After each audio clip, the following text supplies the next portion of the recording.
Specifics about the investigation at this time. Person was working much. What I do. Let's take you live now to Drake's home. Let's listen in live. Pleased to be here today. I know there's a lot of interest in this incident, and I hope you can also appreciate that information is very limited at this time, so I only have so much. What I do know, I will advise you of, and I will take a few questions at the end.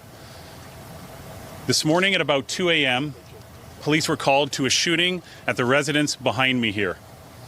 When officers arrived, they located a male who was suffering from an apparent gunshot wound. That male was taken to hospital in serious condition. That person was working, apparently, as a security guard at the residence. He was standing outside of the gates in front of the residence when the shooting occurred. We have individuals who obviously performed the shooting who were seen in a vehicle. I do not have a description of the vehicle or the suspects at this time. Again, it's very early on in the investigation. I cannot speak to a motive at this time because it's so early, but as we get information, we will share it with you. Anyone with information is asked to call 416-808-2510 or Crime Stoppers. You can expect to see an increased presence in this neighborhood for the next little while, but it's no different than any other shooting or firearm discharge. We'll have officers here looking for witnesses to come forward, as well as we canvassing for video. I'll now take a few questions. Is Drake home and is he cooperating with this investigation? I cannot confirm if Drake was home at the time the incident occurred, but I can tell you that we are in contact with his team and they are cooperating. To what extent is the rat beef between Drake and Kendrick Lamar part of the investigation focus?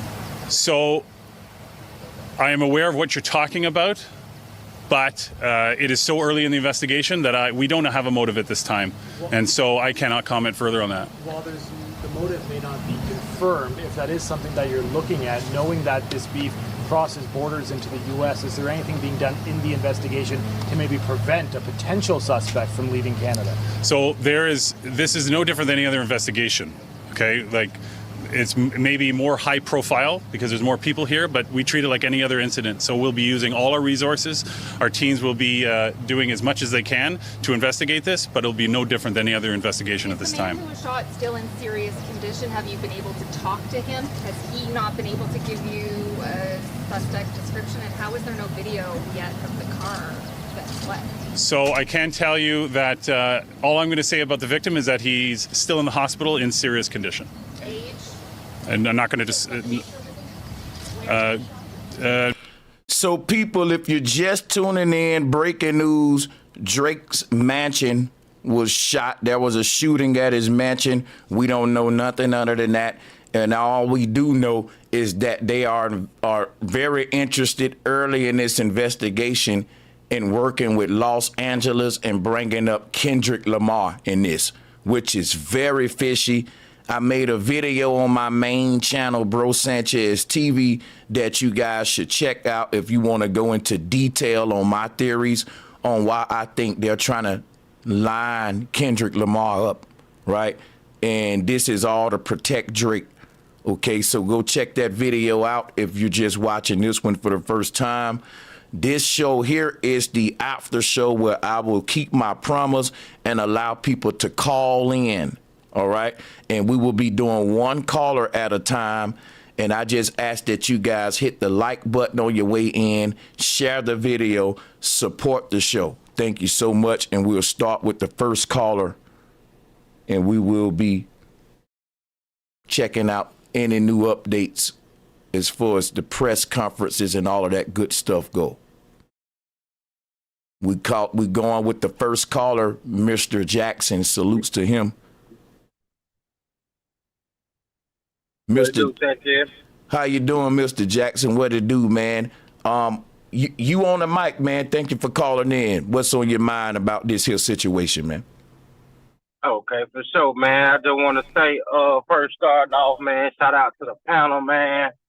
You know, I'm a global. I don't agree with everything you say, but you be spitting facts. And so people can't say that, you know what I'm saying, you got me up here you know, telling me what to do or what to say. But with this Drake situation, man, I really feel like Drake showing his character, man. I feel like Drake doing this because Kendrick was hitting a lot of vital points, especially when you talk about the culture. And it's making Drake look like you is trying to fit in. And it's just like it's ironic of the sequence of events.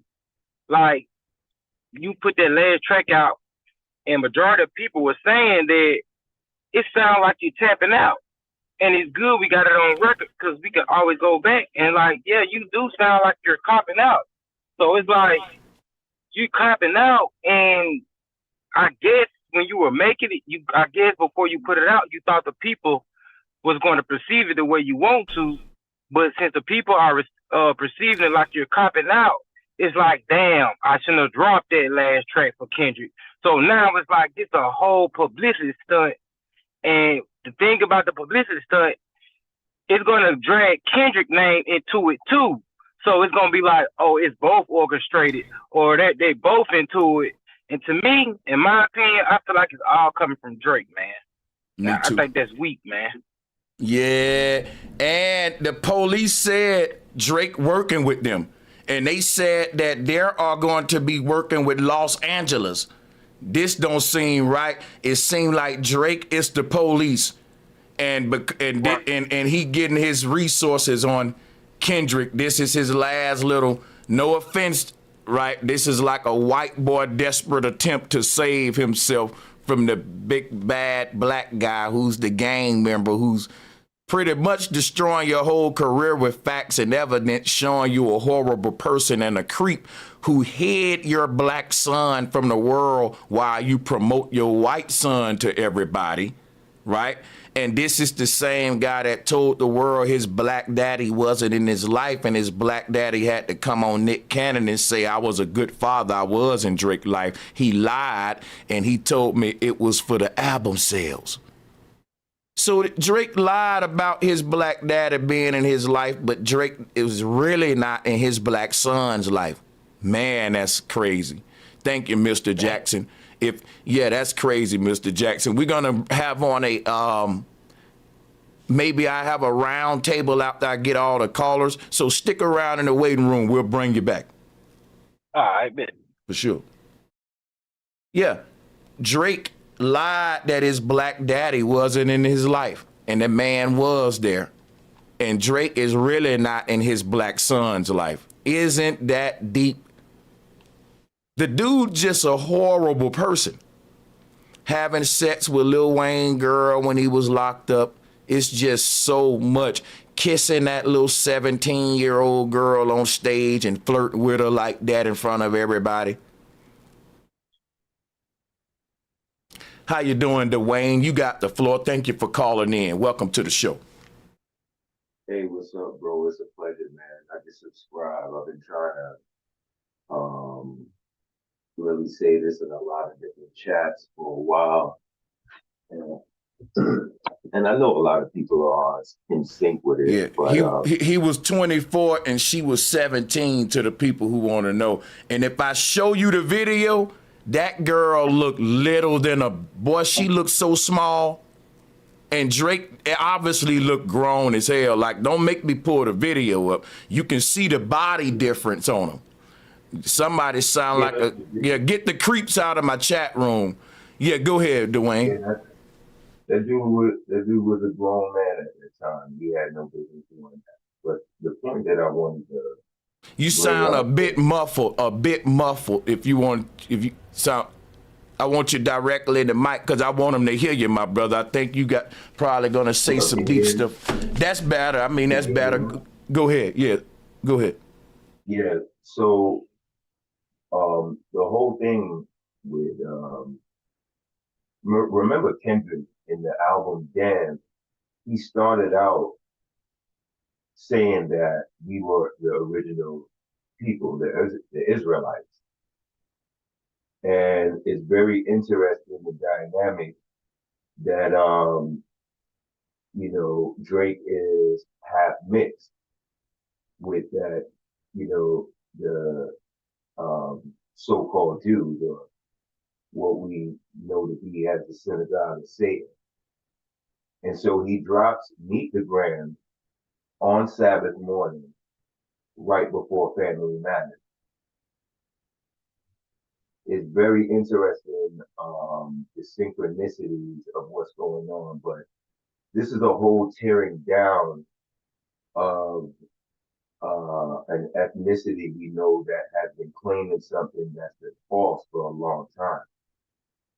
And it's happening on very different stages, a lot of different stages, but it's a spiritual war going on. And a lot of people are taking the face of it. It could very well be a distraction. Also, you know, we all have a lot of work to do with ourselves, but there's a lot of things playing out on the main stage as it being the age of Aquarius.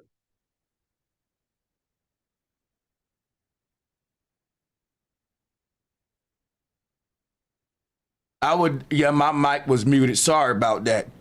Shout out to Alabama. Who is the Alabama Nigga Nation? Shout out for the super chat. Thank you for the support.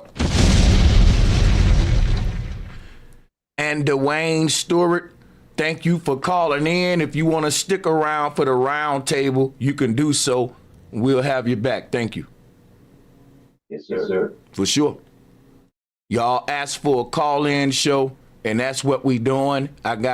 If you think that Drake got something to do with this, and this is his desperate attempt to, get out of this L, and you think that this is a desperate attempt of Drake to get out of this L, and you don't think, and I do think that the powers that be will work with him. You got to think he's a big cash cow. Every other song on the radio is Drake. Kendrick is going to change the whole face of radio. Every other song is a Drake song. You talking, this man promote a lot of corporate products. He's the face of a lot of different things. It's bigger than you think. It's bigger than Drake. All right? A lot of people will have an incentive to protect him. You know what I mean? He's literally an industry guy. So, he has resources, and this seems very fishy, guys. I went over all the points on my main channel. I'm not going to be redundant. I got to honor my promise to let the people have a voice on this show. So next caller, we going with Maximilian, and he's coming on right now. Anybody can join. We doing it via Zoom call. Maximilian, welcome to the show. How you doing? I'm good, thanks. Yeah, so I was wild in the chat, but I just think it's fake as fuck, and yeah, I really felt dumber watching it over and over. I really felt dumber and dumber and dumber. Really think, that it feels so empty, like something big is really gonna happen one of the days like this. Yeah. Can I ask you a question? Yes. Hold on 1 second. I want to know, what is the name of the song that Kendrick Lamar made to diss Drake with that went #1? It has 3 letters in the title. I don't know. Okay, I'm gonna get you up out of here, Matt. So you trolling me, man. Because I'm gonna tell you, because you coming up here saying it's a distraction, all this and that. You have no idea really what's going on. Your voice don't sound like you listen to Kendrick Lamar and Drake. No offense, but I don't really think you really hip to what's going on, which is why you don't really have an input other than, well, it's fake. I have a good intuition. I do think it's fake, and I think Drake is the one faking it and trying to frame Kendrick Lamar. That's just a theory. But let's let you finish your call, man. Go ahead. You have the mic. Finish your call. That's just my opinion, Max. Go ahead. All right. So you don't think that that Kendrick Lamar is too high up to to be framed, or because because when you are high up, they have to frame you. That's wouldn't the they only settle one. it? Wouldn't they Yeah. settle it in the lodge, or No, well, here's the thing, though. When you go rogue, just like what happened with Tupac, what happened with Tory Lanez, that's what I'm telling you, Maximilian. I don't think you're really hip to hip hop culture like that, or you listen to it You're or right about study it or that. not. But so what? I'm still asking the valid. Yeah, but I don't think you, but I'm saying the questions you're asking, if you were hip to the culture, you would know that they frame people all the time. That's a regular thing, is what I'm saying. All right, so you got anything else for me, Max? No, you got me. If no. Okay, you can stick around for the round table, man. We'll have you back. And while you're back there, at least go listen to one or two of the songs first. Like, I just think that he's just trying to comment on something. Everybody don't need to comment. Like, if you don't listen to the rap music, you don't have to join the call, and I'm not forcing you to call in, because I'm asking something that you need to be knowing what's going on a little bit to even be calling in, speaking on it. So let's go ahead to, all right, so I'm dropping the call-in link right now. I'll be dropping it throughout the show. It's going to be via Zoom call, and we'll be putting that out there throughout the show. Keep an eye out for it. I'm about to spam it right now, matter of fact.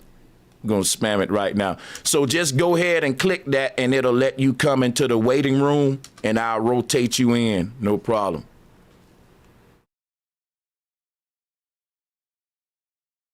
We got True on the call right now. True, whenever you get your mic on, salutes to you. We'll turn the flow over to you, man.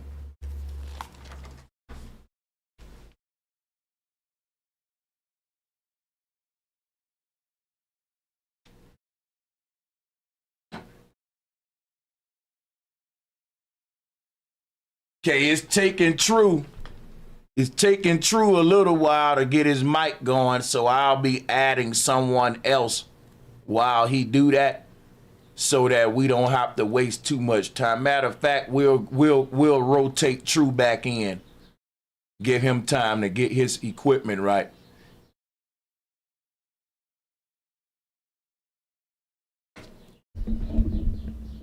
All right, OG is on the call. We got OG on the call.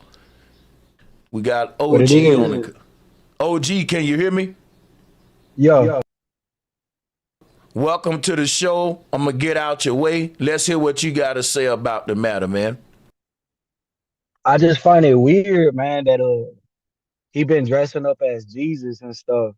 And his last little songs, his last album, it just sounds very eerie, and it sounds like he knew he was going to be sacrificed. Like all of that stuff leading up to now.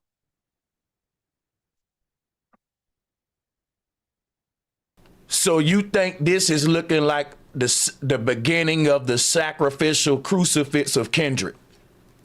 Yeah. And you think you think that this is the power that the industry plant Drake have, and we're witnessing the power of Drake right now? Yeah, that's what it looks like. Man, I got to say that's the strongest theory right now. I'm leaning on that one right now myself. Yeah, it seems like he knew this shit too. Like some of his lyrics that he was saying, like when I first heard the album, I was just like, he's talking a little weird, And then like some of the videos that he dropped for like Rich Spear, he's wearing all red, and I think there's another one. I forgot what it was called, but it looked like it was just some weird ritualistic type shit. And then for him to, come at Drake and actually win, it's like, oh shit, like, everybody be dick riding Drake. So to see Kendrick actually come out on top on that is like, hold on, and then I don't know, it's just a weird time right now. It's very weird. And like I went over a lot of key points in my video earlier on my main channel. I really want you guys who didn't see that to go back and watch that. I'll hit those points again briefly at some point in the middle of the show. These are some very serious points. Be on the lookout. I'll be hitting them shortly. I got a lot of people on the waiting list to call in, so I'm gonna rotate them in. Appreciate you, OG. If you want to stick around for the round table, we'll have you back, man. I'm gonna put you in the waiting room. Appreciate it.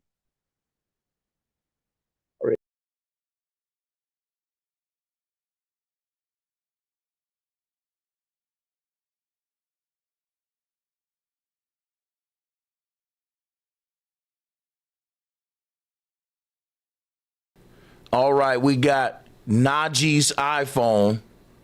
Next caller, Najee's iPhone. Okay, we waiting on you to get your mic set up. And whenever you get your mic set up, welcome to the show. We glad to have you on. Let's hear what you got to say about this Kendrick and Drake ordeal. Mic check to Najee. Can you hear me? Mic check to Najee. Are you there? Okay, he don't have a mic set up, so we're going to rotate to the next caller.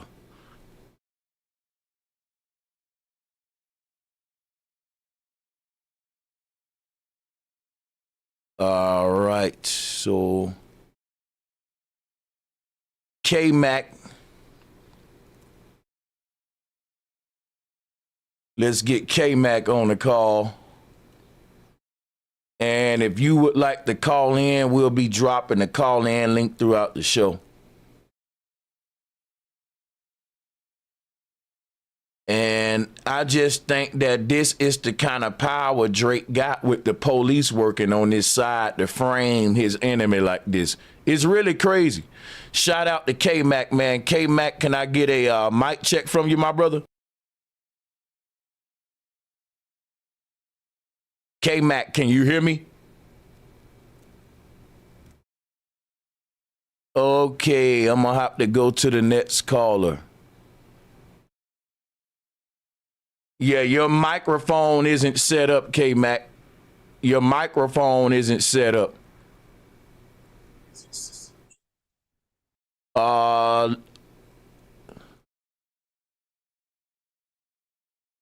Let's go to...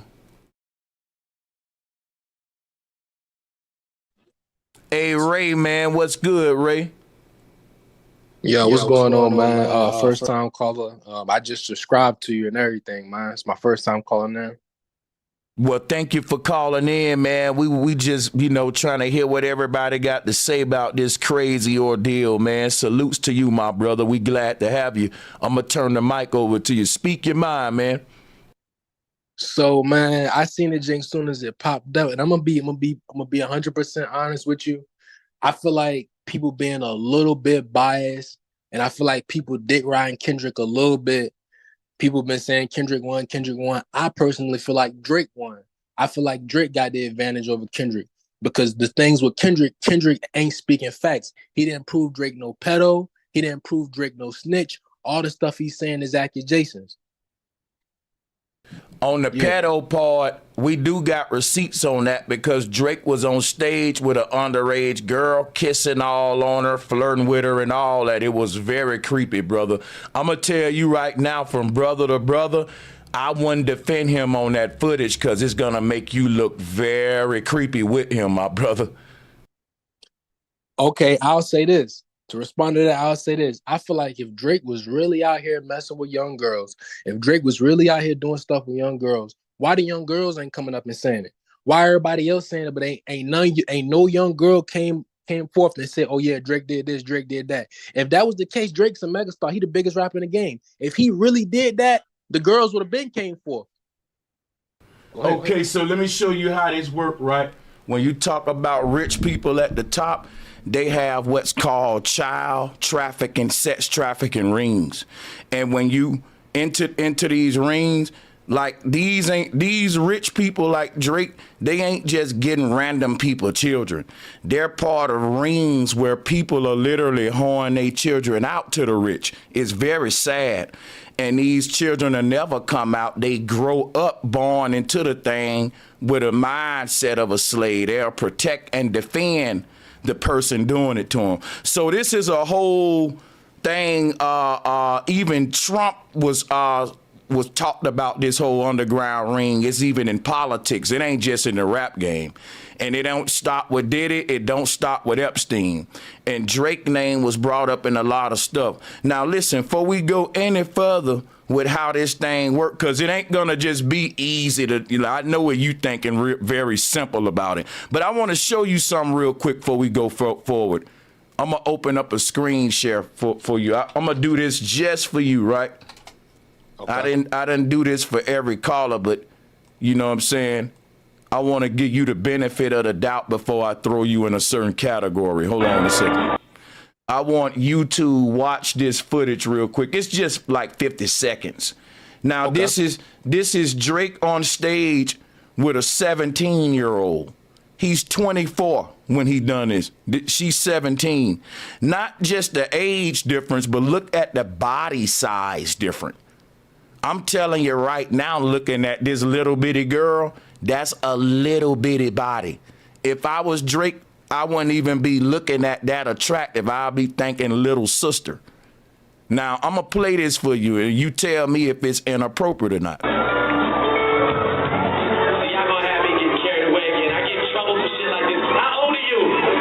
And if you can't hear what he's saying, I'll stop it throughout the thing so that I can let you know what he's saying, because the music might be a bit loud. I can hear it.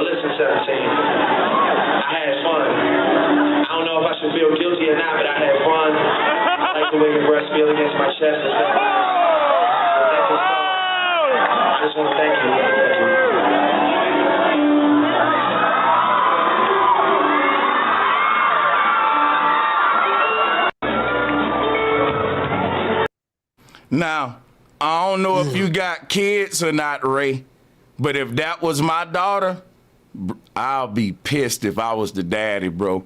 Now, I know you may like Drake, brother, but there's gonna be thousands of people watch this video, Ray. Come on, my brother. At least you could say, hey, man, that ain't a good video. I'm not condoning what Drake did, but he still won that debate against Kendrick Lamar.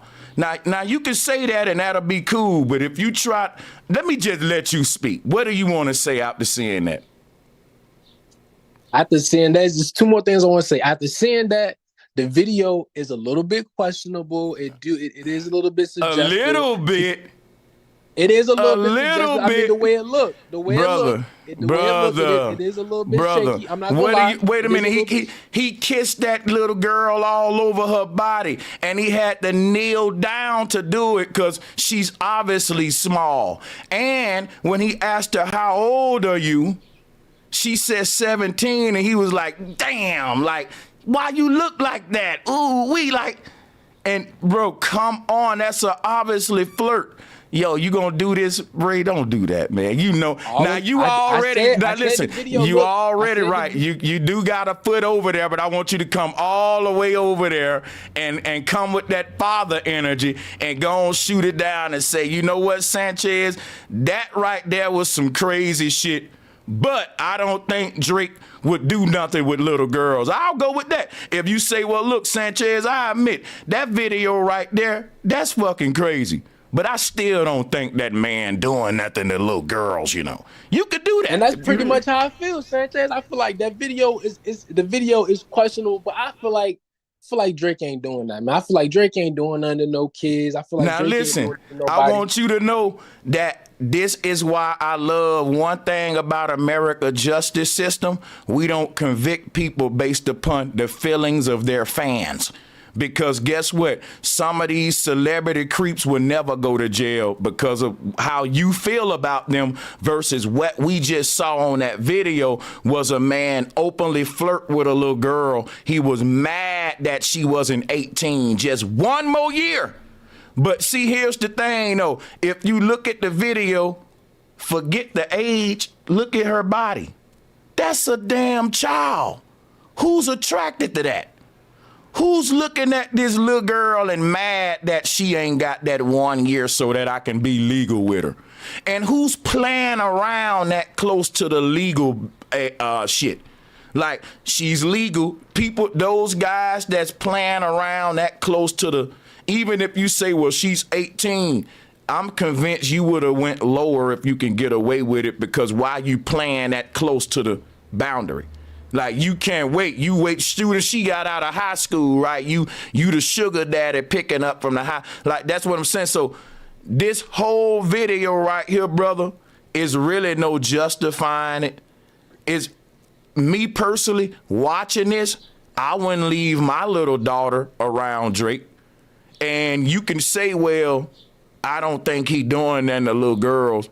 But, bro, I don't think you'll leave your little girl around him after seeing this video, because even though you saying that, I do think that you will be a good enough daddy to not even play that game or even risk that. You know what I'm saying? So you can tell. Hey, Sanchez, right. I did want to say, I did want to say one more thing, though, man. Yeah. Everybody's saying that Drake set this up, that, oh, this is a plot by Drake. And Kendrick, this song, he literally said Drake should die. He said it multiple times. So it's not out of the realm of possibility that Kendrick could have cooked something up. I'm not dick riding Drake, but Kendrick did say in the diss song that he should die. We do have to take that into accountability. Okay, so let me explain something, man. When it come down to rap beef, that's just the nature of them, man. I'll decapitate, eradicate, flap the gate, you know, whatever ate, goddamn it, you know, whatever is all on the table, you know.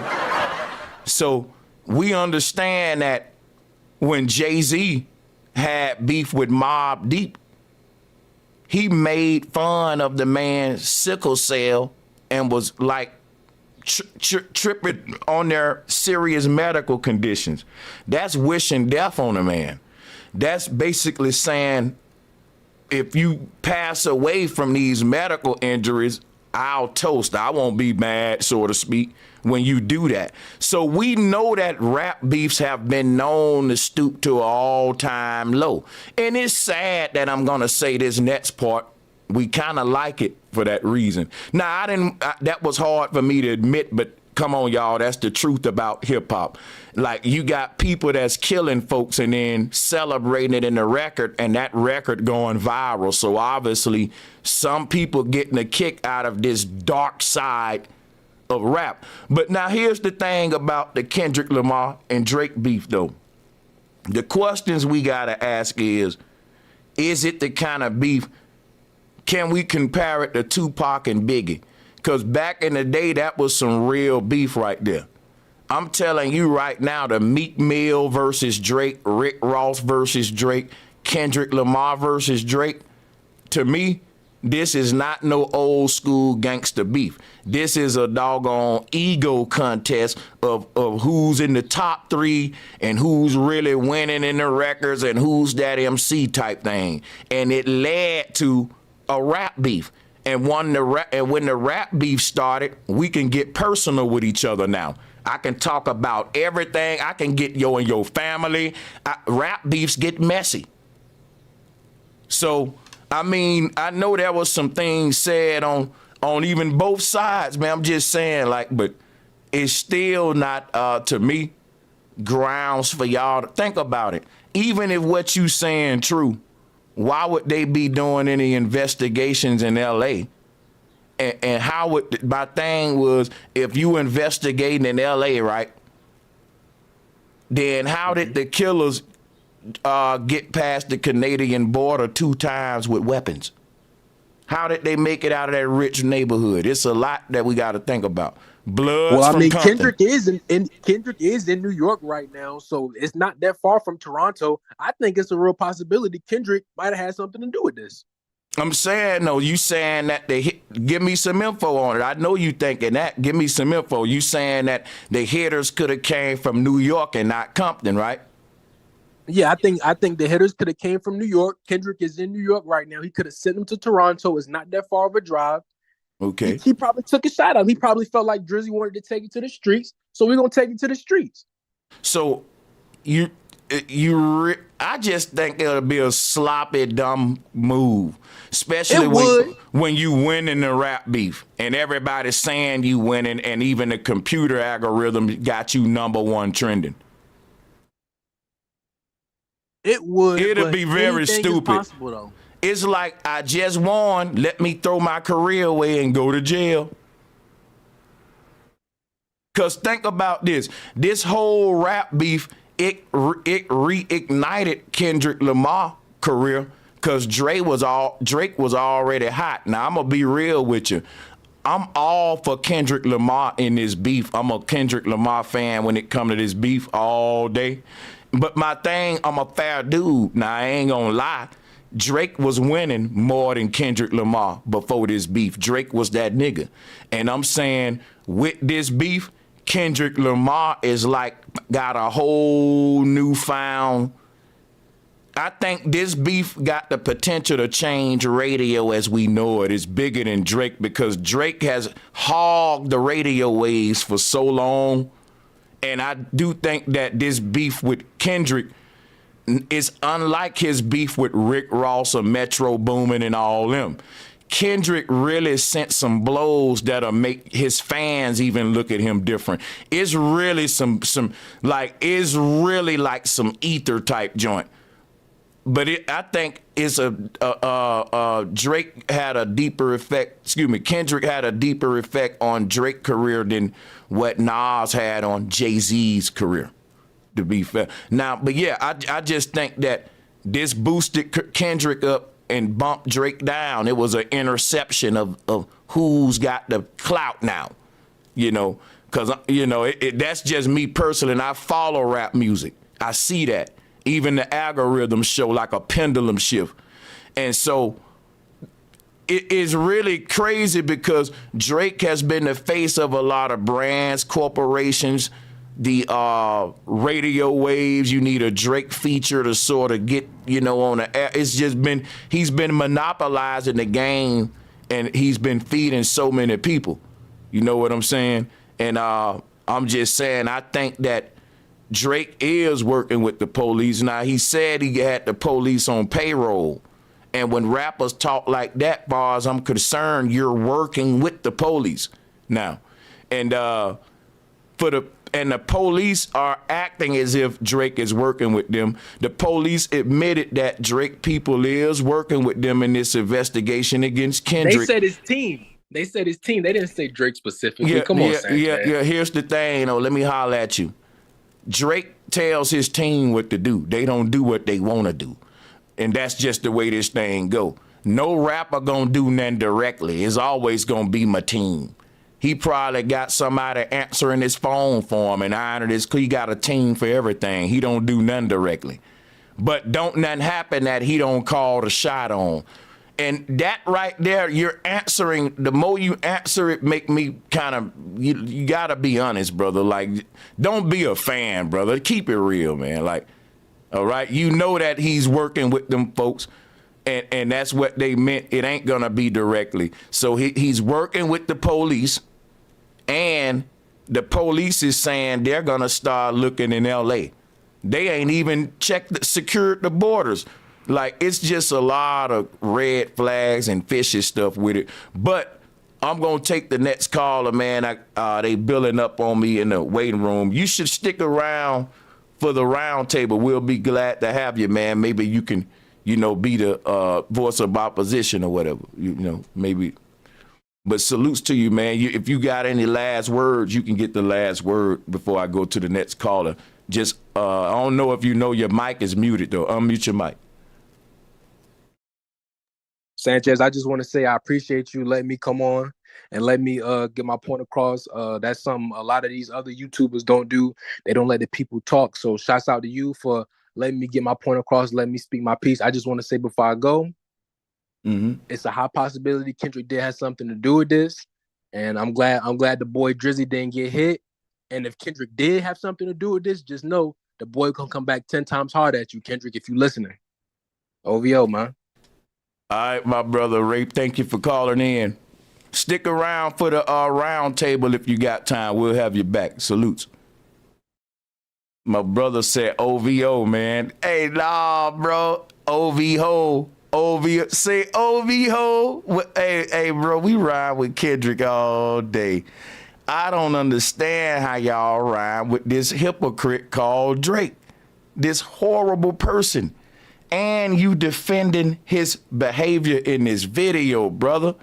Oh, man, Drake fans, it's one thing to defend him, man. He's a 6'9" God is what he is. It's one thing to, say your theories about the shooting. But when I show you this tape and you try to overlook it or throw it under the bus, it's cringe. It's horrible to not stand up and the brother said, yeah, that tape look weird, but I don't think he doing nothing with what? Bro, and this little girl is so small, man. Look at how small she is, bro.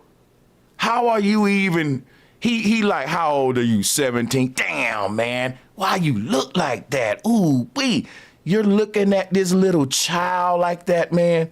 Bro, y'all can't tell me this man ain't creepy.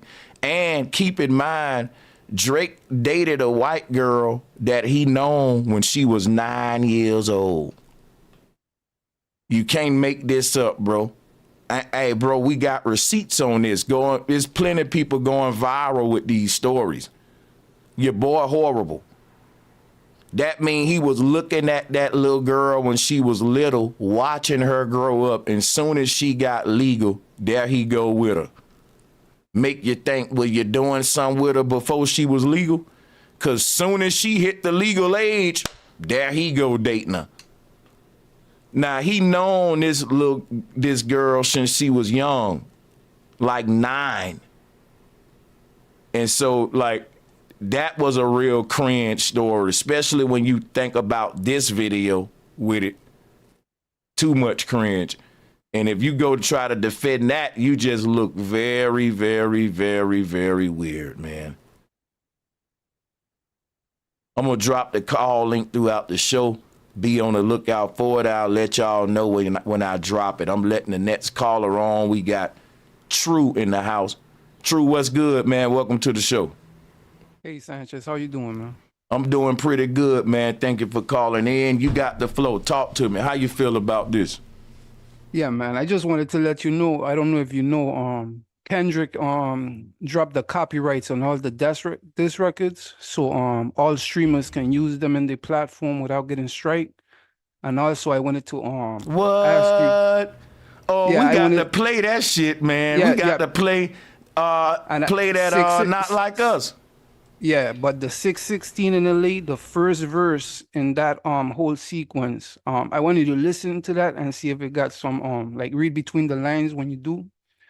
Cause if you remember, the person that brought all this kind of like colonizer mentality to the Drake squad was Pusha T. And people forget that Pusha T actually laid the first blow before people started looking at him differently, you know what I mean? And as far as the last caller, him saying that Kendrick probably thinking that Drake gonna take it to the street is impossible, because if it was gonna be any movement with Drake taking it to the street, it would have come first with the Pusha T incident, but you saw Jay Prince stepped in on that, you know what I mean? Mm-hmm. But yeah, but other than that, I just wanted to let you know that So Jay Prince is trying to defend Drake? No, I'm talking about during the Pusha T beef. Oh, okay, man, I'm tripping. I remember that one. Yeah, but no, but Kendrick dropped the copyrights for the this record, so the streamers can use it and make revenue off it. Oh man, that is just fucking awesome, dude. Yeah, That man. is, Well, appreciate it, man. you know what? Drake will never do nothing like that, man. You know what's crazy? I'm gonna upload the Not Like Us song to this channel soon as I get off and get my money. Thanks for feeding a nigga, Kendrick. Look at there. He feed niggas out here, man. Salutes to you, my brother. Let me get to the next caller, bro. All right, man. I know I can get, like, come on, man. That is just, come on, bro. That's genius. Drop a bomb from Kendrick. Real nigga shit. Like, I'm about to upload that right after this joint.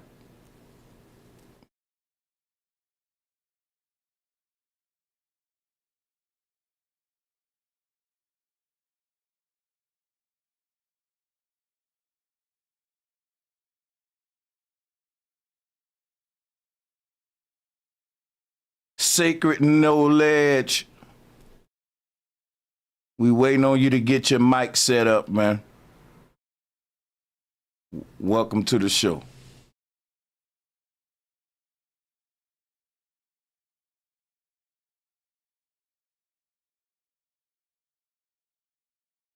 Okay, we waiting on y'all to get y'all. We waiting on the next callers. They, getting their mic set up or whatever. Kodo. Yo, you can hear me? Loud and clear. Talk to me. What's up, bro? What's up, bro? Appreciate you for letting me hop on, man. I was just watching. I just want to say that I think it's crazy how anybody can sit up here and defend Drake. That is wild. Yeah. Like, even if you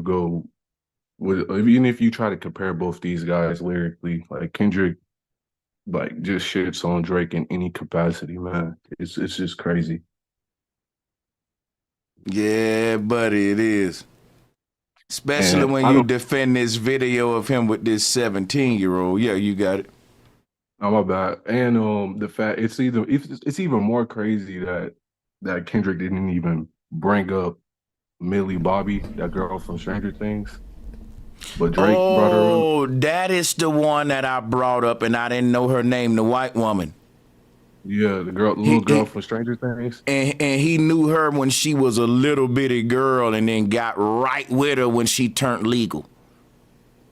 I don't know if he got with her, but I do know that like, he was in her life, texting her and all that. Like, yeah, I'm not gonna say Drake a pedo. I'm not gonna say that, but he does have like pedo vibes. Yeah, he does. It's a lot of proof going on that.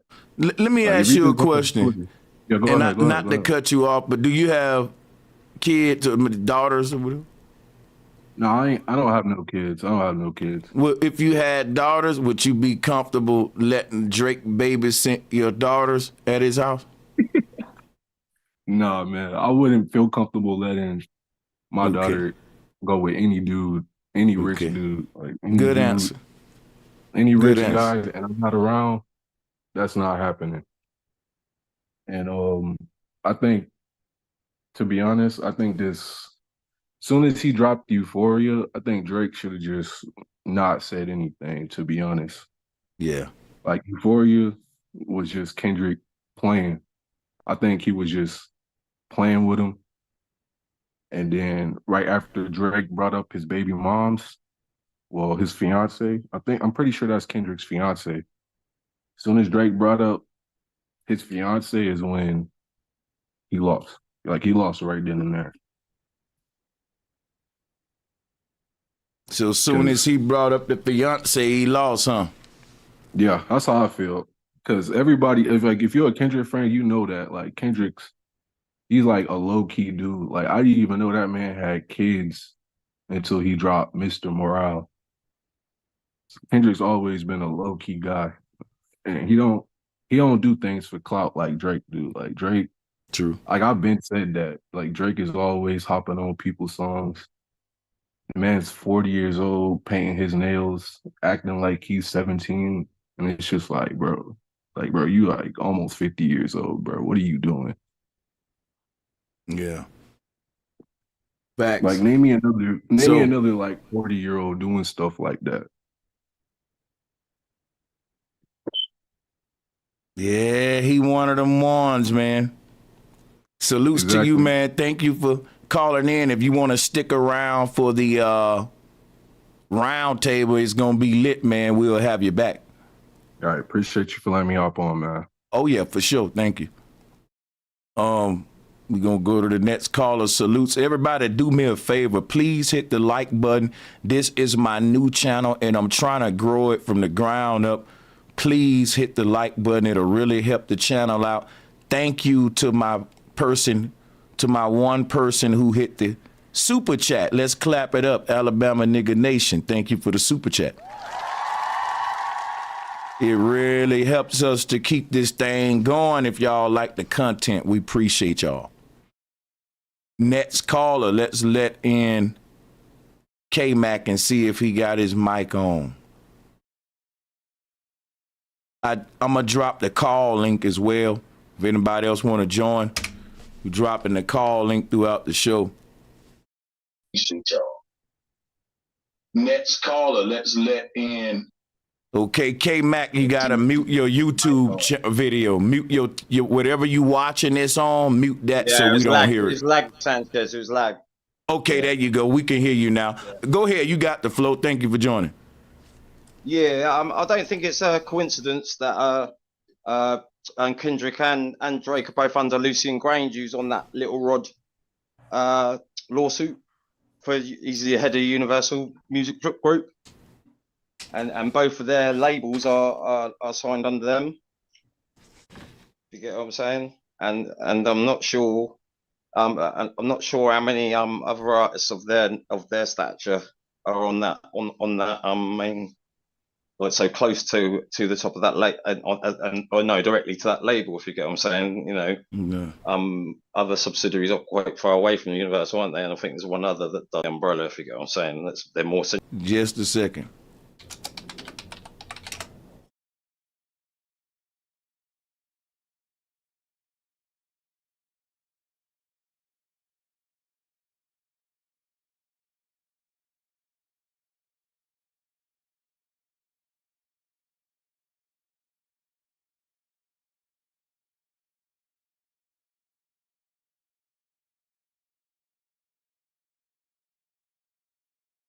All right, we should be back on. Everybody drop a 1 if you can hear me right now. And do me a favor, because my numbers were climbing and that little, buffer or whatever, and I don't know why it does that, but my numbers went down. So hopefully that y'all like the video and help my numbers go back up to 800, because they really hating on the stream and attacking the stream. If you want to support the show, hit the like and share button, and that'll really help us. So yeah, whenever it buffer like that, it's only gonna do that for like 30 seconds to a minute, and then it goes right back on. So yeah, salutes to the callers. Who do we have on the call? I just let some people on.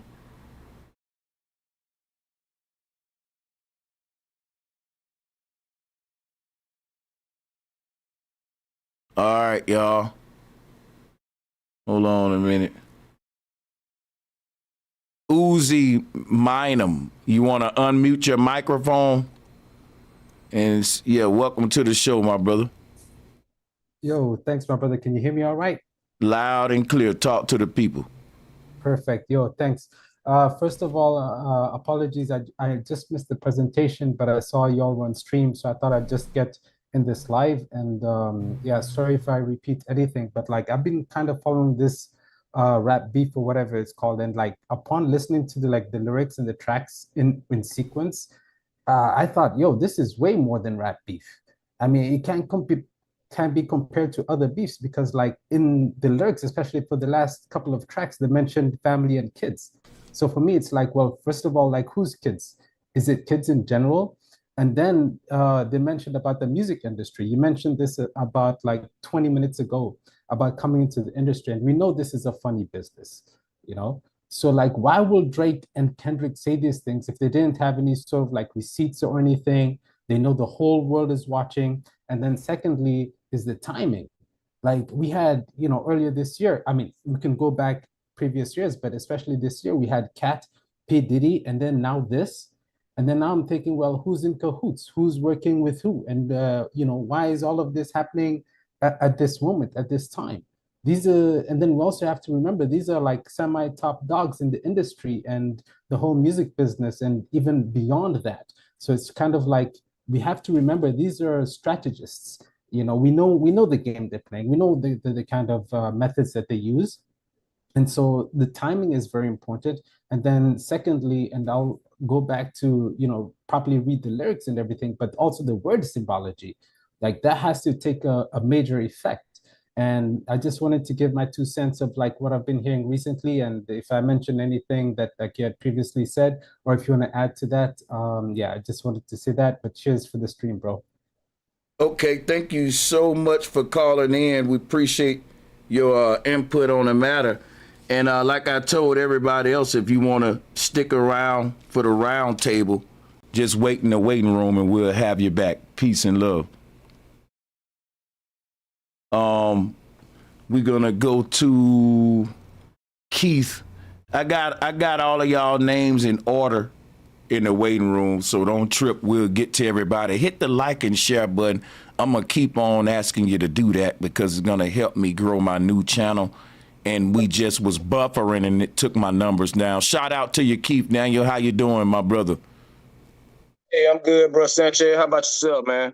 I'm doing pretty good, man. Thank you for joining. What you got to say about this here ordeal, man? Man, I'm gonna be honest with you. You know how I go, man. First of all, I want to tell you salute, bro. I've been watching you for a while now. This is my first time calling in, man, and thank you, I just man. want to commend you on doing what you do, bro. Keep up the good work. Thank you. But with it beef, man, to me, it seemed like it's a skit. You see what I'm saying? And what I mean by a skit is when you look at your visuals that you got on screen, I think it says it itself. I mean, if you look at what Kendrick's supposed to represent, and then you look at Drake in that same picture, and he got the black T-shirt on, he got the more that negative look, while Kendrick got that positive look. You see what I'm saying? It seemed like this moment was coming on for a while now. And, salute to your channel, your subscribers, and the people in the chat as well, because those are some very intelligent people. And I think we can all agree when we say, like, our people, like, we some of the most naive people. We don't want to believe nothing. We don't want to believe shit stink. You see what I'm saying? So when we're trying to get a message out, I think that the best way to do it is put it out in a way that where it's like a play. You see what I'm saying? And I think that's what we watch straight up. I mean, let's be for real about it. When we look at Drake, now I ain't gonna sit here and lie. I'm a fan of the early Drake music. You see what I'm saying? The YMCMB Drake, that type of music. He had some. It made you feel like a boss when you listen to it. We didn't know nothing about this information that we got now. I'm just gauging off the music. You see what I'm saying? Mm-hmm. So this new Drake with the painted fingernails and the barrettes and shit, like, no, we don't want him. And I think that's when the industry itself saw that it was an opportunity there to be like, all right, let's go and take this dude out. That's when you get the Avengers coming together to take down Thanos. You see what I'm saying? Now, in the industry, can't nobody else play that part. Can't nobody else play that role but Kendrick Lamar. Because for us, we have put him in that Black Messiah position. So I agree with one of the previous callers when they was like, it seems like this is a sacrificial situation for Kendrick. He's going out like this Jesus Christ figure. I can see that in this imagery that they're displaying for us. Because when I woke up and I seen the information about the shooting at Drake's house, I'm like, man, come on now. All this too coinky. Look how fast they were dropping them songs to each other. Like they were responding to each other in real time, bro. And then right after this, we say Kendrick won. So now basically what we're saying is, okay, the culture done came together and we're saying, like, we're tired of y'all giving us these idols. We're tired of y'all giving us these people. You see what I'm saying? We're going to do what we're going to do what we want to do for us, by us. You see what I'm saying? So now we wake up this morning and now what the media doing, they're taking this and they're blowing this way out of proportion to a degree to where it's like it's this big rap beef. remind me of Biggie and Pop type shit. You see what I'm saying? Mhm. Like we can't even celebrate this moment. Like, even if you was a Drake fan, if you a Kendrick fan, regardless, both of them got stepped in the ring, toe to toe. They gave us their best shots, point blank, period. Now we all gotta agree that Drake wasn't gonna never win this battle. He's not of the culture.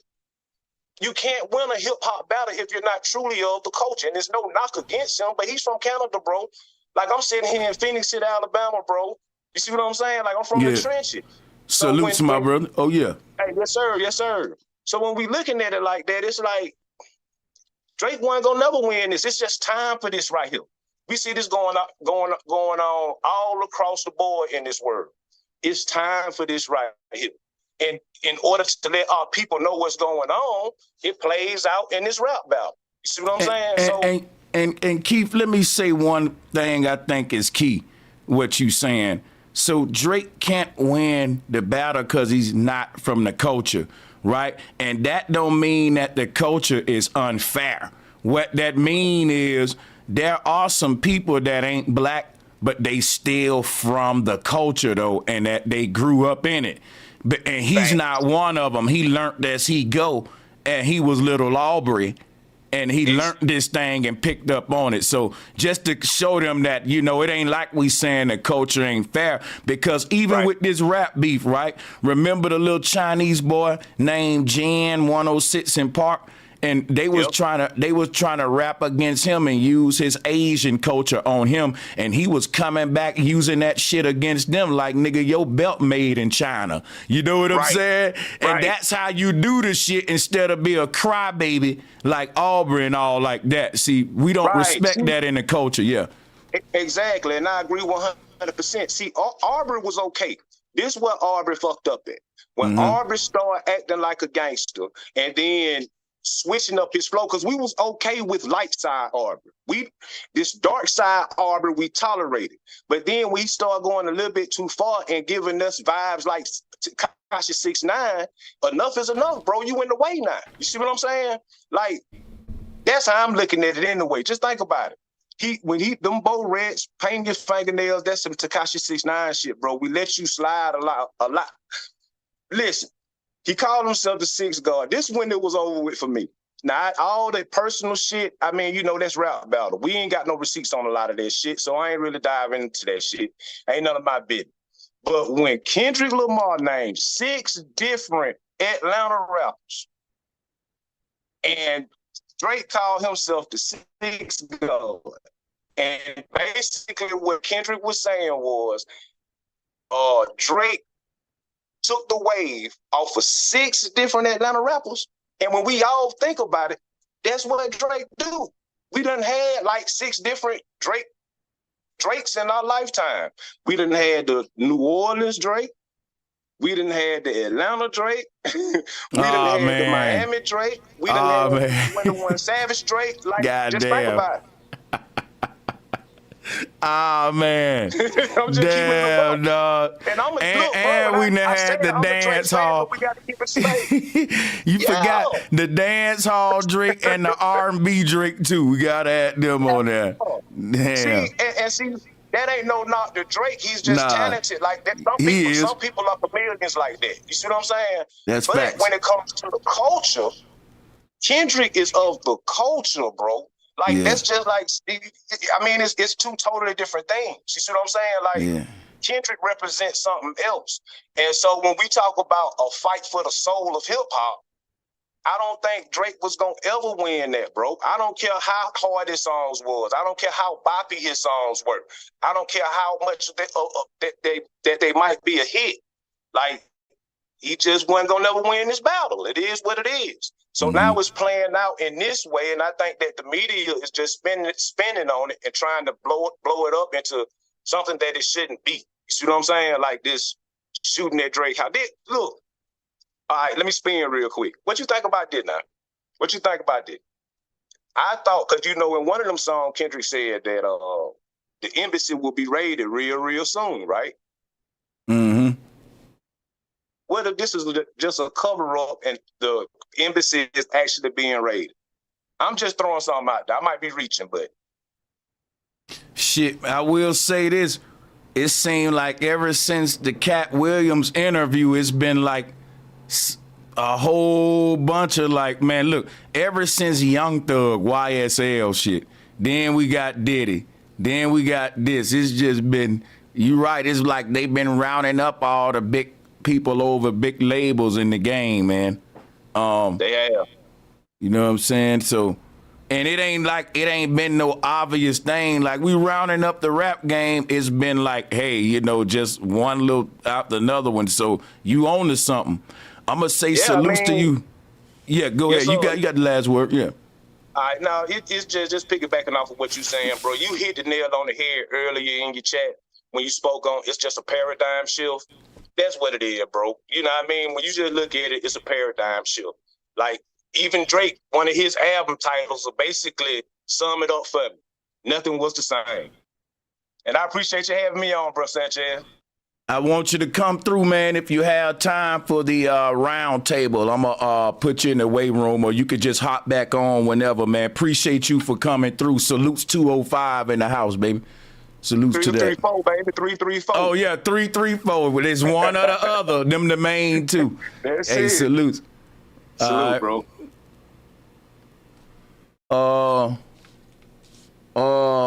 Who we got next? Yeah, we gonna get everybody, man. Y'all bear with me. Matter of fact, I'm gonna make this thing go even. My name's Cappy Vine. Hey, what's good, Cappy Vine? Welcome to the show. Yo, bro. Let me move out of this crowded area. One sec. Yo, can you hear me right, yeah? Yeah, I can hear you.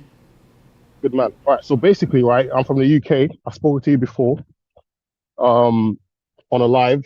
Concerning this whole perspective of Drake from a UK perspective, first of all, I have to say Drake is corny as anything else. Like, he had a history of being on, was it The Grass? Mm-hmm. When did he switch up from this supposedly wholesome individual, like a wholesome individual, to this supposed gangster rapper or whatever you want to call it, with an alter ego? That to me says a lot about his intentions and who he is as a person. I don't believe this is who he states he is to be. He's very let me get my carpet. He's very he's an actor, so he's just doing what actors do. In my perspective, I'm watching it from the UK. The UK hip hop is much different to American hip hop. Let's be honest. It has a lot of influence. Can you see me as well? Yeah, I can see you. I'm Right, just so- showing the thumbnail though. Now I'm hiding all of the Zoom calls. Drop a 1 in the chat room if y'all okay with that. Go ahead, you got it, Cappy Vine. Brother. So yeah, so basically I wrote some notes here just to get touch on some topics. Right. So basically, right. So the psychology of hip hop, like, essentially, you got to look at a person and where they come from. I don't know enough about Drake because I don't give him my energy. I listen to his music every now and then, the one that bumps, the old school Drake. I'm talking about, you know, the ones with I just want to be successful. All that shit. I remember that. The come up Drake. So like that to me was an artist who was striving for the riches, the wealth. That the chase is what we're after. The chase is what we're after as fans. We like that journey, that storytelling, the come up. So the psychology of hip hop, essentially Drake, he's obviously not that person he is today in terms of what he says he is. And there's this hip hop beef with Kendrick Lamar. Kendrick Lamar has grassroots in hip hop. You know what I'm saying? He's actually gone from the soil up. Drake had a rich, I don't know about the history, but he probably had a rich Jewish upbringing, as far as I'm aware. He's a Jewish background. Not that that's a bad thing, but he shouldn't claim to be who he's not. That's one thing. So in terms of this is not real beef in my eyes, because real beef is physically meeting a person and an altercation happens. It's never going to get to that level. Be honest, this is internet beef. End of the day, it's not really. They're saying some things that are very, very what's the word? Very incriminating. So this is like, in a sense, it's actually quite dangerous what they're doing, because it can ruin a lot of their circle, people that they care about, people that even fans' perspective, fans' mental health can suffer because these kids are listening to Drake and Kendrick. So it's quite dangerous what they're doing, I'll be quite honest. So yeah, rich celebrities are compromised. Money compromises a lot of things, and as you can see with Drake, he had this fantasy. He fantasized of being with kids, apparently. So it's like when you get enough money, you are essentially magnifying your deepest desires, and you can bring it to fruition. If that makes sense. You have no limits. Yeah, because man. money is the catalyst to obtain what you desire deep down, and it really shows that Drake deep down is exactly what you suggested he was doing. So that to me says, like if you're a real person, if you're a real guy, a real black man or a real man or a real father, you should not be supporting that sort of movement. Drake's mindset. His mindset is obviously on other perversions. So yeah, that's the psychology as well as money compromising Drake's mind, his true mind. And it's quite funny this happens because I think, like you said, there's going to be a transition. There's a transition of some sort of they call it hip hop, call it culture, call it certain transitions happening in society. First with Diddy and all that nonsense, and different things happening in the media. So it's like when the media gets involved, right? The big dogs that come out to play. You know that they've touched on something that could affect stock prices, that could affect, the upper 1% are like they're laying eyes on what's happening. So they have to get the media involved because it could affect their essentially their investments in the music industry and hip hop in particular. It can reveal something that the 1% don't want to be revealed to the masses. So yeah, that's just my stance on why the media are getting involved. I don't know what you have to say about that, but it's just common sense, Do you think that and this, I'm gonna give you the last word. Do you think that this can be on some Drake doing this himself, and it's like framing Kendrick Lamar in some kind of way? Is that a big reach, you think? So I put it this way: Drake is the most successful industry plant in existence in modern day hip hop. He's the most successful industry plant. I vibe to his music because it has certain melodies and tonalities that you really vibe with, because that's just human nature to like that sort of that melodic beats and good flow. So I do vibe some of his music, but as a person, I wouldn't be starstruck if I met him. I wouldn't take a picture with a guy. Maybe in the past I would have, but me personally, that he's quite like you've dissected his that album in your last, like a few months ago. You dissected this album that came out with a weird image.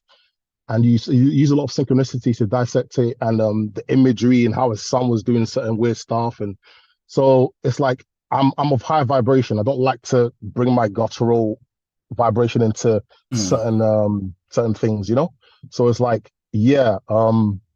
What was your question? Sorry, what was your question? No, I think you pretty much answered it by saying him being the top industry plant. He's a cash cow for a lot of people. I mean, I don't think this is a far reach, yeah. So my point is, right, so Drake, obviously, when you get to that status of money, you have a publicist, you have essentially a handler, and you have a PR agent that moves, or that dictates your movements, both in hip hop and not in the streets, but in like public. Everything Drake does has to go through his PR agent. Bro, come on. If you're that stature, you would not make a dumb move. Every Instagram post, every live, every sponsorship it goes through a funnel. PR, personal PR is public relations agent. They will dissect everything and make sure that it leads to either more money in their pocket, in your pocket, or just don't do it at all. They make the decisions. Drake doesn't make the decisions. His PR does. Okay, appreciate you from calling in. Yeah, it make perfect sense. Hey, man, if you want to stick around, Cappy Vine, for the round table, then just stick around, man. We'll be having y'all back for sure. Let's bring in this next person is from Toronto. We got a person from Toronto. True Toronto, welcome to the call. Sánchez cocinado.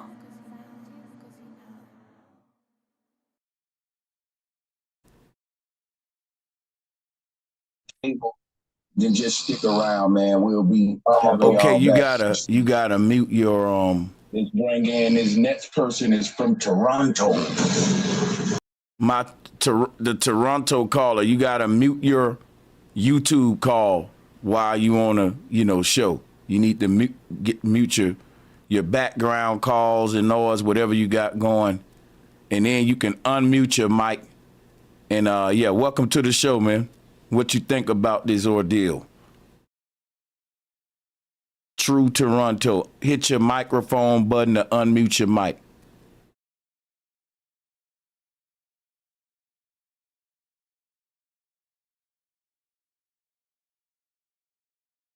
Somebody said we're reading too much into it. Not as much as the police. Yeah. Somebody gonna read too much into it. If it ain't us, it's gonna be the news. And if it ain't the news, it's gonna be the police. It's really gonna boil down to it being everybody talking about it, looking deep into it, scratching their head. What could it be? That's typically how these things go. I mean, yeah, that's how it go. I mean, you know what I'm saying? Let's go ahead and go to the next caller, man. True Toronto, we want to get another mic check from you. If you want to unmute your mic.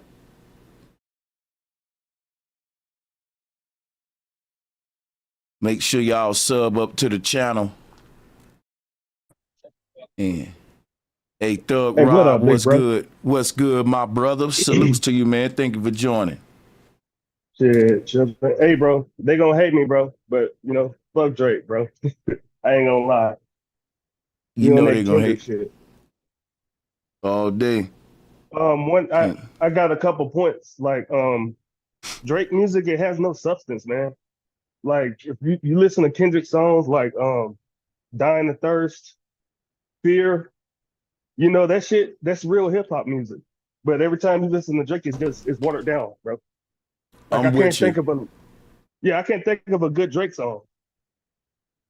I'm definitely with you on this one. Yeah, I mean, and not it's to fun. say that, Drake. See, the thing is this.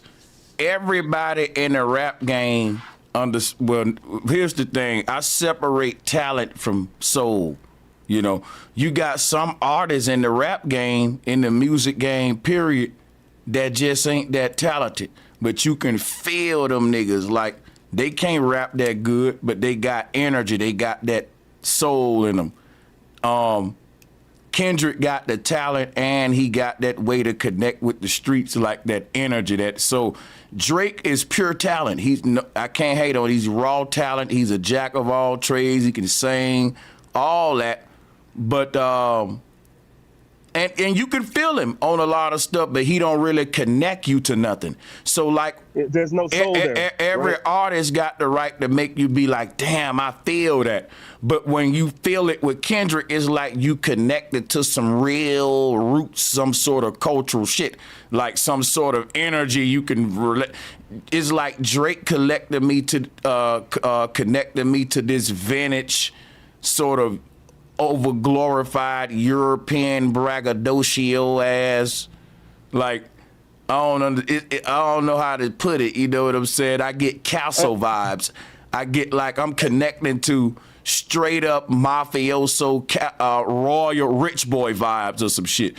Versus Kendrick Lamar is like, yo, I'm connecting to the streets. The hood. I feel both of them, but I'm telling you what I feel when I feel Drake versus when I feel Kendrick. I feel a lot of braggadocio, my money, my cop, all that with Drake. But with Kendrick, I just feel a pure connection, like with the people, though. But yeah, you got it. I'm with you on that. Yeah. But one of my favorite rappers, MF Doom, he had this tagline at the beginning of his beat. It was like, "What's he gonna rap about? You never know. You never know what Kendrick gonna rap about. He don't come out that often, and when he do, it's some captivating shit." But I feel like you know what a Drake song gonna be about. Yeah. And then you don't got to be a street rapper to connect people with the streets. Because I'm going to be honest with you. All you got to do is be a child that grew up in the streets, and you ain't have to be in the streets. Everybody that grew up in a environment that we would call a hood went in the streets. But because they was in the environment though, and they didn't expose themselves to the street element, they still can rap about it and talk and connect you with it. So my thing is, yeah, you don't have to even be from the streets to make music that can give a people a vibe of the streets, to know the culture of the streets and all that, you know. And then on the other hand too, man, you know, yeah, salutes, Rob. We're going to get you in on the round table. I don't want to hog the mic. I want to give you the last word. But yeah. Everyone else who called in made good points. They basically took all my points because everybody on the same shit. Oh yeah, man, we on it. But yeah, I'm gonna definitely get you back in for the round table. Salutes, my brother. All right, salutes, big bro. For sure. Yeah, and on the other hand, man, you can be from the streets, but not know how to express it to make people even feel the streets.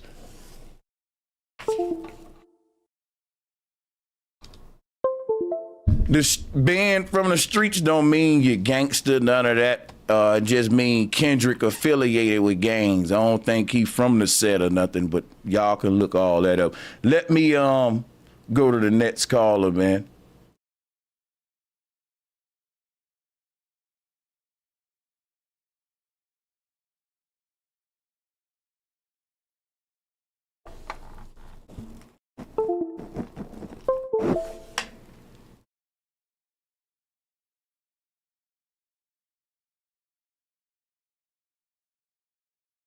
All right. Shout out to Black on both sides. Hey, you could just when you set your microphone up, give me a mic check. Give me a mic check from your end. Appreciate you.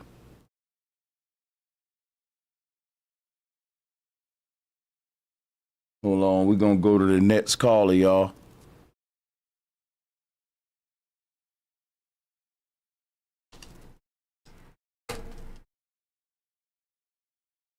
Make sure y'all hit that like and share button for your boy.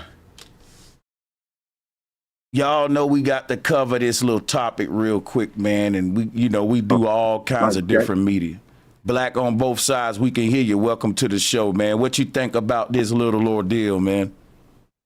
All right, man. First, peace and blessings to everybody in the chat.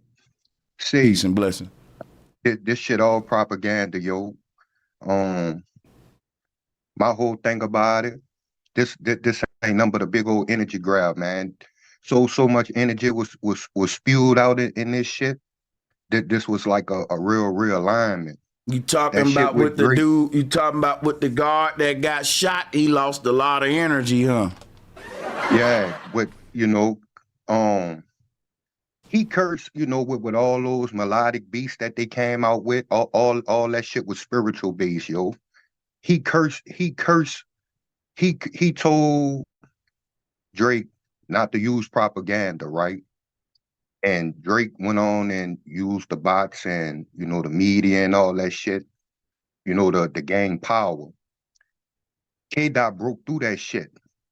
K-Dot cursed him with BBL, Drizzy, Pet OVO, 6ix9ine God. Like, he labeled them like, nigga, that was some real witchcraft, warlock shit that went on with this beef. Motherfucker staying up 2 and 3 days, that's not normal to be waiting for something like this here. So all this shit ain't nothing but a big old energy grab with you could say it's like some Neo shit, Neo against the machine. You know what I'm saying? And all that. All right, that's documented. But when you say he lied about that, my opinion, he talking about you not no Jew, you worshiping Moloch. You know what I'm saying? And K-Dot is the essence of what we call hip hop.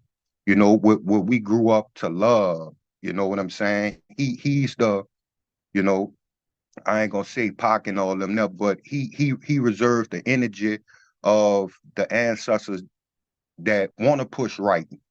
So this whole beef was that's why it split it down the middle. It exposed the mental capacity of our people. He stripped this idol. He straight up stripped this idol of all his glory. With whatever image that you had for this guy, he used so much, this Warlock shit serious, and he stripped. What's that saying? The king got draws on. When you raise up the king dress, he got draws on. You know what I'm saying? So yeah, this shit wasn't nothing but a big old energy grab. It's really shifting the culture. This is what we needed. You know what I'm saying? That's why everybody's so impatient. Everybody's so man, we woke up. Like this was like a real shock to hip hop. Like for all us who know about the energy that was spewed out, during the Pac and Biggie days. You know what I'm saying? It's not the same energy, but it's damn near close to it. You know what? Where everybody's in their feeling, it draws a line between the people, and you have sides. It's either you going this way with it or you going that way with it. And this here with Drake and K Dot, it exposed all that. It exposed all that. It's like what he said, if pet OVO, step this way. If you with me, lock arms, we stepping this way and that way. You know what I'm saying? Like he drew that line. And it really woke a lot of people up. You know what I'm saying? And that's what we needed in hip hop right now, because man, come on, man, for like 10 years, 10, 12 years, man, we've been docile. We've been complacent. We've been just won't shake our ass. We done lost. They done dumbed us down so much that we don't even want to think no more about, think about what we listening to. We just want to shake our ass to it. And, I'm loving it, but I understand that this wasn't nothing but two warlocks going at each other top. You know what I'm saying? And okay. Kendrick's leaving for 5 years was a good thing. He come out with Mr. Morale, man, when you in that business, you got to strip yourself of all ego. He put all his ego into that, that album. So when he reemerged now, what can you say about him? You know what I'm saying? He has no ego. You know what I'm saying? So he was the only one that could have win that at Drake to strip him of the so-called power that he had over the culture, and he had a strong, a strong hold on it, with the people that he associate with, Future is a proclaimed Satanist, like The Weeknd, Well, I listen. Well, before we go to Future, I gotta take another call, but I'm gonna bring you back in. We almost finished rotating them, and we're gonna have a round table for sure. But yeah, this one nothing but an energy grab, bro Sanchez. I'm here for it though. Well, I appreciate your outlook on the whole situation, man. Much love. We're gonna bring you right back in. As far as the whole thing about energy grabs, right? I just think that any situation they give us can be a teaching situation. It's something we can extract out of it. And with this one right here, I mean, it just show you the shiesty nature of the industry. And I do think Drake is an industry plant, man. Show you why I stopped trying to get in it, bro. And I think they targeting Kendrick Lamar, and I think they targeted Tory Lanez, and I think this can be done to you. Real talk. And I do think Drake working with the police. Let me get the next caller on, man. If you didn't see the video that I done previously on my main channel, make sure you go to Bro Sanchez TV and check that out. And I give my theory on the matter. But this video is for the callers. It's all about the callers. So salute to y'all. Thank you for the people that's hitting that like button, that super chat button, that Cashapp button. I appreciate the love. Shout out to you, Sir Drop. Thank you for joining. What you think about this whole thing, man? What's going on? How my mic sound? Yeah, you sound good. What's going on? Salutes to you. How I'm looking at it is from a common sense standpoint, right? I wanna ask the chat and everybody a question. When the last time you saw a mansion have a drive-by assault on it? Any gangster in the world, right? They're not about to drive to no mansion highly secured with security guards to try to kill nobody. So now I'm thinking, is this a stage psyop? Mm-hmm. Is this to make rap negative? First they had us with the drill music. Now Kendrick Lamar and Drake is gangster. Come on, man, that's just not. It's just not sitting well with me. Mm-hmm. For them to even add rap to this, what happened there was somebody scorn. If it did happen, I don't even believe it happened, but if it did happen, that was somebody scorn, like a baby's daddy, and he was trying to shoot the security guard. Wasn't nobody thinking about Drake. It had to be something like that. So for people to say, yeah, that rap beat Kendrick Lamar, you know, he a gang member. Man, ain't no gang member going to Canada to do nothing. I don't care what gang they is. If they're not a gang in Canada, they're still not going to drive into, even though they said the community wasn't gated, they made sure they put that in. You're still not about to drive past somebody that got security guards, this, that, and the third, in a neighborhood, shooting houses up. I just don't see it. But we'll see how it play out. And if it play out how I think it's going to play out, if it's real, both of them going to die. They trying to repaint the Biggie Tupac scene. Both of them gonna die on some fake psyop sacrifice. And here go another thought. I'm just free thinking on this. I'm just putting out every thought that went through my head. Was they trying to sacrifice Drake? And he got away. You know how they tried to do Tupac with the undercover cop, or how they tried to do Martin and he was running down the street in his drawers. See, that can be something that's going on. But the story they giving me don't make no sense whatsoever from what I'm hearing so far. It doesn't. It doesn't, man. I'm with you 100% on that, bro. Real talk. You got a good analysis of it. Like I said, man, I said the same thing, bro. You know what I'm saying? You just nothing but real shit. Like, first of all, Drop, they not even talking about the Canadian border. We should have a news crew at the border with a police team and them at the border, because first of all, we got to talk how the killers got in and out of that community and nobody saw nothing. We got to rely on video footage, and the video footage don't link Kendrick, but they keep bringing him in the rap beef up.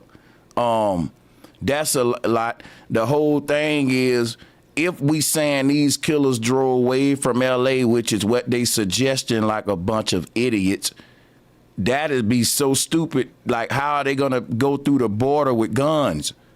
They got passports.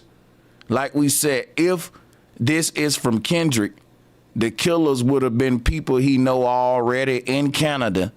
And if that's the case, why the hell is the Toronto police already talking about they contacting Los Angeles Police Department so they can start investigating the West Side Pyrus, whatever gang Kendrick affiliated with?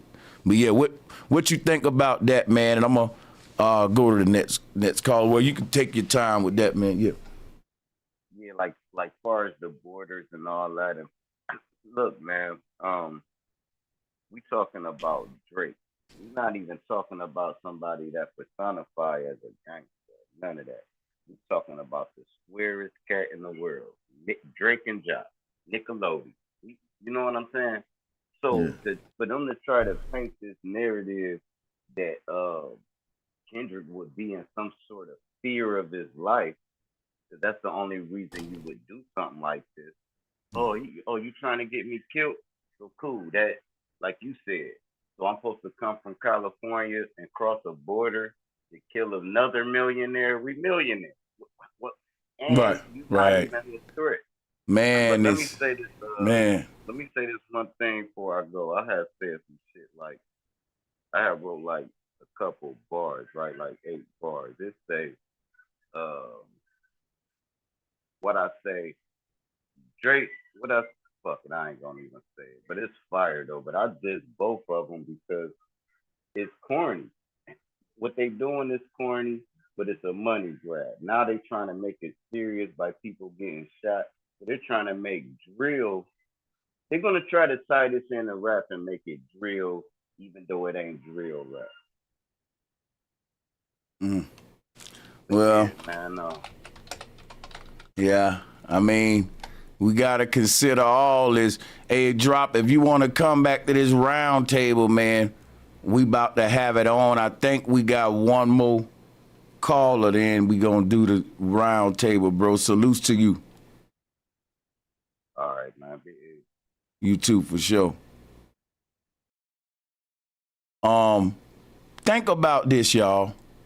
You talking about Compton Bloods driving way to Canada, past the border with guns, to shoot up a house like this. Hello? Yeah, William, I'm just making a point, and I'm going to bring you into the bill. Thank you for joining, man. I'm just saying, William, no, this a big-ass mansion. I mean, if you really got a problem with Drake where you driving to Canada, across the border with guns, you ain't going up there to just shoot at his house a few times. Especially if if the house this big, you know you ain't gonna hit Drake. But, you know, and it's just crazy. The chances of you hitting a security guard from the road is so rare because this thing is surrounded by acres of land and trees and tennis courts before you even get to the house. So if you on an outside road, you really got to be a sniper, like a drive-by, and you hit somebody anyway, even if they standing outside, is kind of hard to do. With the given the property, if you look at the aerial views and shit, if you look at the main roads, it's so many property space in between the house and the main roads on all sides that it's like these niggas must have been doing a sniper drive-by. Like these Bloods was like Navy SEALs or some shit. But yeah, you got it. What you think man, what I about wanted this? to say was this. I personally think that we are watching in real time a live TV show. Like, I think they changed the format of like how we watch movies. And I think that we live movies now and they play them out in front of us. Something similar like to what the brother was saying before. But think about it. We got actors, we got writers, we got cameramen. Everything's documented on camera. And then even the clip that you were showing with the guy who was basically talking about, I guess he represented the police and he was talking about they wasn't going to be able to disclose any information. That to me seemed like it was an act. It just seemed completely fake. And it seemed like even the people asking the questions was asking design questions to gear the narrative in a certain direction. Yeah, I can definitely hear the media, you know, painting the narrative. Soon as the shit happened, they started painting. It's something to do with the beef, the rap beef. Like, god damn, But see, that's crazy. that to me lets me know that this can't be real. It got to be something that was pre-designed. Like they was cooking this up. See what I'm saying? The same way you write a show. What Drake got writers because he's an actor. See what I'm saying? Yeah, I can see be this. Surprised if honestly, I think that this was to polarize us, similar to the Democrat Republican Party, the red, the blue, the Bloods, the Crips. You see how Drake is a whole energy and a whole set of people, they go to this way. And then Kendrick is a whole energy and a whole different set of people, they go the opposite way. And then J. Cole was right there in the middle and he bowed out. Almost like Jesus up on the cross between the two thieves. Yeah. Yeah, and you know how one of the thieves who was up on the cross with Jesus looked at him and he repented. I might be reaching, man. Let me know. Nah, J. Cole was smart, man, because this shit they got crazy. But I appreciate you, man. You can stay on. I'm going to open up the round table at this time and let the whole gang on, and we'll go from there. And if y'all all enjoying the show, hit the like button, hit the share button, hit that Cash App button, that super chat button. Appreciate you all. Appreciate y'all. People asking questions for the actual design questions. Appreciate y'all. Appreciate y'all. We just got a bit of traffic coming on. It's going to be a little chaotic getting them on.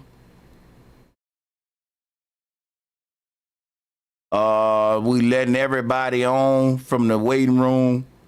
And yeah, whenever y'all get ready, man, the first thing I want to say to pop this off to the people that's on here, you know, that's, how can I say it, pro Drake or, you know, want to defend Drake or whatever.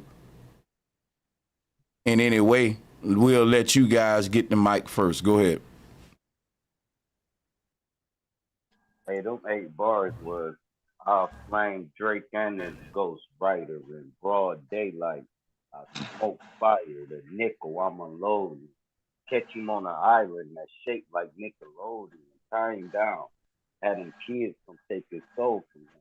And then the devil come collect what's owed to him. As for Kendrick, just a shallow rapper. To get in the industry, probably suck Drake dick and swallow that. And J. Cole, late look. No, I ain't gonna keep saying it, but this shit Okay, fire, yeah, that's real. That's real graphic to the motherfucker there, bro. But Was that Kendrick? Hold on, but is Drake about that life though? That's the thing. Is he about that life? That was me, bro. Nigga, that shit was dope. Yeah. Yeah, Drop got them bars. You can't hate on that. Oh, but they say Daylight wrote his diss track. That's why I said Yeah, they did say Daylight did it, but hey, we'll never know. Salutes to everybody on the call, man. Appreciate those bars, man. And yeah, where y'all standing at with this, man? What up, Sanchez? What's good? What's good? Welcome back. You know, we don't stand with them P words. Is there anyone on the call that think Dre is not a P word? Oh, we all think he's a P word. Good shit. Good shit. Hey, We can move. y'all talking about those like 17 and 14-year-old girls that he like brought on stage and stuff? Right on. Are we all fathers here by any chance? Are we all fathers? I got a question to you, Sanchez, about that. Okay, one at a time. I got an answer for you. I got a question for you about that. So, like, seeing that there are different state and federal laws about okay, this is finna get real crazy, Salas. I don't think you want to do this to yourself, bro, because I know where you about to go, bro. It's really about to make you look like a creep. I'm just telling you, I know where you about to go, bro. I'm gonna have to say something here. You know what? Hold on. Don't let me holler. I got it. Listen, the thing about the round table, it gotta be order.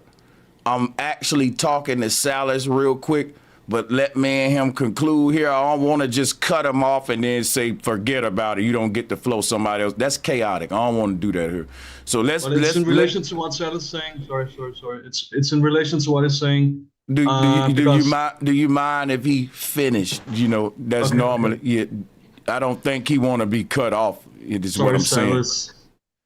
I cut him off, but it ain't a green light for everybody to hop in and like he don't get the mic no more. I was just cutting the man, warning him, but he can get his mic back though. All right, so I'm just gonna ask you a quick question. Do you think it's pedophilic for somebody 19, 20 to date somebody who is, 17, 18, 16, 17, 18? Do you think that's pedophilic? No, I think that the question is irrelevant because right here Drake is 24 and this little girl is 17. So either we're gonna deal with what we dealing with or you're gonna make up a scenario. So let me ask you a more relevant question. Do you think it's okay for a 24-year-old that's Drake size right here? Look at the video, Salas. To be dating a little 17-year-old right here, and she is underage. And they are in Colorado, not Canada, which would make her underage. Do you think this is appropriate? Is my question for you. I think that's a better question. Morally, no. It's just that, like, and I know that there's like a real big differences. It's just that, like, my mom was, okay. My mom was like 18. Personalized it. My mom was like 18 years younger than my dad. You know what I'm saying? And that doesn't mean that she okay, was so let me ask you a question. How old was your mom when she met your dad? That's where we'll start. She was hold on, someone's in my door. Hold on, just a second. I'm gonna have to come back. My mom was, I think she was 38, I believe. Okay, that's different, man. That's very different, bro. Go ahead, you got it. Yeah. That you can't compare that to what we looking at on this screen right here. And then what we looking at on the screen, Drake body language even says, I can't touch this little girl. But why? Because she says she's 17. Now look, I always said, right, if you gotta ask a girl her age, you don't need to be talking to her. That means you pretty much see an underdeveloped body. Now, we're a bunch of guys on this call right here.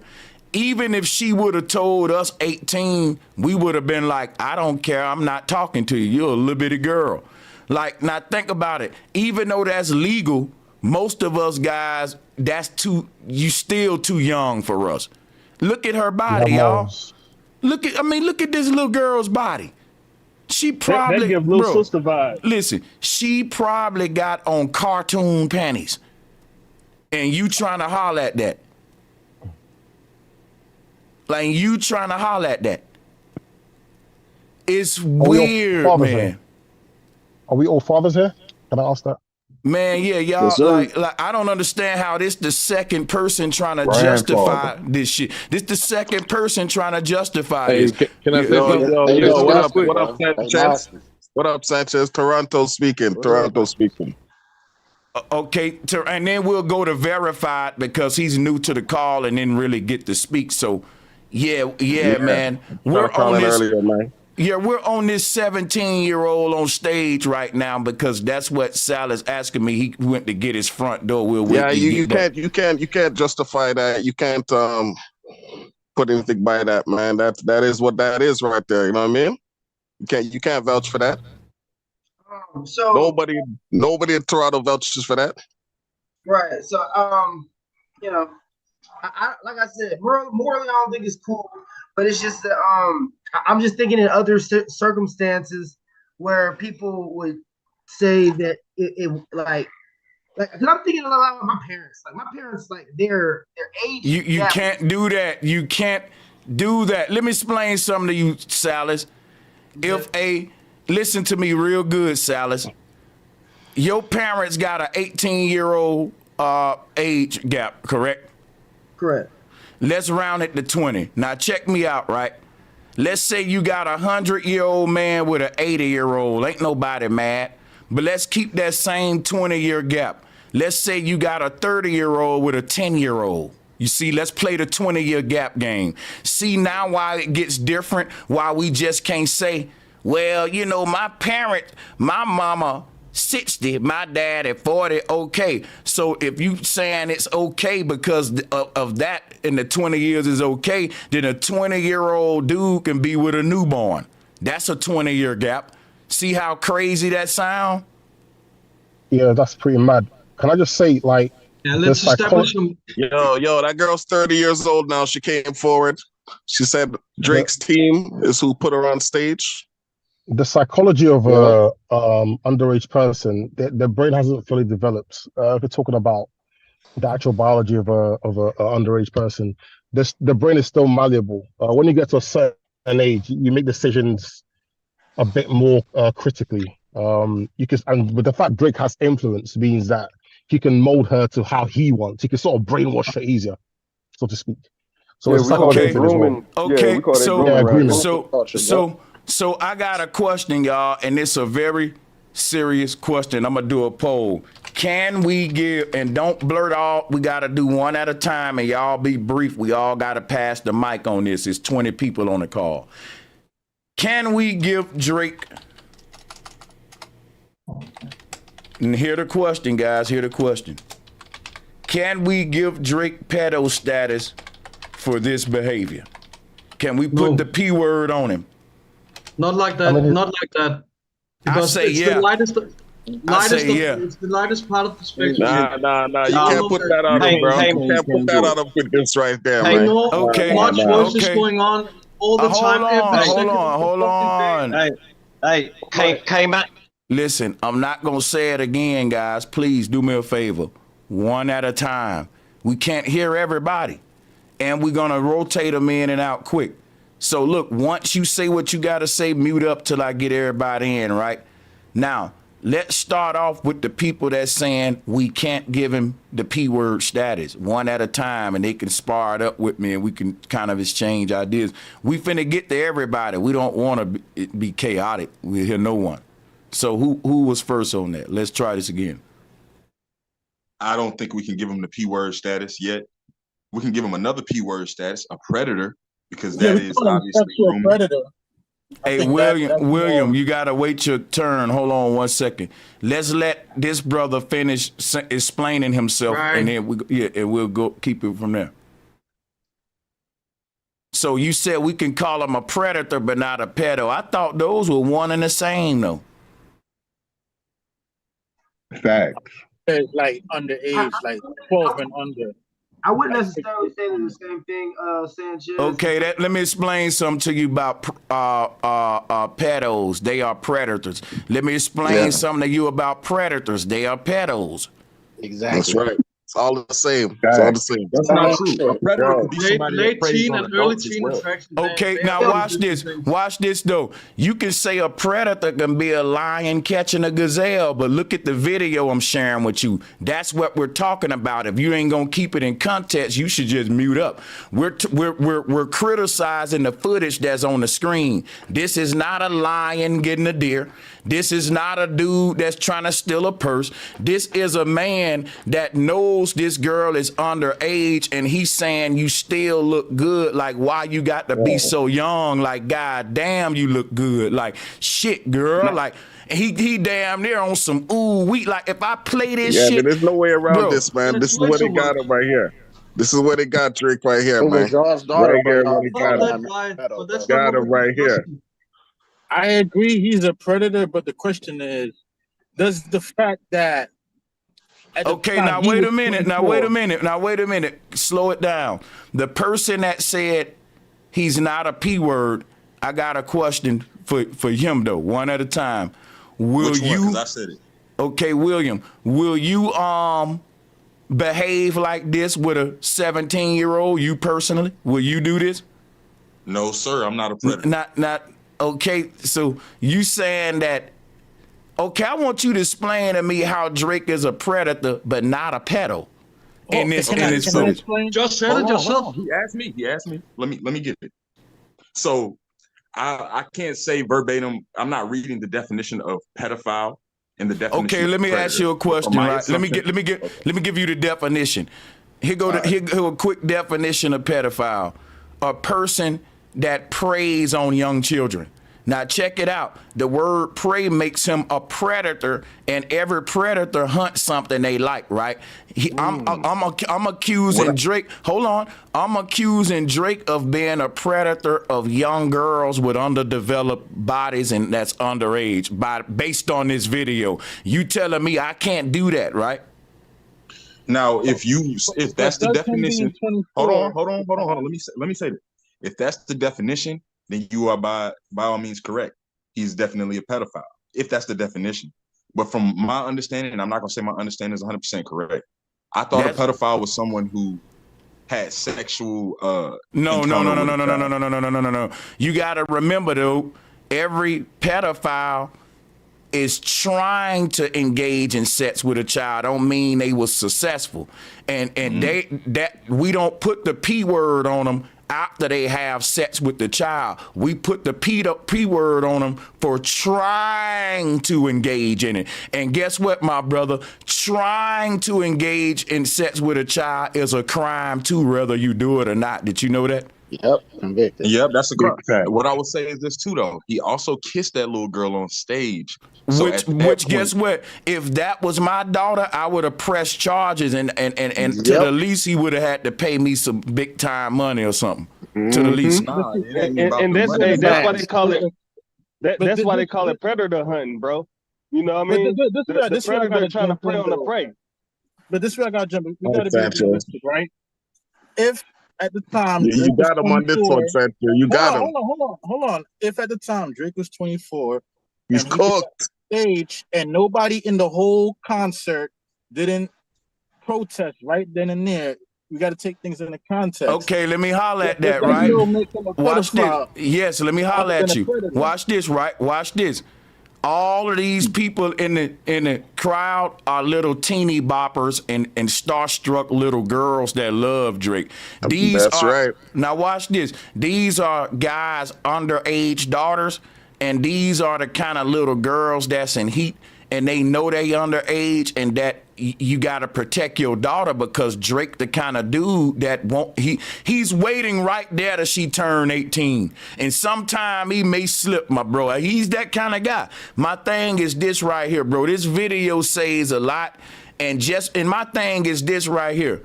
If no one cares that an underage girl is being touched inappropriately, you should care, my nigga. You should be the only nigga in the room saying something, even if 10,000 folks ain't saying nothing. So I don't understand your response anyway, that we expecting most of those underage girls in this audience, they hoping that they can be left alone with Drake.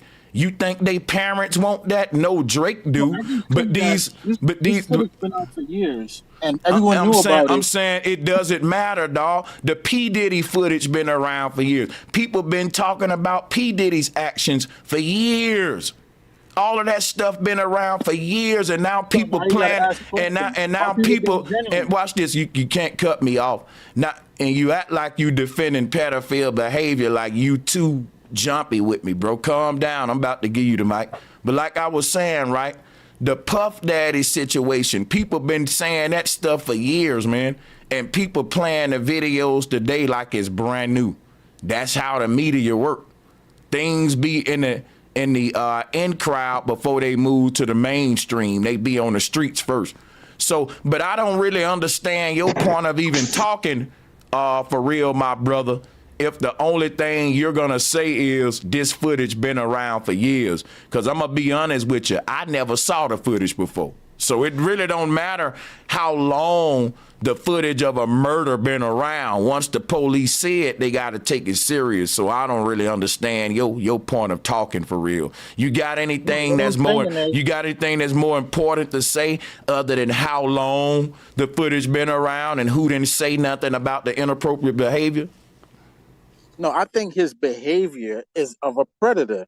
But to jump and say he's a pedophile, that's what a predator is, brother. The same shit, bro. I don't get y'all, brother. Y'all are tripping right now. That's like saying the brother that tried to take that purse, he's a predator. But since he didn't take that purse, he ain't a robber. He ain't a thief. He attempted to. He don't got to actually take the purse for me to put that stamp on him. It's grooming, Sanchez. Grooming. Hey, don't be taping for that nigga. Come on, bro. If you taping for Drake right now, my nigga, I ain't gonna lie to you. That's just sad, bro. The Drizzler be grooming. Hey, yo, bro. Hey, yo. So Sanchez, man. Guns and gang unit. The guns and gang unit always gets dispersed anytime there's gun violence in Toronto. Okay, because that's what I was trying to verify, man. We got a brother on here from Toronto, y'all, and I was saying, who sends the gun and gang and unit I'm for tapped in every too. shooting? I'm tapped in too. So they ain't capping when they say that they sending the gang unit for every single shooting in this city, no matter what. Okay, 'cause gotcha. the laws out here are different when it comes to guns. So anytime something happens with guns, you know what I mean, it's pretty much federal level. I'm glad we got that clarified. We got you know what that. I'm saying? Yeah. Hey, I also heard that the Weekend manager got shot last week. Could this be like a Couple weeks ago. retaliation with the Weekend? Mm-hmm. Yeah, the Weekend. I heard all that those, too. all those guys got hitters, man. Drake, all those guys got hitters. That shit that happened today, this is inside job. Nobody traveling from LA. LA dudes, nobody from LA has ever slided in Toronto, ever. I gotta make a quick point. But Toronto people could You can't definitely even get slide to in Canada LA. if you got a criminal record. They don't allow felons over there, so you wouldn't even get past the border. Exactly. So no LA dude has ever slid in Toronto to do anything, cross back, fourth border with guns and stuff like that. That's never happened, never will happen. Let me ask you Right? something. But Toronto dudes are sliding all over. Let We me ask you sliding something. all over. Let me ask Yo. you something, T. Dot. Before I forget, That's right, man. T Dot. So- we don't rep the 6, we rep T Dot. Right. You know, I go all the way back to Cardinal Official, man. Mr. That's Bacard. right, that's you right. know, I'm before Drake. I go to the real That's right. We shotters. before Drake. Right. The real T.O. mans, we know what it's all about. Drake is the industry. Drake is out of here. Drake is industry. Hey, I go all the way back to that old time killing. You understand? That's yeah, right. that's Old my time shit. killing. That's right. You know what I'm saying? You know I know. But You know I know. Drake is part of the music industry culture. You know what I mean? Yeah. He may not be part of the hip hop culture, but he's part of the music industry culture. His family played music for Al Green. Hold up, everybody. Hold on, everybody. Wait a second. I gotta ask Toronto a question. I Go want to ahead, know, man. when was the last time that the Toronto Police Department went outside of Toronto to investigate a shooting that happened in Canada? Never happened. Never happened. So you with me when I say this shit is fishy, what they doing with the Kendrick thing? Well, that was media. You know, the media's gonna throw things out there. You know what I mean? Yeah, to get the pot rolling. You know what I'm saying? Because that was the media woman. She's gonna throw things out there because that's what they do, man. So it starts like that, like a little trickle in the water. They put that out there. You know, somehow tying this shit to LA when this ain't no LA versus Canada shit. You know what I'm saying? It was that reporter. And y'all gotta understand, Toronto's completely different than Canada. Toronto's its own Have than the rest of Toronto Canada. You know what I'm saying? Okay, have Toronto ever did that with an outside?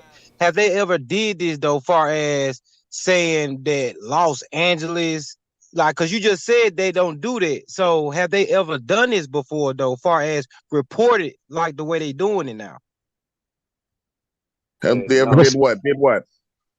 The reason why they did that is because they know Kendrick and Drake is beefing. The reporters can say anything they want. Reporters can just throw anything out there. Let me say something, y'all. Let me You know what I say mean? something, That's y'all. how the media works, man. Hold on 1 second. I gotta mute everybody for 1 second. The things that the brother from Toronto saying is just more information to let us know that this is some bullshit going on. Because think about what we saying about the border. Ain't nobody from the States going to slide to no Toronto hoods, to no Canada hoods. Right. It's just not happening. Right. And so for them to automatically, for the Toronto Police Department to be contacting the LAPD when this brother just said Toronto PD never done no shit like that.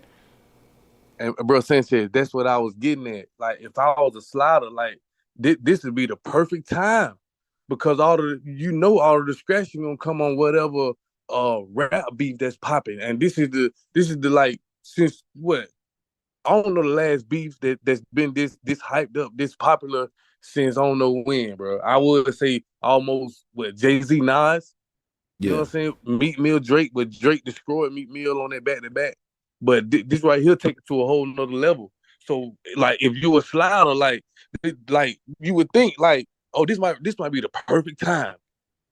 So you got to take that into consideration, because we know ain't no sliders coming from California to Toronto to do nothing. Hold Oh, on, I'm from the UK. What's the slider? What's the slider, just brother? a shooter. A shooter. Okay. Yeah. Okay. And So listen, what's the benefit?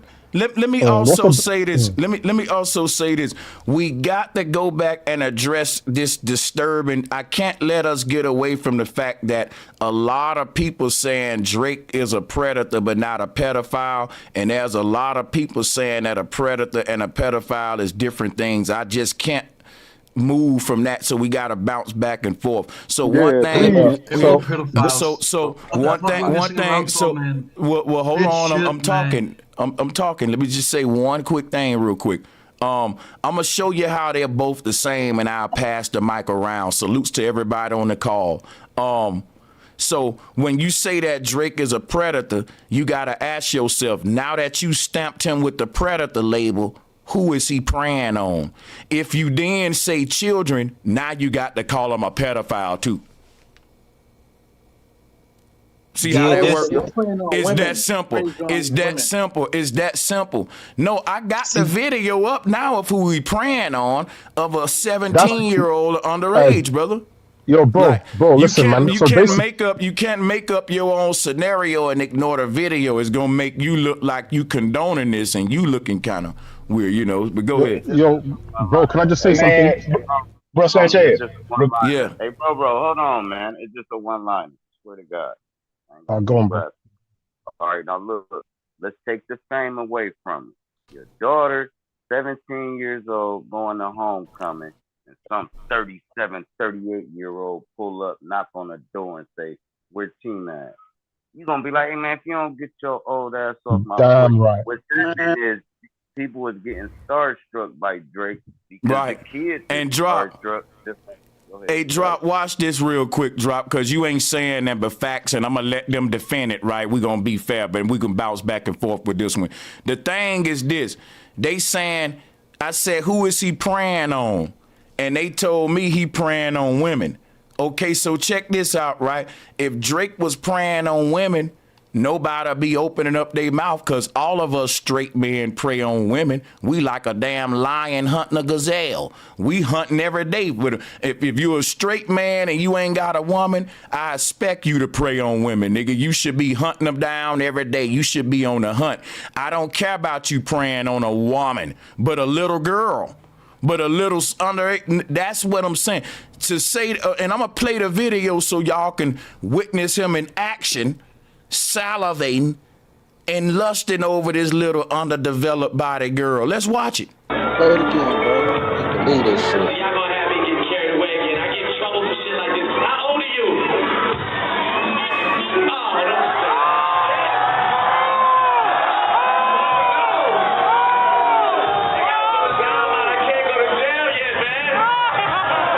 That man just said I can't go to jail, so he know he fucking up, and y'all defending it. Let's go. wow.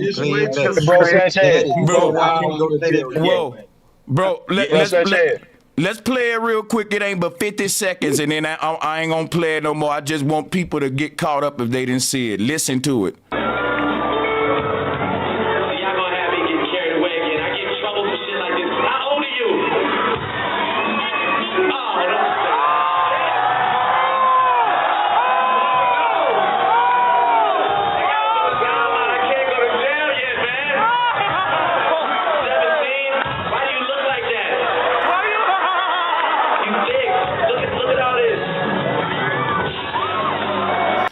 Told her you thick.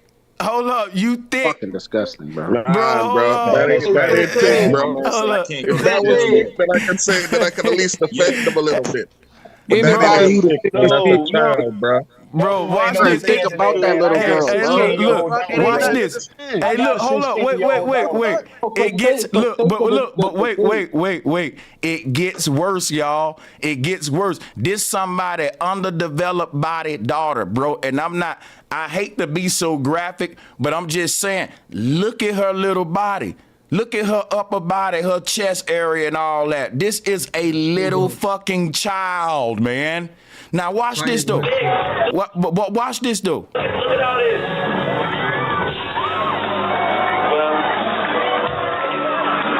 Well, listen, 17.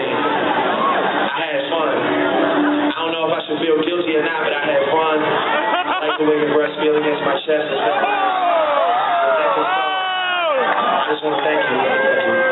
heard what he just said, my nigga? Tell me, translate This it for him. nigga just said I had fun against your little breasts up against my chest. Why you? No, You heard be that quiet. right, bro. You heard that That right. You nigga heard that just right. said it Hold on, felt what'd he good having say? those little breasts up. Hold up. Let me myself talk. Why y'all keep doing that? One at a time. Me myself. You was saying what he said? Oh now? yeah, no, you good, bro. He just said that her little breasts felt good up against his chest. Yeah.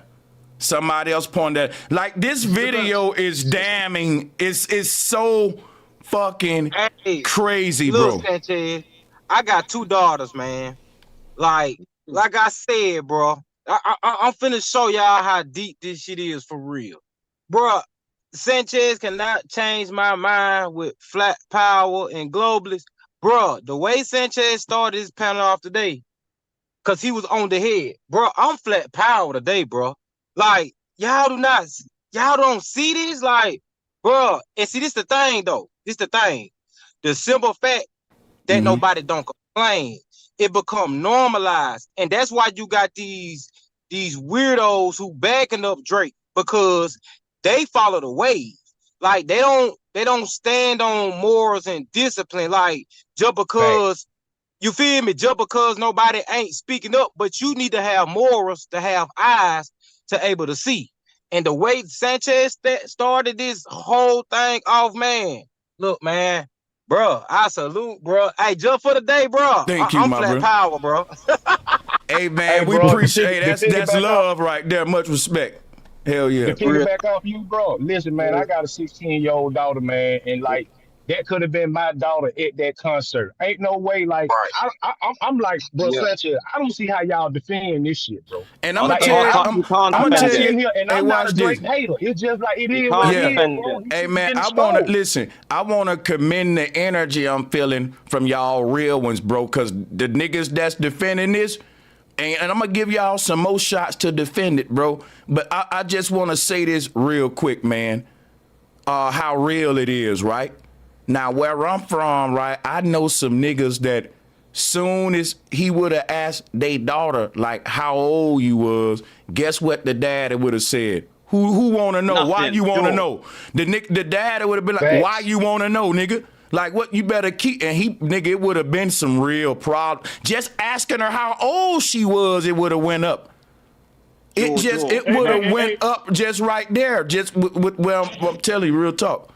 I ain't gonna lie. Even situation is kind of like, now we gotta look at you. We gotta look out for you, bro.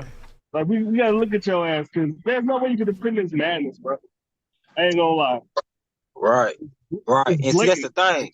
Like, he can have all. See, this is the thing. I won't take the talent away from Drake. He can rap. He got that chameleon, like Sanchez already referred. He got that chameleon, you know, to blend in, whatever. Like, he has the talent. But, bro, his behavior, bro, you can't be around none of my little girls, bro. Even when they get old, like, you cannot be around them, bro. I'm not gonna conflate the two. I'm gonna, His as mind, a father, his mind is perverted, bro. Privileges over Hey, there. I'm gonna tell y'all what this is, bro. I'm gonna tell y'all exactly what this is. This is a case of cognitive dissonance. You can see exactly that this shit fucked up, but since it's Drake or whatever, you don't want to believe. It's just like me telling you sky blue when you gonna argue me up and down that the motherfucker blood red. You know what I'm saying? Looking Like, right at it. Looking right at it. Hey, yo, Yo. It's like this, man. Yo, it's like this. Kendrick put Drake out there, put his house out there on the registered list, made the OVO mansion look like some pedophile house. Hey, yo, You know what I'm saying? So you don't know what kind of cycles going over there. Probably mad. You know what I'm saying? Something happened to them. Probably went over there and said, yo, anybody I see over there, they're getting it. You know what I mean? But there's some real hitters out here. See? There's some real hitters out here, real sliders out here in Toronto. Hey, bro, you know what I'm chill for a saying? That will just slide out of place. If you see a place out there that made it look like it's a certain kind of place, mans will go over there and slide and wet that up. You know what I'm saying? Hey, Toronto, That's how they move out here. We don't care where it is. That over there, that's like the Beverly Hills. You know what I mean? Anybody could drive past Drake's house and do a sightseeing. Toronto, You know what I'm chill saying? for a second. Toronto, chill for a second. Now y'all remember what Brother Sanchez asked me. I said the first thing I said morally, no, that is not right. I think what this is a case of like, I don't know if y'all want to call it this, but like I just feel like the reason like he's 24, right, and she's 17. Now I'm not saying that it's wrong or right or whatever. What I am saying is like We saying it's wrong and it's pedo behavior. Don't do that right now. Let me get my full let him finish. Yeah. We gotta remember that, like, in the sense of a person's brain being fully developed by the age of 25, and yeah, he's 24 in this, right? I'm just looking at the gap is so small, but at the same time, she's so young. That's what makes it morally wrong. It's still trying to defend it. Yeah. I'm not condoning like specifically calling Drake a pedophile, right? Because he's 24 in this video. You can be a pedophile at 24. You didn't know that? I mean, I ain't saying you can or you can't. I'm just looking at the scenario, man. Like when we're talking about, because we're right now, right? We're talking about the age gap, right? Specifically, right? But that's what we're talking about, right? Hey, look at this little girl, Salas. Look at her, man. Look at her. Look at his behavior. Look at that little girl, man, and look at Drake. Listen. I want to start this off by saying, Sanchez. Yo, the Drizzler got caught slipping. Listen, Salas. The Drizzler got caught slipping, man. That's all that was, Wait. Let me holler at Salas 1 minute. Salas, hold on, Salas. Hold. This is getting out of hand, Salas. Wait a second. Salas, I want you to peep how far Drake got to bend down just to kiss her. Look at his back. He got to damn near bend his knee, get on his knees to kiss her. Look at this. That's his type.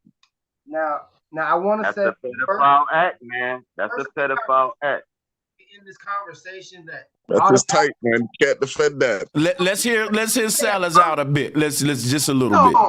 We'll let y'all get it. Yeah. So first. The strong statement that I want to say is morally, yes, it's wrong. Like me personally, I wouldn't even condone some weird shit like that. So then, okay?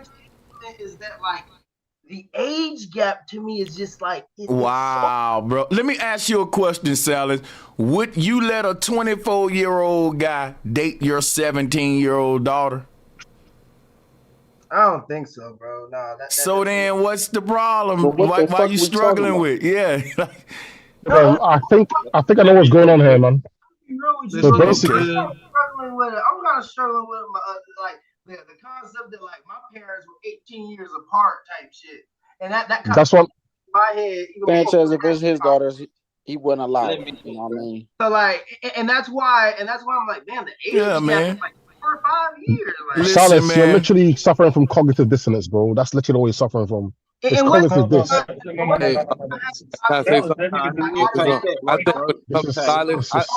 when it comes to but I don't understand where you're getting the cognitive dissonance. The first thing because brother, you know what? Because this is cognitive dissonance. I'm gonna tell. Don't get me twisted within the conversation. Relax a second. I need anyone that's kind of feeling what Sal's saying a little bit to come and help him out because we got numbers on Salas, so let's even it out. If you feel like we being a little bit too critical on Drake, then help Salas out because he's need a little help here. Yeah. Yeah, you do need a little help, Salas. I think what Salas is trying to say that the age difference, if it was lower, it wouldn't be a problem.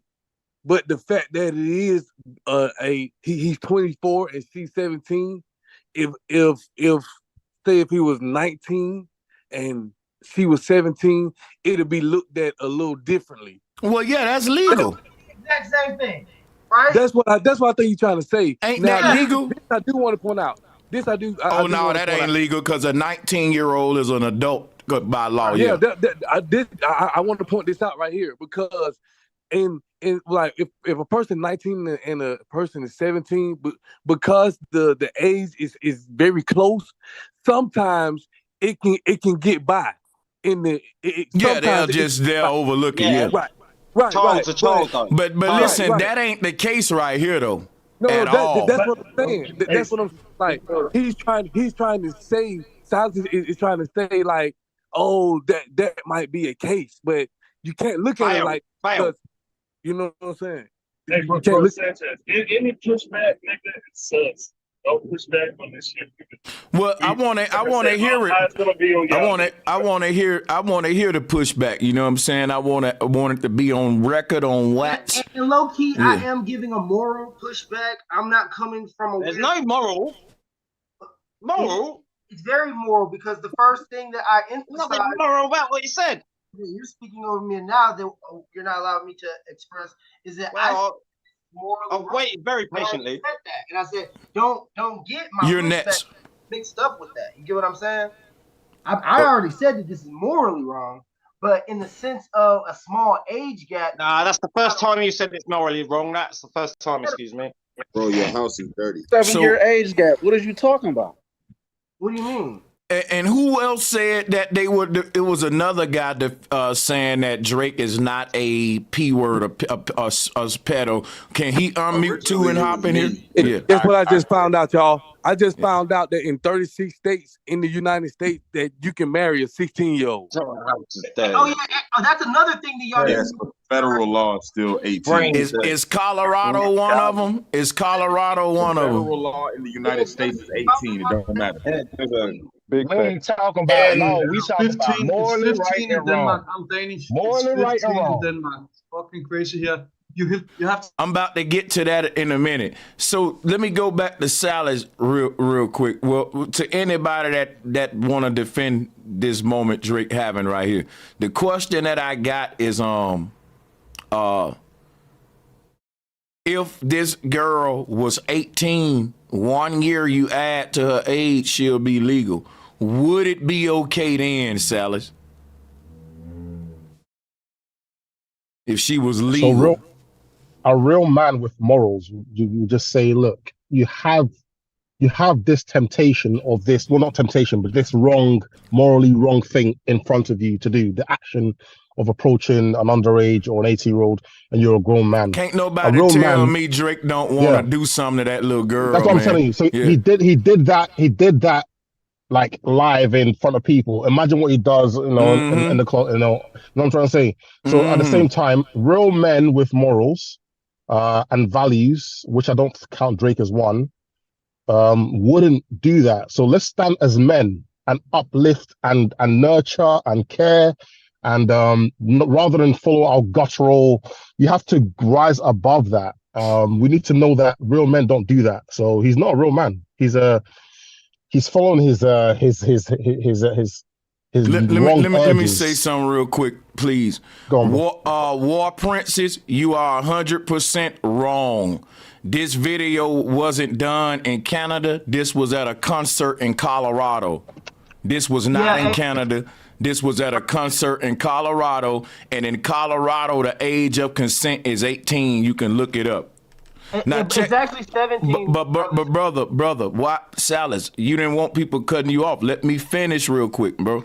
This is what I want to say, right? If you are a parent out there and you're talking about age of consent, I'ma just say you're a horrible person. Because I'm gonna tell you something again. Where I'm from, I don't know what it's like where you from. Thank you, bro, Sanchez. Listen, let me just finish. Parents don't give a damn about no age of consent. I know some listen, let me just say this. I know some fathers out there with some 16-year-old girls. If a 30-year-old, 40-year-old man take their daughter's virginity, they gonna be in prison for life, and they don't give a fuck about no age of consent. So listen, while you keep talking about some age of consent, that sound good. Yeah, to you, you think that's gonna save you and protect you. That's funny. Yeah. It's some real fathers out there that don't play at all about their little girl, man. Yes, sir. But yeah, let me just say, like, do you have anyone with a psychology or medical background that could really, like, because I did biomedical science university, right? And I was going to become like a doctor at one stage in my life. Not as it's add to this conversation from a medical or a psychological standpoint. When you reach when you're that young, obviously we all know you're not developmentally certain neural pathways haven't connected yet, life experiences haven't set in. So you're susceptible to being you're susceptible to being what's that word you used before? Preyed on or groomed. Groomed. Thank you. So we all know that.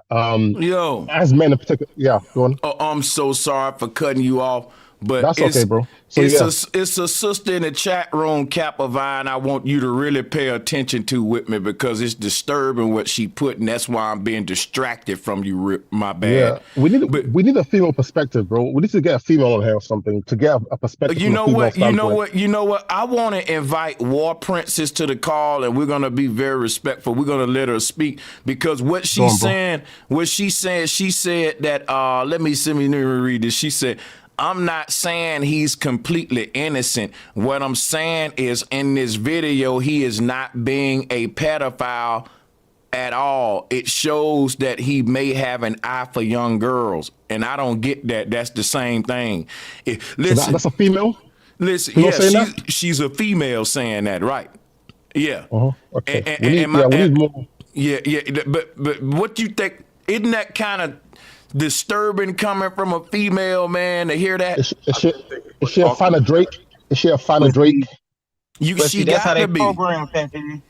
How they program? Because listen, because if you're a grown ass man and you're attracted to underdeveloped bodies and little girls, you're a pedophile.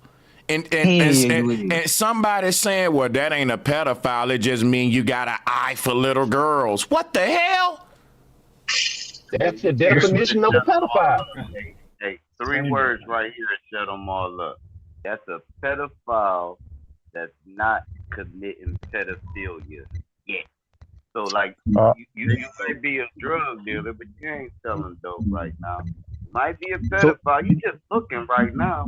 So we gotta wait till they commit the act to call him a pedophile. That's weird as fuck to me. I know you a creep. Like, was Drake ever on Disney or Nickelodeon?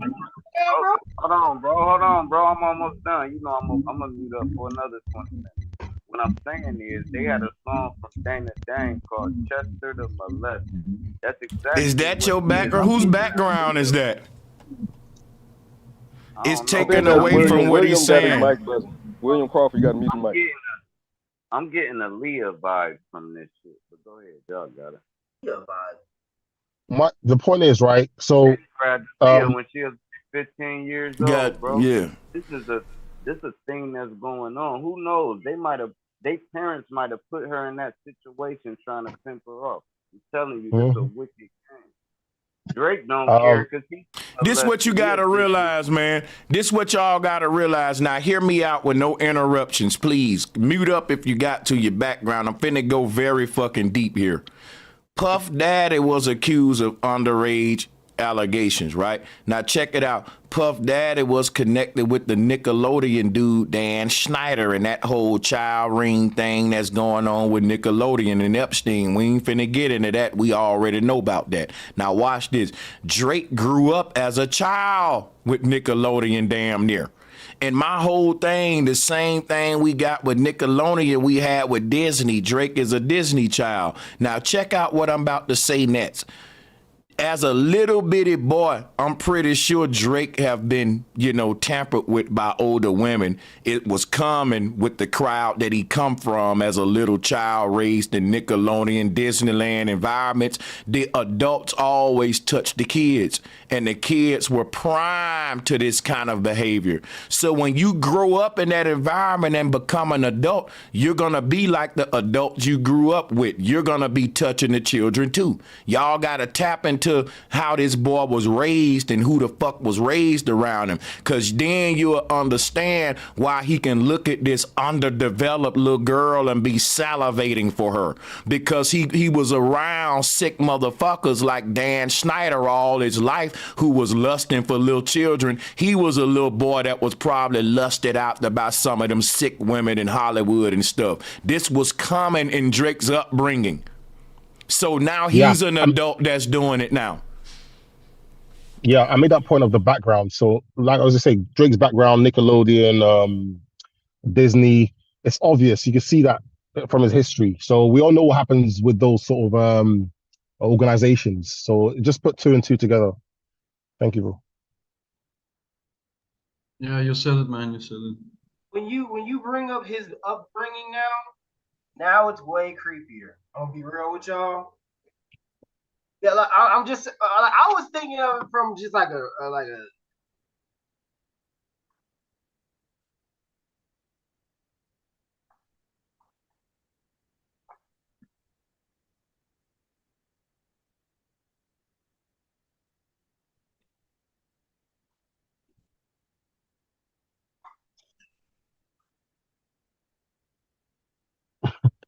Oh my God.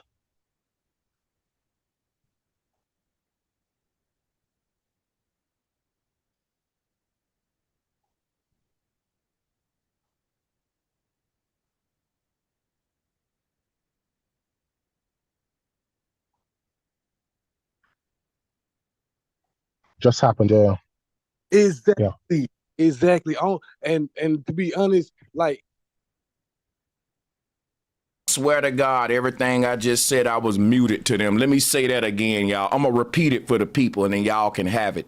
I said if all of us grown men was standing outside and the school bus let out and the young girls walked by and one of those grown men standing up with us asked one of those little girls, how old you is, baby?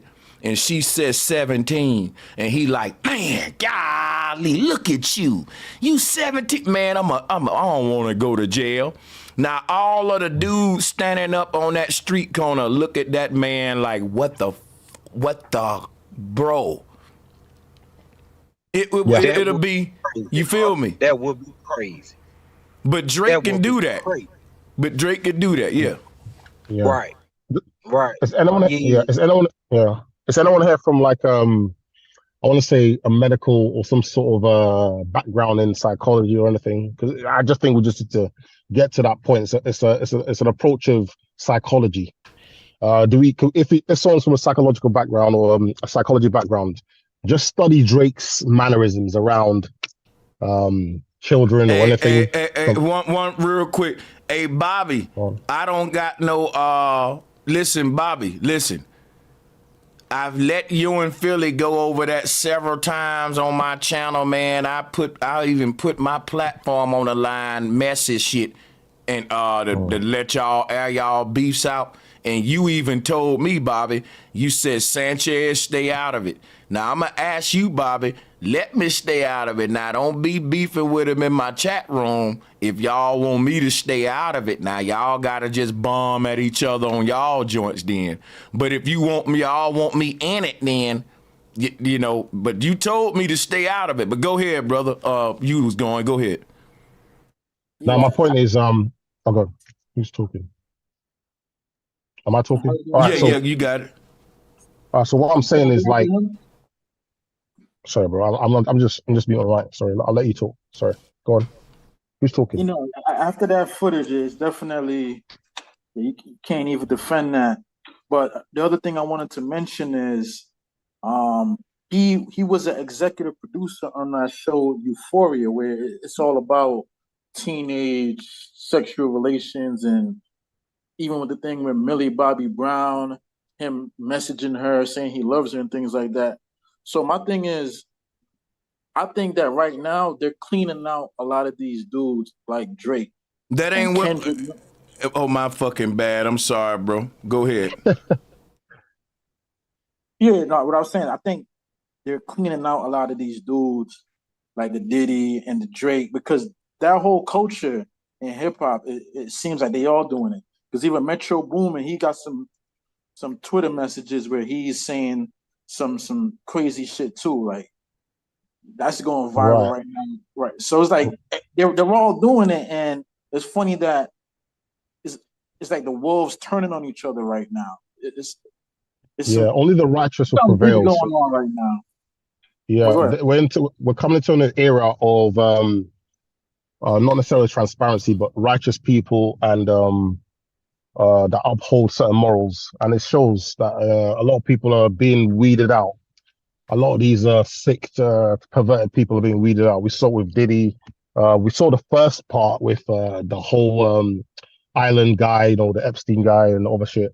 So a lot of these perversions are getting weeded out slowly, and it's just natural. That's just the way nature functions. Truth always prevails, righteousness always prevails, and people with morals always prevail. That's just the balance of nature.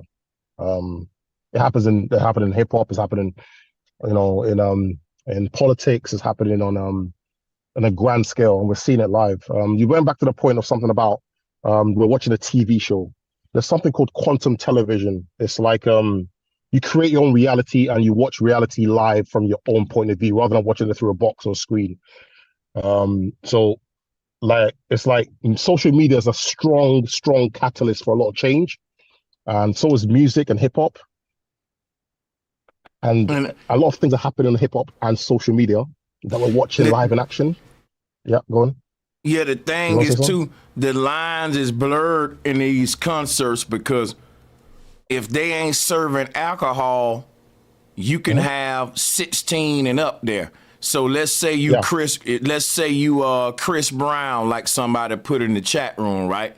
You can have Chris Brown, who's a grown man. He can have 16-year-olds at his show if ain't no alcohol being served. And now you got this grown dude groping and hunching the air in front of Liberty's underage girl. The atmosphere they create, to me, it sets these rappers up for failure, and it also put the young girls in jeopardy and shit.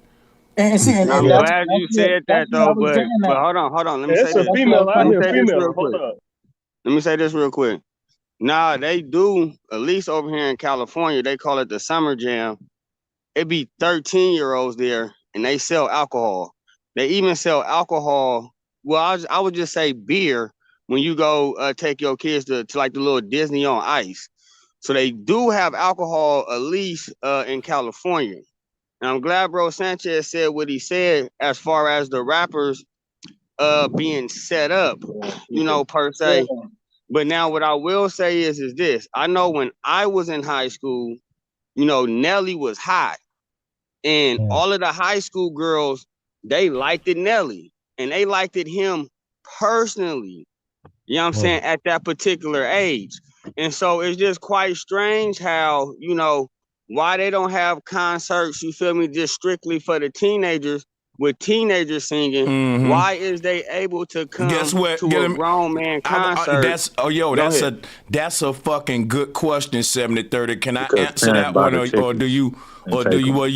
I'm gonna let you get the flow back, 7030. But that question is fire. So look, I'm gonna show you. See, who remember this coming up?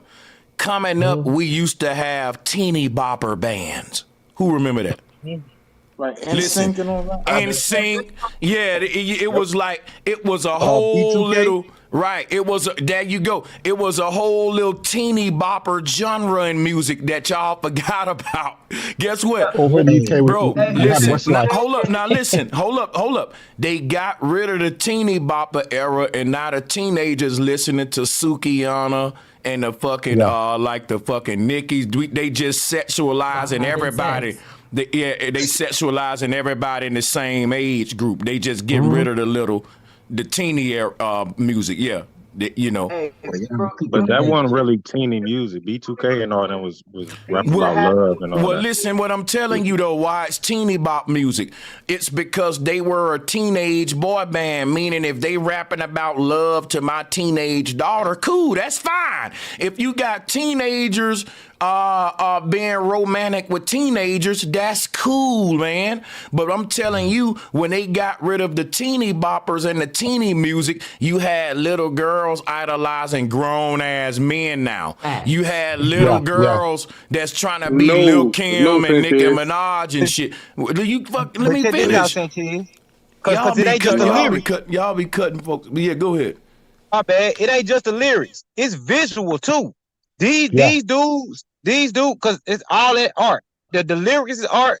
The visuals art. These dudes be having baby oil. And you got to understand that these little girls are perceiving all of that. They perceiving that concept at an early age. So like you just said, they not only hearing the words, when they see the visual, now they being Can I explain over-sexualized. something? Can I explain something to you, bro?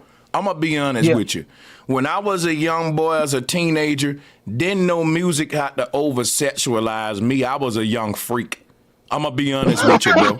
Straight up. I was Straight a up, me too. young fucking wild Mohican.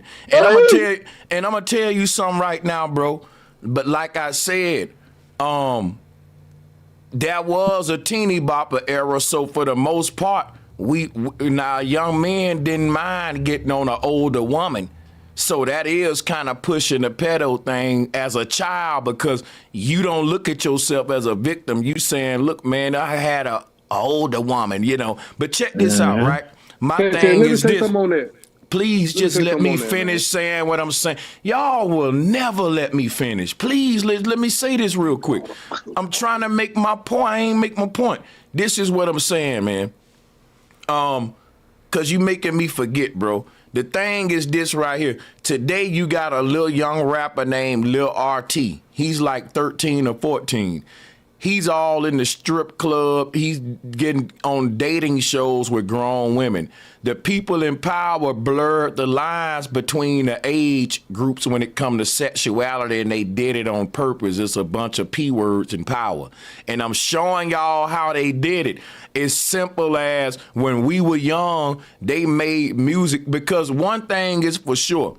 Young people start exploring their sexuality when we're fucking just 13, 14, 15. I want everybody here to really close your eyes and think back, because we be forgetting and we be having amnesia. Your sexuality start coming on board at around 12 and 13 and shit, dog. I want you to really think about that.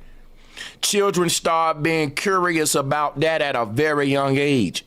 So what I'm telling you, by the time you 13, 14, a teeny bopper, you can make babies for real. And you're sexualized, you got puberty bumps in your face. Guess what the people in the South will say? That boy, how to get rid of them puberty bumps. I ain't gonna say that, somebody else gonna say it. But check this out, right? How they tell you thank you. That's what they said, get you some, boy. Cause they'll tell now check this out. When you young, you fermenting them ages. My thing is, if there's a teenage music genre, it keeps all of that in their own little community. When you get rid of that, the teenagers are now into the grown folks' sexuality, and now we connecting them to it. It's the game open now for what you see on the screen. And for age ain't nothing but a number and all that shit. You know what I'm saying? It opens up perversions from the mind of an adult. Hey, can I please say that real quick? But I ain't trying to cut nobody out. But I just want to make a point that Sensei was talking about. You remember there was a time where when Pretty Ricky first came out, that's a lot of reason, because it wasn't no money. It wasn't a lot of money in them teen bands, even though it probably was a good cause, but it wasn't no money in them teen bands. Cause when Pretty Ricky came out, like you can literally see a girl and her mama riding around listening. You say, hey, it's because of my age, girl. Yeah. You see what I'm saying? The mama riding around bumping that with the little The girl in the grooming back seat. happened in the music industry then. You see what I'm saying? So when Sensei said we did have the little teen bop, you know what I'm saying? We had that. We had the NSYNCs, the Backstreets. We had the little B12 even. You know what I'm saying? But at the same time, it wasn't no money into that. It was more money in the sexualizing people. That's where the money come from. And that's when Pretty Ricky blew up, because Pretty Ricky, even though they were teenagers, right? They had grown women loving them and wanting them. That's facts, though. Let me tell you something. And I'm going to tell you real talk. That's another thing that ended the teeny bop era, because check it out. It reached a thing where these labels was like, we gonna have to sell records to more than just teenagers if we want to recoup this money. So now they got to make these teenage bands kind of appeal to slyway adult women too, kind of like Michael Jackson was as a little boy and shit, you know, because what's the odds of me getting a good profit if all of the people that's coming to this show got to ask their mama and daddy to buy a ticket? You see, but check this out. This introduced the gateway in the music industry for the mama and the daughter being at the same show, partying with on the same shit where we at today. You see what I'm saying? And the same with the men. Man. Yeah. Guess who else get the money though? The pharmaceutical companies, nigga. Because once you in school, once you're a teenager and you want to be sexually active, you don't have to tell your parents. Just go through the school. Yeah. Yep, and Sexual dude made a energy is great point very- about how the woman, yo. Oh my, yeah, go ahead. Because that sexual shit energies are ain't very just powerful. yeah. Yeah, sexual energies are very powerful. It's a very powerful energy. It's so powerful, it can bring a new life into this realm. So we all know that sexual energy is very powerful, and obviously they're using it for monetary gain or financial gain. It goes without saying. So yeah. Big facts, and just talking about the women, right? When dude brought up the mothers taking their daughters to these type of hypersexualized concerts, they helped in the grooming of the next generation of mothers, because that little girl gonna grow up being a mother too. So it's a generational, it's a whole bloodline that's raising kids up to be that type of prey for that type of pedo And you're right. Yep. Yep. And we me weren't raised myself, like that. Certain groups were raised like that though. I want to give you some deep to what you're saying, me myself, and you take it back from me now. I want to put this out there. Don't get it twisted, y'all. There's a lot of daughters whose mothers are hoping that one of them B2K members knock up their daughter. They hoping Drake knock her up. They hoping one of them dudes knock their daughter up. Guess what? They putting their daughter in the shortest shorts, hoping she get invited backstage into the room afterward. I'm telling y'all, this gonna sound crazy. Some mothers like that coming up, in my, you know, prepubescent, well not prepubescent, you know, teenage years, 16, 17, just traveling, just in the city, right? Going to house party after house party. It's like, yo, your mom's in. He's like, no, she here. I was like, oh shit, that's your mom. He's like, yo, what's going on? He's like, yo, she been trying to get at me the whole party. Nah, because the mothers are sort of the mothers. They have the mothers clubs where y'all lived. Did they have teen clubs? Because in Texas they have teen in Virginia clubs. for sure. Like, I remember, but listen, wait. But here's the thing, Salad. Teen clubs is different than a concert. When a big rapper come to town, that's different than a teen club. They gonna get like an arena, some big venue in the city. Personal experience. I've met Nick Cannon. Hey, Silas, you look like YK the Truth. Anybody ever told you that?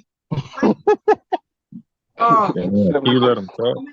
I met Nick Cannon. Yeah, they're gonna get a venue and like I said, if ain't no alcohol being served at that concert, some people said in certain states you can have little girls and little boys as young as 13 at a fucking Gangsta Boo Trina concert. This is facts. I wouldn't be surprised, man. You know, you'll see. Hey, to make my point, right? Like I was trying to, because you talk about the teeny bop or whatever. Like I remember, like, because the teenage clubs, it's like they're like 13 and like between 13 and 18 going to the same club. And I remember that they used to have what was it called, foam nights, where they would have foam parties. Like, bro, the shit I saw at teenage foam parties was wild. That shit didn't even make sense. See, you know what's crazy though? My thing is, we can't really bring up teenage parties when it come to when these rappers come to town, man. Because I'm gonna tell you something about when a rapper come to town. These rappers will rent out a whole hotel in the South, or at least a whole floor. And guess what? Anything in the crowd that they want, they ain't even gotta holler at it. They entourage is bringing a whole fleet of women in the room that night for them and the entourage. It's gonna be a out the party at that rapper's room. And only the biggest people in the city gonna get invited to that. I'm talking about the big dope boys and the big motherfuckers going. You see what I'm saying? Now, some people will be backstage at the concert, but everybody ain't gonna get invited to that party, what Diddy called a party, right? Now, check this out. at the party, that's the party after the show, that's at that rapper's room or whatever he done rented out in town. Guess what? They done shop through the crowd. They already know what he like, just like P. Diddy had people recruiting his girls. These people are so powerful, they don't have to holler at nobody. They got teams of people that go and get the women. They walk up to the women with chains on, with the label shirt on, and they tell them young women, hey, do you want to go to the party after the show? You're invited. Drake like you guys. He thinks you're cute and you guys are invited. Before you know it, it's 30, 40. You got that many women at your after party and they all like, yo, they gave me a card to the joint. They excited than a motherfucker, right? So look, they all going up in there thinking they gonna be the lucky one to sleep with Drake, so he can just pick and choose, or Drake or whoever you want to fill in the blank with that with, right? So, but check it out. The people that recruit the sets, let's call them sets workers or sets for these people, the sexual side. If that person is attracted to younger women, guess what? These people have that kind of dirt on them. That's why one go down, they all go down, like Diddy. That's why I'm telling you, if he go down, Young Miami going down. Because a lot of times these dudes don't got to holler at the underage kid themselves. They got the entourage that know what the monster likes and will get it for him. Hey, let me add on to that. Let me speak on that. Yeah, this man has his own entourage. You know what I'm saying? Hold on. Let me, just to add on to what you're saying, it's a new little show on YouTube. You know, Charleston White was on there. A few other older people was on there. And it'd be like 20 women. I don't know if y'all ever seen it. Like even Boosie was on there. And it was a bunch of young girls. You feel me? And he picked like 7 of them, and they, you feel me, went to go chill with Boosie. But he go to the right, go to the left. Yeah, he didn't have to go. Move to the left, move to the right. You right. Yeah. He didn't have to holler or nothing. They just gather up the girls. You feel me? And he picked what he want from there. So, hey, can I say this real quick? Because I'm at work and I'm gonna have to go back on mute. But look, we gotta remember now, this type of behavior for them people that's in them industries, entertainment, Hollywood, this is normal behavior for them. They're trying to get normalized for us. Now, it's all out here in the arena of public opinion. So if we okay with this shit, they gonna keep on pushing it in our face. You see what I'm saying? Like, I feel like we got to take a stand right now, and it's all about how we want to move forward. Because they just showing us who they truly are right now. They can't hide no more. You see what I'm saying? Yeah, you right on that. For sure. Add on your point. And I think Drake's still stuck back in his old days, nigga, when he was on set at the Grossi. Like maybe he's still attracted to the same motherfuckers from back then, you know. But see, the nigga never really grown up. But think about this, right? Here's the thing, right? See, this what y'all gotta tap into, right? All of us, we didn't grow up in a house seeing adults regularly touch children and act sexual and romantic with children. We didn't grow up with that. We didn't grow up in an environment where it was normal for adults and children to have little relationships and doing sexual things. This was the normal environment of In Living Color children, of P. Diddy kids like Usher when he or Bieber, what the life they was exposed to, or fucking Hollywood, Disney. This was normal. So when they grow up and act like this, we all shocked like, man, how can this fully developed grown man even be attracted to this underdeveloped body little child? And you can't tap into that. And I'm telling you how his mind get like that, because he's been in environments where he probably as a young boy had normal relationships with grown ass women as a little bitty Drake. I'm pretty sure Drake done got head, all that as a little boy, like this was normal. And when he grow up, he's gonna think, man, ain't nothing wrong with this age thing. It's just a number, because he grew up in it. That's what I'm saying. We got to keep that in mind. Yeah.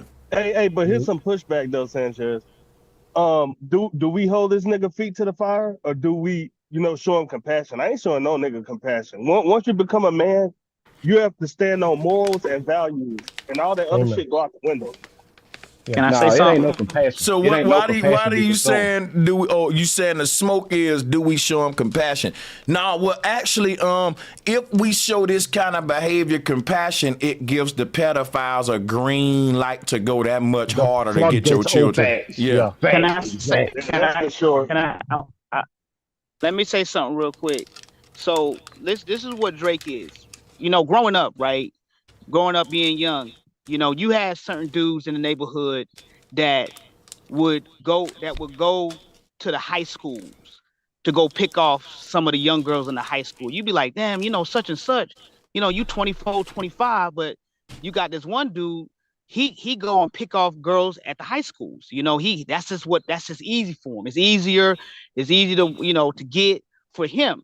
So Drake is kind of like that dude that really never really had any game, that really like that vulnerability type stuff, because these people exist in just everyday society in our regular life. We see them all day. I mean, we can't act like we don't see grown men, you know what I mean, going to the high schools, picking off these girls at the high schools. You know, that's what Drake I grew is. up saying that.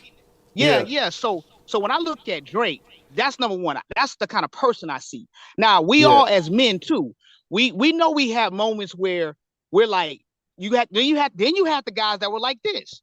Yo, I can't wait till she turned 18. And guess what, bro?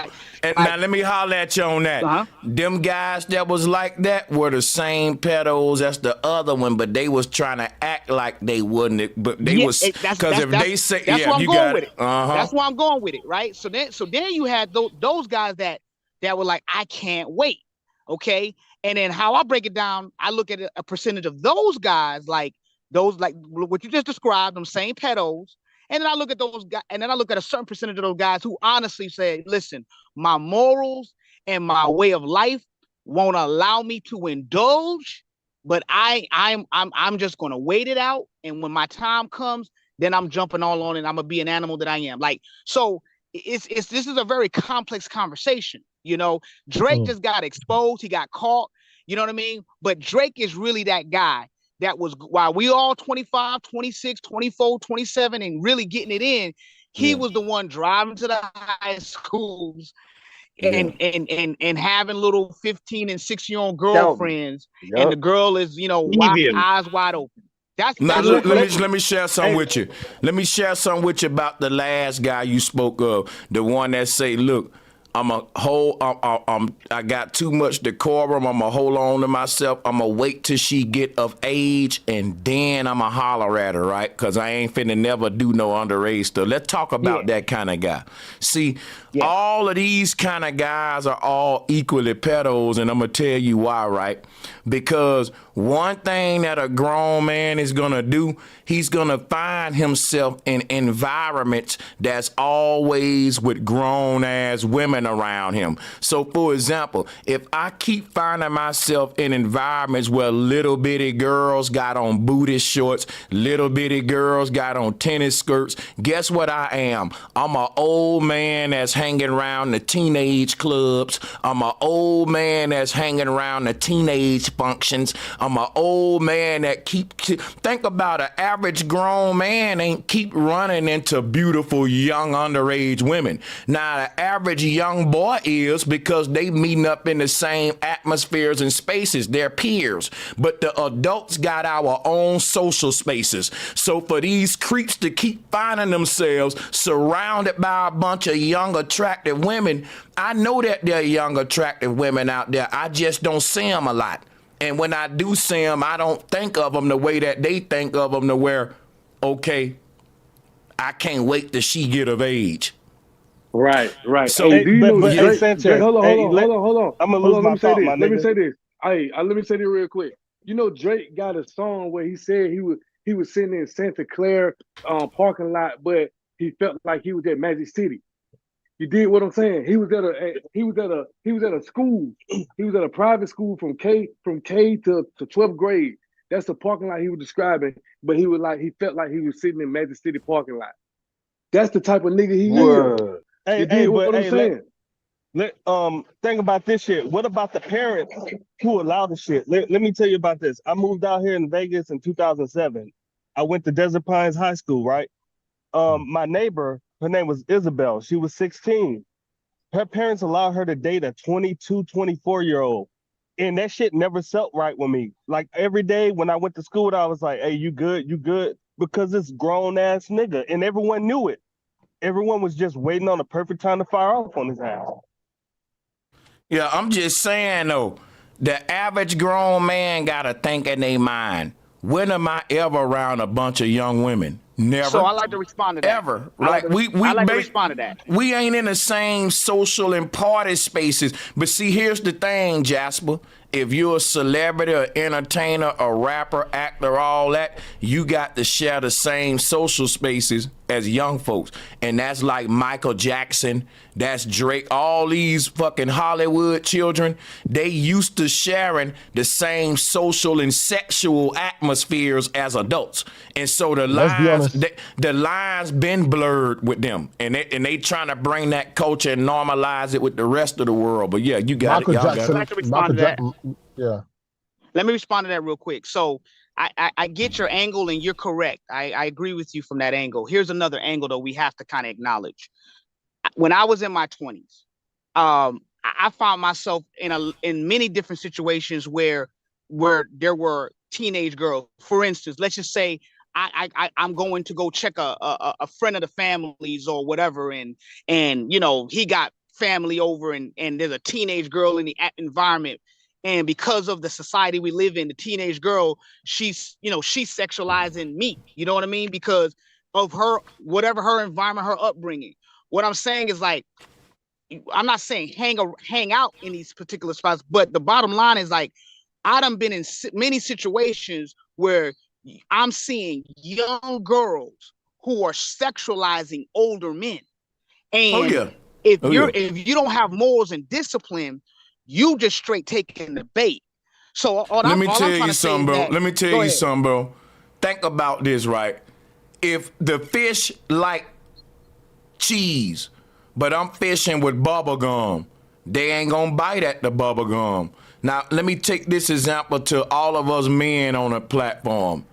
If the police got a sting going and they got an underage girl trying to see which one of us gonna bite, and anybody that bite can't blame it on the underage girl, the police gonna lock your ass up. So I hear a lot of guys saying how the young women are being sexual with them, and we gotta look at that angle. I just want to let y'all know the law enforcement ain't gonna never look at that angle. That's you in your own mind. Listen to me. You going to jail. The police ain't gonna be hearing this little girl came on to me, man. You the adult. You're the adult. That's what they gonna tell you why they putting you in cuffs. I'm just letting you know.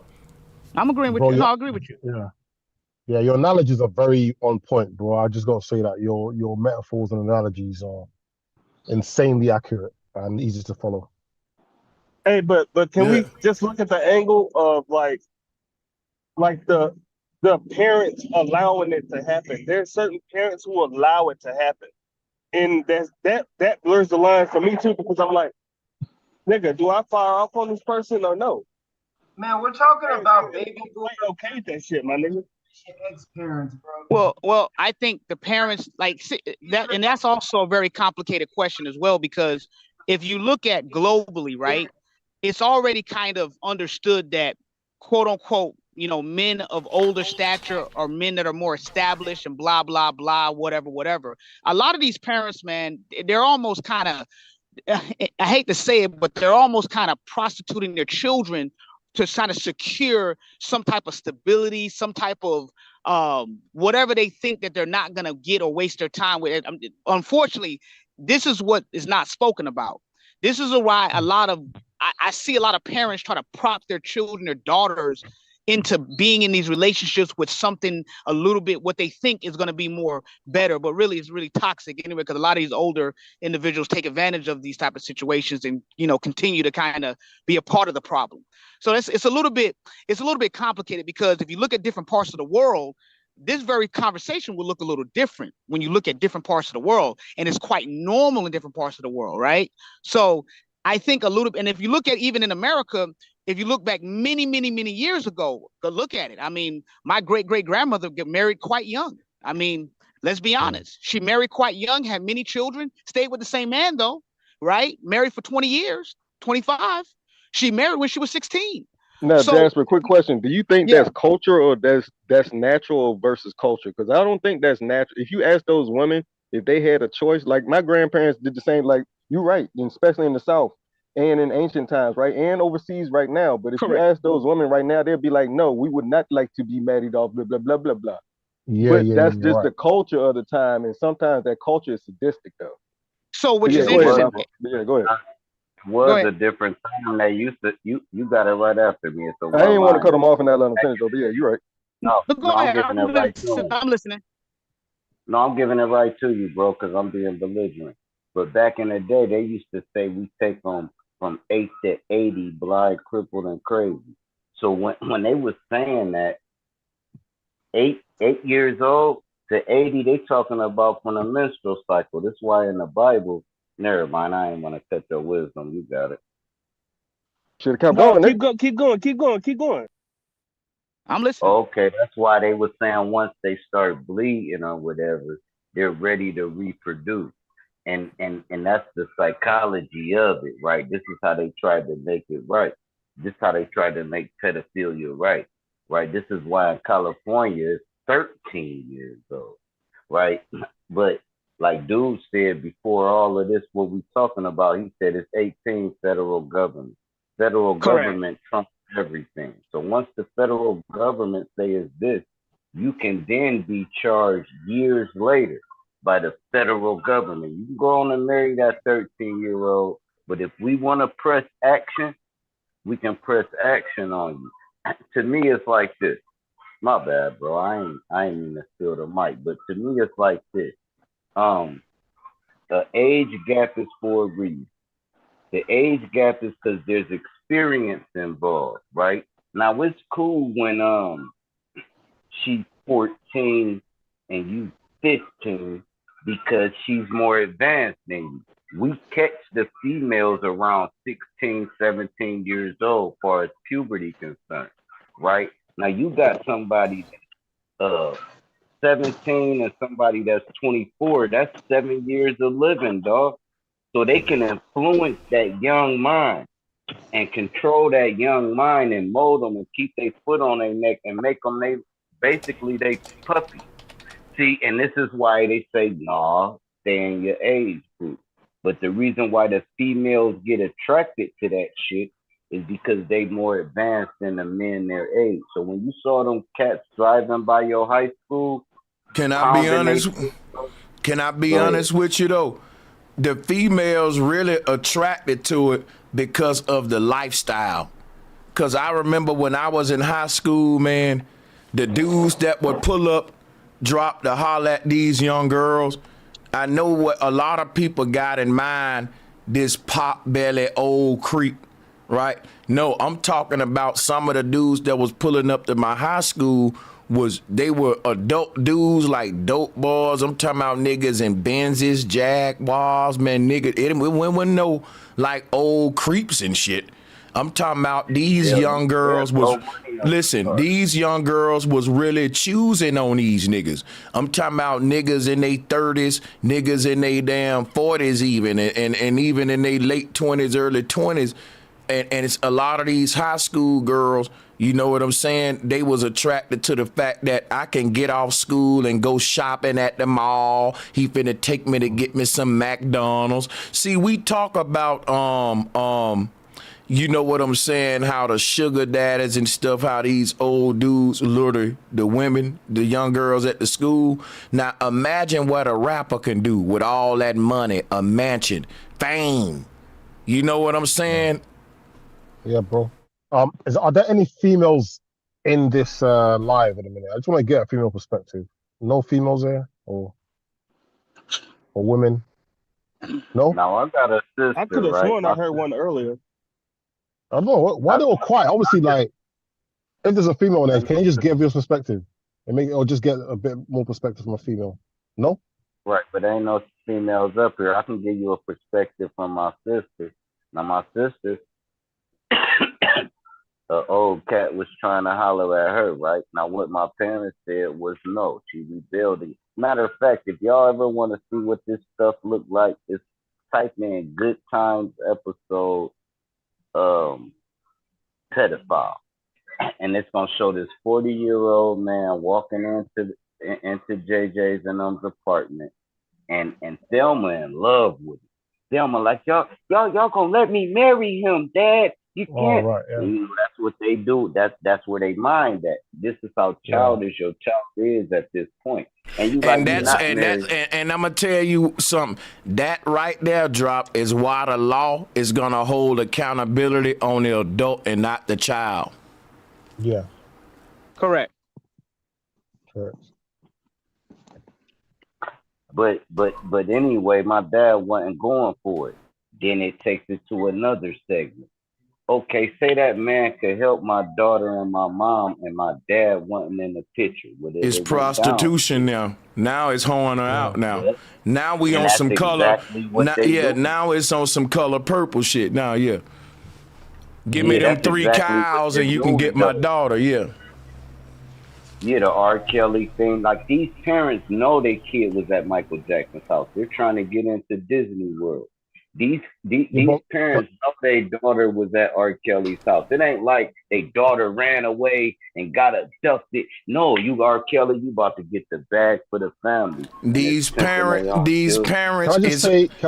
parents is fishing, and they got their own kids on a hook for bait, hoping that they can get a bite. Yeah, but my boy MJ, I don't think because the CIA investigated him for like 20 something, like 16 years or something, they found nothing. So we can't put MJ in that category. I'm gonna just say this though. Talking about morals though. I'm gonna let your little kid. Go ahead. I'm gonna say this, man. When you look at this little bitty girl right here, and you look at Drake's reaction, because I always say this, man. If you got a homeboy where all of the damn chicks he getting on, he gotta ask them their age, something wrong with that. Because I'm telling you, bro, I'm telling, like, the women that you should be hollering at should be so fully developed, you don't even gotta ask them their age. You know that's a grown ass woman. Yeah. The reason I'm so yeah. And this man here asked that girl her age. Now look at how little this little girl is. Now he asked her age, and when she said 17, he damn near hit the floor like, damn, nigga, like, yeah. Wow, watch his reaction. Yeah, you got it. Yeah, it's bad. You got it. The reason I'm so ahead. invested in this live is because I have a daughter myself, a 3-year-old daughter. So that's why I stuck with it for so long, because I'm trying to get a perspective from both male and female, but also there's no females here. But my little girl, she's 3 years old, so I'm trying to. I'm a protector by nature, and I want to make sure I do the right things as a moral father, as a man. So that's why I'm in this life for so long. It's like, what's the time now? It's like 20 to 10 p.m. in the UK, but I'm just in my car chilling in the car park. So just yeah, I just want to make that point. Toronto, Wagwan. I was gonna ask who's the oldest nigga up here, probably. Like, because I have a question for. Go ahead. I'm 33, but yeah. Probably me myself too. Yeah, I'll be 40 this summer. Yeah, I might be let me ask you this. Let me ask you this. Back in your days when you was in high school, were the kids more developed back then physically than now? Because now they have the hormones. Yeah, yo, I'm dropping out, man. I'm dropping out. Hey, yo, I wanted to talk about that Drizzy beef, but, you know, since y'all going into the Drizzler files, you know what I mean? I'm going to leave it alone to another day. All right?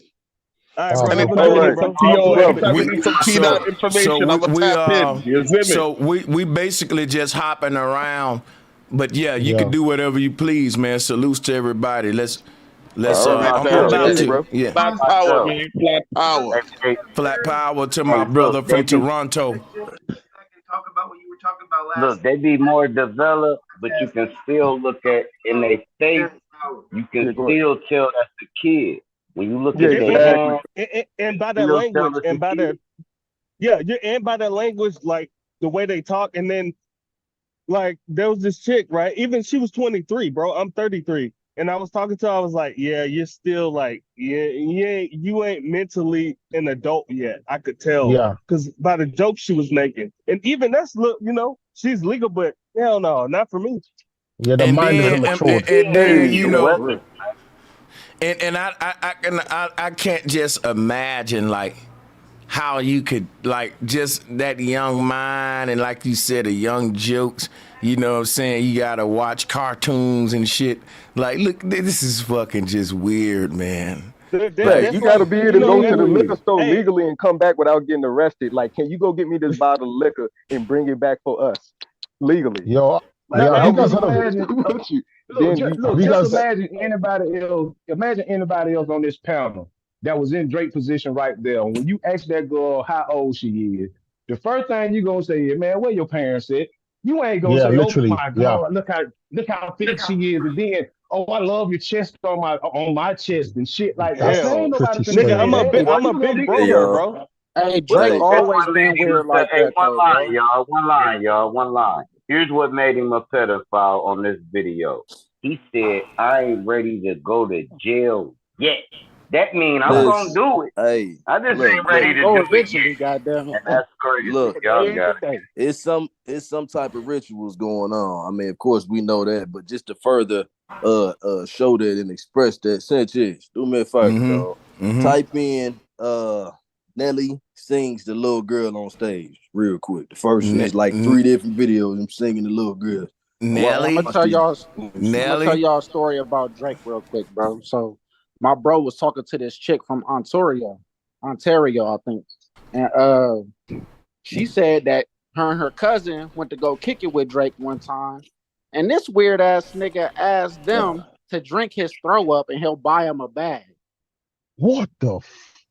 Hell no. And that's that's what I'm saying. They be on the weirdest. That guy shit, bro. Like he really No, think he untouchable to make a bitch drink his throw up, bro. Yo, and that's when I was like, that nigga weird as hell, bro. Hold up, everybody. Can we do one? I need everybody to mute up. I got to play a clip real quick. Everybody mute up for 1 second. Here we go. And I'm gonna tell you, every time he sang this song, it give me that Twilight Zone vibe. You know, it's all in my head. I think about it over and over again. That shit sound real extraterrestrial is what it sound. Shut me in, baby. Let's hear it. That shit sounds real extraterrestrial. Let's go. Appreciate you being here tonight. Can I do that? Yeah? One time.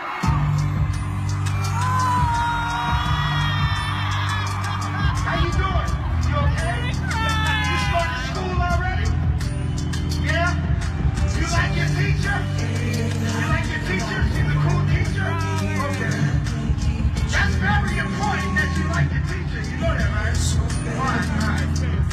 I tell you what. Come here. Stand right here. Face me. Hold these for me. That little white girl scared to the motherfucker. She like, this nigga just yelling at me with this crazy guitar shit going on. Hey, did you start school already? You got your lunchbox, you got your umbrella, you got your coat. Yo, this shit is really fucking funny, though. I know this little white girl is terrified, and that beat got this little eerie, like country, little guitar plucks.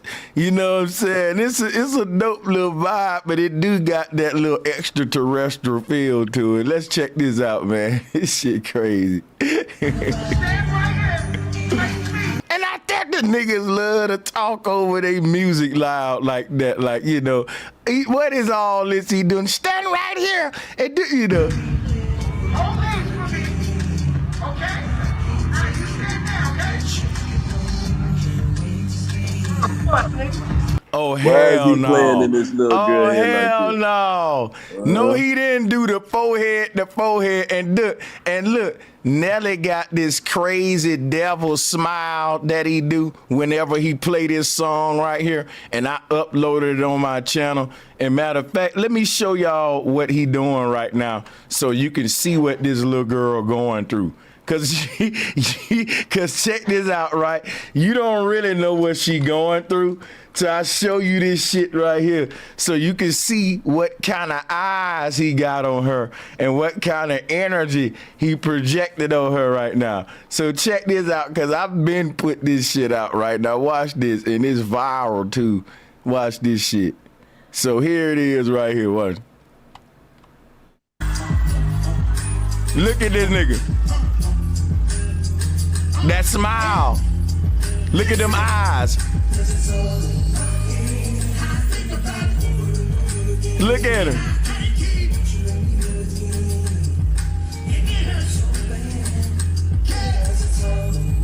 That nigga, listen, this nigga, damn, you gonna yell over? Who the fuck is that? Damn, I can't do my reactions. They don't want to, I'm reacting to this shit right now. Damn, somebody just started yelling over me and shit. But like I was saying though, right? This man eyes just rolled to the back of his head on some Raiden and Mortal Kombat shit. And it like, this man eyes is rolling to the back of his neck, you know, behind his ears and shit. It's good. You see this man, and this is what this little girl is going through. Look at him right now. If you can zoom in on here, he got that crazy little Joker smile with them eyes, and she's traumatized. Check it out. Like, everybody don't get that shit. Like, everybody don't understand this kind of energy, Nelly. This little girl gonna remember that the rest of her life when she danced with the devil. Now, let's play this shit. And he twirling her hair like that. Y'all see that? See, these celebrities don't know you can't do this with children. You can't do this with, God damn, ain't no lines we drawing, like ain't no rules to this shit. Like, well, how are y'all making this mistake?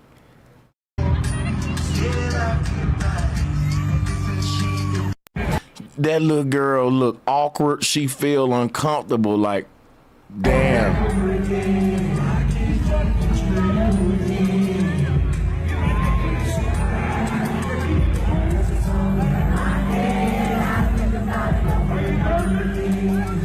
And that's a different little girl right there. Hmm.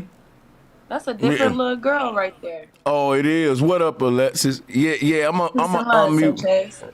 What y'all? Somebody on the panel told me to pull this up, so I reviewed it real quick for him. But y'all can address it, man. I mean, I think it ain't as worse as Drake shit, but it's still kind of it's weird.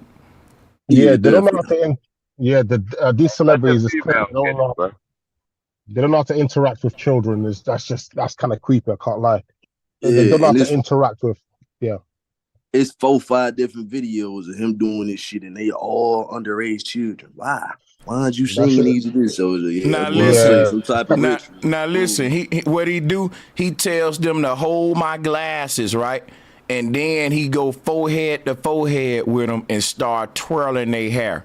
So all of this these are all sexual gestures, and all of the little girls look like, what the fuck is going on right now? Cause Nelly eyes rolling to the back of his head. He looking like Ray. Hey, I heard someone bring up earlier. Somebody said somebody about drinking some throw up. Lady Gaga was puking on a little girl on stage. Oh, no way, bro! Come on, no lie. You can pull it up. You can pull it up. It's on YouTube. Nah, I beg you don't. Are we gonna pull that up? That's what I was about to say. Lady Gaga playing drums while somebody doing that live on stage, and they took that off the whatchamacallit. That was months ago though. Yeah, that puking on her, right? It's weird. Hey, brother, let me ask the lady this question that we've been asking each other. How you feel about the 24/17 Drake gesture when he kissed the girl? if that was your daughter, how would you feel? Oh yeah, I'm definitely not with it. It's inappropriate all the way. You feel me? Yeah, because you know what? I'm going to tell you why, right? Nelly forehead be real sweaty on stage. So when he go forehead to forehead with him and he get off of them, they have this little glaze, just this little muck just lingering there, drying up. I know they be want to wipe it off, but they still in front of them. So they got to wait till they get in the crowd and then wipe. I bet you it's a horrible moment for a little girl. Yeah, Nigga, yeah. you stupid, bro. Just saying. saying. These telling facts is facts. That's the reality of it. Like these girls that they don't understand social what's the word? Social cues or how to be polite, or they show you how they feel. There, she looks obviously scared. It's quite obvious. She looks awkward, scared, terrified actually. And it shows in the way she was carrying herself. So yeah. And then when they get in the audience, they still can't wipe it off because he gonna be staring at them with this stupid smile the rest of the show. Just them, nobody else in the audience. He gonna just be locked in on them. And they gonna be like, damn, I gotta just let it dry up right there. And then is when they let it dry up, the next day it's gonna be a ringworm right there. you got it. That's stupid. I'm just saying, but nah, we roasted him. I'm gonna move on. I'm gonna move on. Twirling them little girls' hair like that, drive son. into assault range. You know, running his fingers through their little head. That's just fucking, son, inappropriate than a MFer, son. Yeah, hey, I ain't even a parent, and I wouldn't take none of my kids to them shows, bro. I don't know, trying to auction their kids off for money because they're too fucking lazy to make money, bro. I ain't with that shit. I'm thinking, without this show, they'd do it. Imagine you walked in and some grown man was doing that to your daughter, bro. You would flip out, man. Y'all got it. Shit, y'all. When I was like 12, y'all remember when Chris Brown came out with that song "Take You Down"? Yeah. Mm-hmm. And so when I was like 12, shit, I went to his concert. It was a bunch of other 12-year-olds and older, and he was taking off his shirt, grabbing on his nuts, doing all types of crazy stuff, pulling people onto the stage as well. You feel me? So it's like, yeah, they definitely trying to over-sexualize. Hey, sis, can I ask you a question? What's poppin'? When you purchased them tickets, was it you that purchased them or was it your parents? Because like, how was it that it was your parents? Yeah. They should have like an age limit on these I'm gonna concerts. tell you, you know what? That's This why is I'm about no to go. alcohol was served there, look, nigga. Let me hold up. That shit crazy no, to me, bro. Watch this. Here's the thing that we gotta talk about right here. What the brother's saying, bro. Here's the thing. Alcohol has always been the determining factor on what the age restrictions gonna be for a rap concert. But I'm telling y'all, that is for a reason, so that they can start sexualizing children early and shit. Because I'm gonna tell you something right now, bro.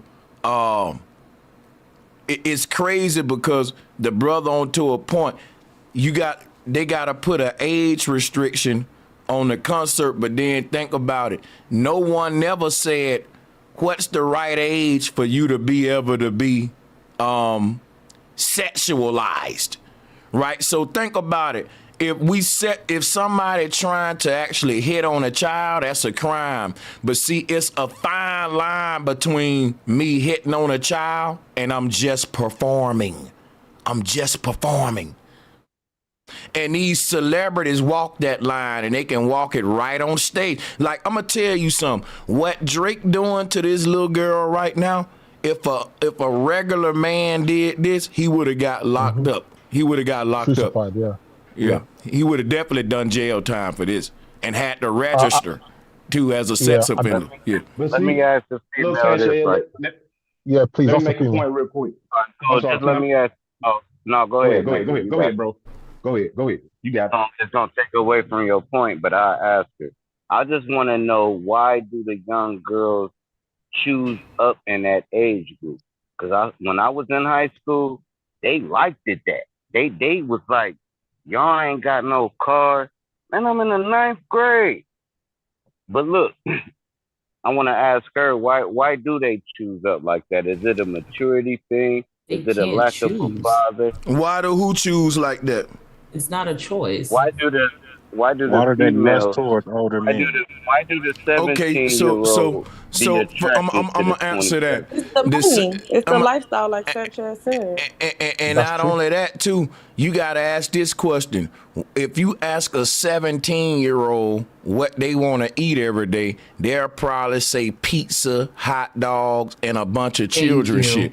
So my thing is, if they don't even know how to eat, put vegetables on their own plate for their body, they don't know what type of man to let in it. They ain't really got the mind to be choosing what's right or wrong for themselves yet. You telling me they can't make their own dieting decisions, but they can make their own sexual decisions? There's a problem in this country, man, and somebody got it that way for a reason. Yeah. That's a super Hey, problem. I think they take I'm just advantage of wondering. the sexual.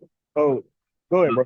Look, I'm almost done. I'm just wondering, why do the young girls like the older guy? Now the older I'm guy gonna tell you, It's a daddy issue, obviously. Yeah, I don't think that is necessarily the older guy, because check it out, right? The younger guys, right, that had a lot of money from rich families with big herringbone chains on, they can get all the girls too, just like the older guys. So now it comes to the fact that if the young girls really like them older guys, why is all the older guys gotta be sugar daddies? It's that the younger girls like what the older guy can do for them. And the younger girl see at a young age that her body can get her what she want. And guess what? She so young, she don't really see the value in her body that young, so she'll give it to an old creep for them Jordans, right? For that fucking little crumbs, right? Or whatever. That's why again, the police gonna hold an adult accountable, and it's called preying on the young, because they mind ain't even full up developed yet to be making the right decision. They gonna regret all that, most of them, when they get older.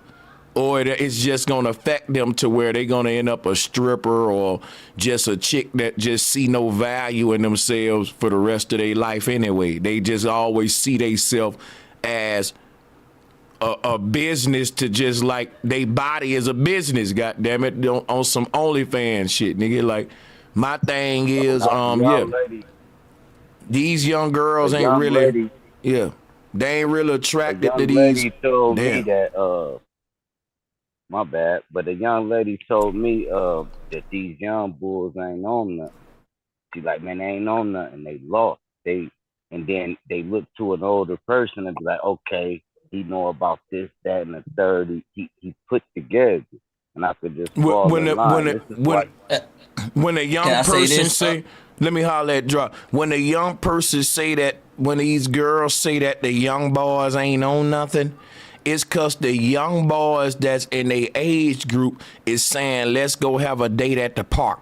Let's go to the homecoming football game. Let's go do regular young folk shit. But a lot of these fast ass young girls, right, they want to go shopping at the mall. They want to go, they thinking like a grown ass woman at that age. I'm gonna tell you something. A lot of the older guys that was able to linger around the high school and get them women, those were the young fast women a lot of times too. It was the young fast ass ones that want, they'll even brag on how they pimping these niggas out of money. In high school, they already got that mind. No cap. Hey, let me tell you, that I knew this one young girl. I think she was 24. She was dating a 38-year-old, right? And I was like, why are you dating this old ass nigga? She said, well, shit, he, it's less problems. I trust him. And then one day I was coming in from work. This nigga had a whole hooker in the room. So you know what I mean? Like, there's no trust there. I don't know why. I don't know why they. And can I say this though? But think about it. In a perfect world, you would have a bunch of old dudes hanging around a high school, not to prey on the young girls, but telling them, look, whoever get the most A's, I'm gonna get you that pocketbook you want. But see, in this world, you got a bunch of old dudes trying to get in their drawers and be sugar daddies, and that's what I'm saying. Yeah, that's a fact, bro. But It's also the fact that a lot of the times these younger women grow up real fast, meaning like they mom's working all day, so they the head of the household. So they feel that since they growing up fast, they think that that's their Can I go position next? to try to find an older man because these younger kids ain't got nothing that they interested in. You know, these young girls already cooking, cleaning, they already, you know what I mean, making lunch for they fathers or whatnot. So they not interested in no little boy. They're not interested in a kid, even though they're kids themselves. And I'm not agreeing with it, but you know, I got four sisters. I was raised around women, and I've noticed that they all want older men. No woman ever wanted a kid their age or younger. It's Right. always Man, older. I think And that's we got to go a little bit deeper as well, though. I think we got to look at it as it was all structured to be like this almost. Like when we look at the past 15, 20 years, you got the man that, like the young lady said on the call just a few minutes ago, it's daddy issues. Like I got a 16-year-old daughter, sweetest thing in the world, point blank period. She's not fast. She ain't even looking to date. She don't like all this explicit ass hip hop and things of that nature. But then at the same time, I got partners who got daughters and they fast as hell out here. You see what I'm saying? But let me tell you something though. I'm gonna tell you something, man. Here go the real talk. It really don't matter how fast a little girl is, and I'm gonna tell you why. Society expects the adult to be responsible. Cause check this out, right? Let's say, that's my point. Yeah, let's That's say, so true, bro. Right, watch this, right? Let's say if a little girl say, let me pop some of them pills and drink some of that liquor with you, man. You gonna be like, no, little girl, I'm not going to jail giving you no liquor and pills. And something can happen to you trying to act like an adult with your little body. I can handle this, right? I'm not gonna be responsible for you trying to play an adult. So you wouldn't give them the liquor or the pills. Now watch this. Oh. So if she try to do anything sexually with you, it's the same thing. Something happened to her at that level. She can get pregnant at a young age by you. She can. That's what I'm saying. So it's the same thing where the adult is responsible to keep the child in the child's place. The law wants you to tell that little girl, look here, I'm a grown ass man. You need to find you something to play with. And in fact, I want to know who your parents is so I can just let them know that you being fast out here. That's how it's supposed to be. Where your pops at, you know. That's true, though. No, but at the same time, Sanchez, you also got to look at it like this too. It's about what they see. Like if the parents are moving out here fast and you know they hustling, they ain't never at home, the child come home seeing certain things, and then let's say they 16 years old, like this girl in this Drake video, and they say, all right, I want to go to the Chris Brown concert. And you send them unattended. You see what I'm saying? Like those are the type of kids that these artists take advantage of. That's what they're preying on. Yeah. You know, it might not be my daughter because my daughter don't see that type of light. So therefore, she's not even out there like that. You see what I'm saying? So that's what I mean when I say it starts back at home. It's like a lot of this damage has already been done. It's just like right now, how do we correct it? You see what I'm saying? We just can't let these people keep on doing this. But we also got to hold ourselves accountable. And we got to be like, hey, we can't keep on supporting this shit and turning a blind eye to it either. Yeah. I think these sort of conversations are very necessary. So like what we're talking about is very relevant because the kids are the future. And I have a daughter, as a lot of people on this call have a daughter. So it's very important we touch on this topic. I know it's been like how many hours now, but thank you for your time and stuff. I just feel like I've learned a lot from this, a lot of take homes. So yeah, thank you, bro Sanchez. I'm gonna head out now. Yeah. Thank you, guys. What would y'all say to somebody? Hold on, bro. You heard me talk first. I grabbed it. My bad. I won. You good? All right, here's what I'm saying. What would you say to somebody like me? Because this kind of works, right? I had my first child in the 10th grade. Now the results is crazy. We the same age, but now I got a baby, right? That's that right there. Imagine if somebody 7 years older than your daughter had a baby with. This is the things we dealing with when we talking about pedophilia. Now, me and this girl the same age, and it's still a problem. We got a baby. We in fucking high school, right? Now, imagine a cat riding past the high school, knock her up. Man, but cool, you got it. Y'all got it. I just wanted to plug that in. I was gonna say, because I'm almost at work. Where this hurts us at is that I give back to my community. I talk to, because I'm really big in, like, giving game, because I'm 33 years old. I've been through a lot of shit. I could tell people what I've been through and they can learn from it. I could talk to a little boy, but it looks weird if I talk to a little girl.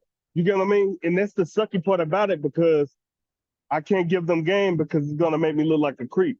Now I don't look at little girls like that, but other people will probably see that shit and be like, nigga, what the fuck you doing? And I'm like, nigga, I'm just giving out free game. Just like we doing right here. None of us could walk up to a teenage girl and just start talking to her, but we could do it to a little boy.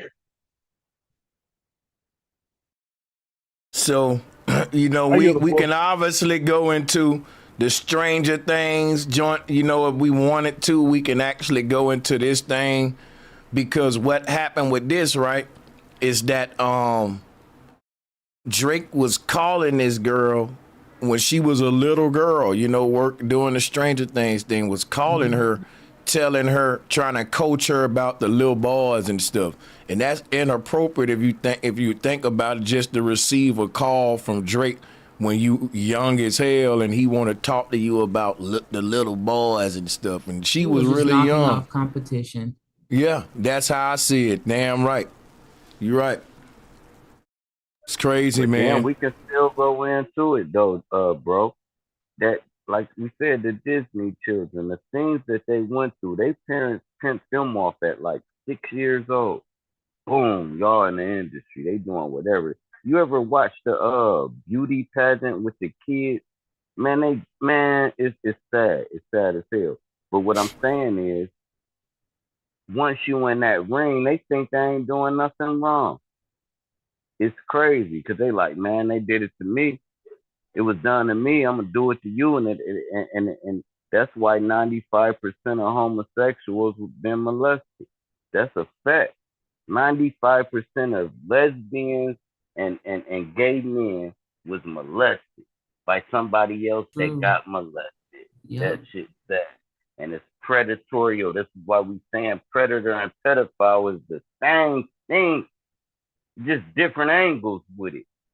Every time. You can have a pedophile that's to me, you can have a pedophile that's raping elderly women. Even though it ain't got nothing to do with kids, you don't rape that elderly woman. Same thing if you fuck a 14-year-old. It's the same to me. You sick, you a creep, something is wrong in your head, and they trying to normalize it. But y'all go ahead.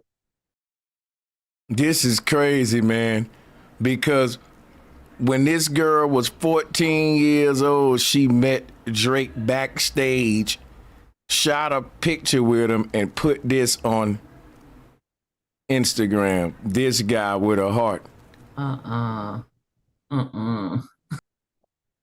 They already had her dressing like a grown woman. Yeah, from that age on. And you got to think Drake used to that because they had all them young Nickelodeon girls doing sexual things and putting things in their mouth, slime going on their little chest. And they got a whole documentary about that shit. So he was on Nickelodeon. So yeah, you're right. Like, this a normal thing with them. And people say, how come people ain't brought to jail? Well, unfortunately, a lot of the young girls are groomed into the lifestyle and they will never turn on these people. Like, these are their lovers and father figures, like, all in one. They parents in on it. They in on it. It's a whole culture in Hollywood and different places. So, it got like I said, most of the time, what happens to a lot of these guys, the children will go to speaking out. But the children y'all see speaking out is a very small percentage because for the most part, most of these Disney kids, Hollywood kids, they're groomed into this industry, to this behavior anyway. Hey Sanchez, you seen that movie on Netflix, Baby Reindeer? It's speaking on the same thing. It speaks to the same thing that you're speaking on right now. Dude wanted to be a comedian. This comedian took him in, groomed him up, raped him. He ended up becoming a comedian, being successful, but then at the same time, at the end of the movie, he went right back to the same comedian that groomed him. And man, shout out to I mean, my this is nigga, crazy. It's like he's honestly so fantastic and a great friend, a great role model. You know, we text. She told Access Hollywood, we just text each other the other day. He was like, I miss you so much. I was like, I miss you more. Now listen, this That's is a just relationship. Come on, man, real talk, man. That's so fucked up, bro. What the fuck? And then she also divulged that the Toronto rapper gave her great advice about boys, though she declined to dish the details of that. What was he telling you about boys that you can't share with all the other young women if it's some good fatherly advice? Wow, this line here crazy. She won't even tell what. Yeah, that's crazy. That's worse than Usher's. Bro. Yeah, that's worse than Usher saying Diddy took me to the party when I was underage, but I ain't gonna tell you what happened. But let's just say I wouldn't let my son go, and it was some strange things that I couldn't understand as a child. That's Usher. And I'm gonna tell you something about Usher. He's not a victim, and whenever he get implemented in it, we can never let him play victim because he was a young child that volunteered. He was in on it. Listen, man, Usher been keeping his secret since a little boy. He still ain't fucking said what he saw to this day, and he's still cool with Diddy. Shit, when Diddy was going through what he was going through, the next day, after they raided Diddy's house, the next day, Usher was in Bali with Russell Simmons. No, we gotta go to Justin Bieber if we're gonna talk. We talking about pedophiles. All of them. They got Justin Bieber allegedly giving dong, bro, in a club, bro. Listen, bro. These kids that get in the industry is not the average kid that went to elementary and raised his hand and talk. These kids, luck, God sake, they sold. They wasn't burnt at the stake, man. These Disney kids. His mother did that. His mother. Yeah. His manager is his mom. Yeah, she sold that boy. She sold that boy to them guys, man. Now let me show you. Bro. Now watch this one though. Don't forget, somebody put this in the track. Remember, he started hollering at her when she was 17, just like the little girl on stage was 17 that he was kissing. That he was like, man, one more year. So imagine, right, if this little girl was just one more year older, he would have hit on her and really pursued her. And y'all, like, that's why I got a problem with the whole where she legal. That shit's crazy, bro. Hey, he probably doubled back the next year after that and got with it. We don't know. No, he ain't doubled back. He doubled down after that show. Listen, bro, this is why I said it give me a Aaliyah vibe. Man, they was tossing Aaliyah around since she was 15, bro. From Dame Dash, allegedly. I don't know what's going on in Hollywood. But allegedly, they was tossing Aaliyah around. All them Foxy Brown, all that stuff Jaguar Wright be talking about. At least 60% of that stuff is real and on point, man.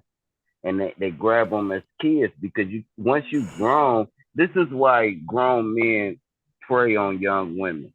The stuff that impressed, like bro was saying, McDonald's, a pair of shoes. People are calling God, go ahead and listen. That don't impress an older woman. You can't fool me now because you dress nice. I want to know what your statement's like. How old is your kids? Hey, matter of fact, what's going on with them? How did you raise them? That's what a grown woman on. Watch this, y'all. Watch this real quick, right? We got to play this clip. Check Drake it out. and Lil Yachty for having a lyric about Billie Eilish's body on Drake's new album. The lyric is wrapped in Lil Yachty's verse, and I'll let you read it for yourself right here. Lil Yachty and Drake have both known Billie since she was a teen, and Lil Yachty's. Like, that was lazy. You can read the shit. You and Paul. Okay, so it say right here, it be so pure I don't even ain't. You take G6s knowing you'll never take one with Pilot K. I let her go, she fine as I put my, but baby was it stylish. She had big tits like Billie Eilish, but she couldn't sing. Okay, so check this out. This line is Drake and Lil Yachty both having a line in their verses where they kind of saying how Billie Eilish is look good or whatever. But supposedly when they wrote that and when the songs dropped, she was only 17. I can believe it, and there's receipts for it because, I mean, look at this video. They play around the legal age limit, y'all. It's like these dudes are weird, man. He shouldn't have been even touching her like that. If I was the parent, he'd be looking like the American flag. Yeah, it's crazy, man. It really though. That's crazy. But like I said, she defended him though. But they talking about a girl that's 17's tits. If these people ain't reaching, and that's crazy. But yeah, just had to point that out, man. Yeah. Like that nigga Kendrick said, certified lover boy, certified pedophile, nigga. They're weirdos. Preying on the youth and shit. Right. So look, guys, I got to get up out of here, man. I want to say salutes to everybody. I know Elevated Mind is asking for the link. I can keep the show going a little while longer, but I ask everybody to please support the show. If we're gonna prolong it for a little longer, I kind of got to get out of here. But yeah, salutes to everybody. It has been awesome, man. This is some crazy stuff we woke up to today. Thanks, Sanchez. Great topic. Real talk. Appreciate that, sis. What up, Alexis? Yeah. Same old shit, though. Shit, I'm probably finna head off to work. Peace and love, bro. Peace and love. Yeah, y'all have a good day. Peace and love. Hey, have a good shift, my brother Rob, for sure. Have a good shift, Sanchez, man. Can we tap into what you were talking about last night? Can we only on this one topic for now. All right, for sure. And shout out to the panel, man. But when you look at that video, man, even Drake's soul, his spirit telling him, man, this ain't right, bro. Like, what am I doing? But it's like you've been groomed that way, so you don't know exactly what you doing, but you feel inside like that's why he said what he said. He like, man, this don't even feel right. Huh? Drake has crossed over already. He doesn't feel bad about this. There's too much benefit in the pot for him. No, I'm saying though, he's been crossed over. He's been groomed that way. But even when you're wrong and you're doing wrong, your inner peace let you know. Your insides. That's why he moved the way he did. His body language, his not just his body language, but the language coming out of his mouth. He was aware, like that feeling. He felt that, and somewhere deep down inside, he like, nah, bro, this ain't it. But I got the crowd. I've been grooming to it, so I'm just gonna move forward and kiss this girl, kneel down and kiss her on both sides of the cheek. Like, are you trying to say he had some moral conscience? Yeah, I was about to say, man, no way. There's no way that he knew, like, oh man, this is wrong, but I'm gonna still kiss her. That's crazy. No, but this is what I'm saying. This is what I'm saying, because a soul is a complex thing. Like, a soul is not a normal thing. So he was conflicted, but he wasn't big conflicted. Like, he wasn't understanding, but his soul was interpreting. He was not interpreting his soul. He just knew somewhere it didn't feel right. Why do you have to reach so deep? On the surface level, this is a grown man. But he's 24. He ain't been a grown man like forever. 18, we have all accepted as a society when you are grown at that point. No, but that's not. It's not a big deal. What is about? How dude jumped back and said, "Whoa, I ain't trying to go to jail yet." That was his soul letting him know. That was the consequence that he didn't want. It wasn't his soul. And I'm gonna tell you something with that whole man. You jump back like that. That's creepy, bro. Because I'm going to tell you, a man shouldn't even be playing around that close to the fucking legal age. For example, right, the determining factor for a man should be the body. Now think about it. If you just walking down the street and you see this little girl, is you going to be drooling and salivating? Bro, I'm not going to even be thinking sexual if I see a girl with this kind of limited underdeveloped body. I won't even have to ask her how old you is, baby, because I'm not even studying this little underdeveloped body. I need a woman, man.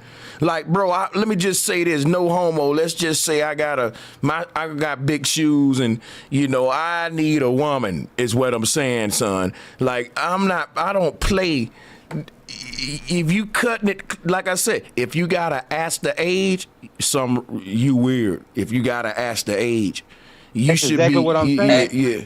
And let's not forget, these are J words. You know, the J words don't their morals are different. You know, them J words will see a man starving and close the door and throw leftover food in the garbage. You know, them morals ain't like our morals. Them J words is different. And I'm sure that they to me personally, he don't see that as a wrong. He don't see it as being sexually interacting with a little kid. Them J words don't see that as wrong, you know, so he don't see a moral he don't have a moral when it comes to that, you know. But check it girl's out. a girl. Let me show you how crazy it is too. At 17, she still got 5 more years of developing and growing to do physically, y'all. 5 more years. Yeah. But go ahead. Yeah, that basically what I'm saying. Like, with I don't know your name because I've been picking up my kids, so I've been in and out. But it ain't me being deep. Like as we created, bro. Like we cannot operate. You can't wake up without no soul. So what I'm saying is, Mr. Jackson. Hold on, let me finish. Okay. Let me land my plane. This is what I'm saying. You don't have to be aware of your soul for it to operate. That's what I'm saying. I don't really want to see when it come to stuff like this. It ain't really a conversation of who got a soul or not. It's a conversation of who's a pedo or not. It's that simple. That's what I'm saying. He a pedo. I ain't saying he's not a pedo. What I'm saying is you can see how his soul, because your soul knows right from wrong whether you do or not. What I'm saying is you can see how his soul is conflicted, but in his mind, he don't think it's wrong, but his soul, the feeling, bro, like he don't even feel it all the way. Mr. But Jackson, see, your soul ain't gonna, your soul is upright by itself, but it has connecting parts like your mind, your heart, and all that. But what I'm saying is you can see brother, that. Can I explain something to you, man? Your soul ain't by default just gonna make you do the right thing. You as a person got to want to be righteous. And if you raised in a wrong and all you know is wrong, then it's no different than a person raised in a gang family where everybody's claim to settle. They grow up in it. It's hard for you to undo that. Now, the Bible one line when it said when you raise a child in a way that you want them to be, it'll be hard for them to stray from it. So a lot of people raised in the church, they die in the church. A lot of people raised in a pedophile situation where it's common with adults having a relationship with children, they never grow up and think something wrong with it. They always say, well, age ain't nothing but a number, man. Ain't that wrong with you getting you some young meat? That's always their mentality. They grew up in it. But I understand that. What I'm saying about nature, though. Mr. Jackson, nature. Wait, I'm saying is that when you grow up a certain way, that's your nature. I understand. Okay. That's the flesh nature. But go ahead. There is also the side that there is an occult involved. Like Santos was mentioning the J word. It's like a club thing for them to do this to young girls only. Right, I understand that. And my thing is the whole thing about your flesh nature. Like, I don't give a damn what nature it is. You shouldn't be attracted to little girls. So when a nigga talk about, it's right for them. And so my thing is, I believe that it's just some people that's just, man, they ain't like us. It's just that. Think about this, right? you'll never be able to tap into how a grown ass man, like you hear stories about grown men touching 7-year-olds and 5-year-olds and shit. And you gotta ask yourself, what is going on in this man's mind that he would even look at this baby this way? And see, this is the part where we want to say they don't have a soul and shit. And this is the part where I say mental illness comes in so many forms, and the people in power don't really teach us this deep side of the game, that it's some people among you, man, that's just really fucked up, and they was raised that way. Right. But see, get what's in here. Like, for instance, them dudes, like, if you listen to their stories, they actually have an ideology. I'm not saying it's right. It's sick. But see, a lot of them, like, for instance, example, some of them be thinking about the child. They be thinking the reason why some of them go for them children, because they be thinking about purity. Not saying it's right, but all of them have an ideology of moving forward with their actions. They ain't just moving blindly. They moving with what they feel like is right in their head. So why did you mention the soul as if that was guiding them to some kind of moral? Wake up without your soul. You ain't no operation without your soul. That's crazy. Like you cannot wake up without. Listen right quick, bro. You saying your soul gonna let you know when you did wrong regardless. We get that part.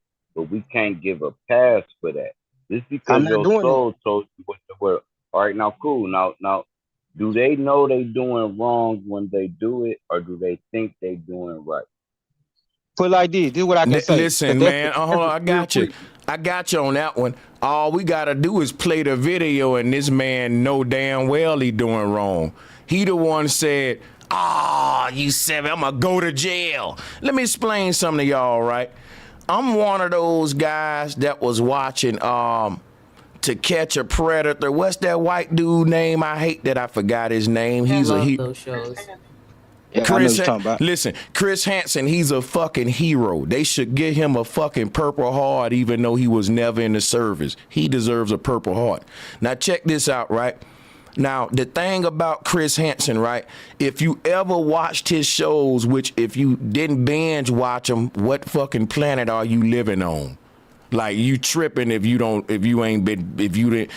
never heard of To Catch a Predator, Chris Hansen, you need to go binge watch all of them right after this. Real talk. Do yourself a favor. The reason I blame, the reason I bring that show up, because y'all, out of all the shows he did, I shit you not, 70% of the dudes that he was, trapping in the sting, guess what they would say to the minor?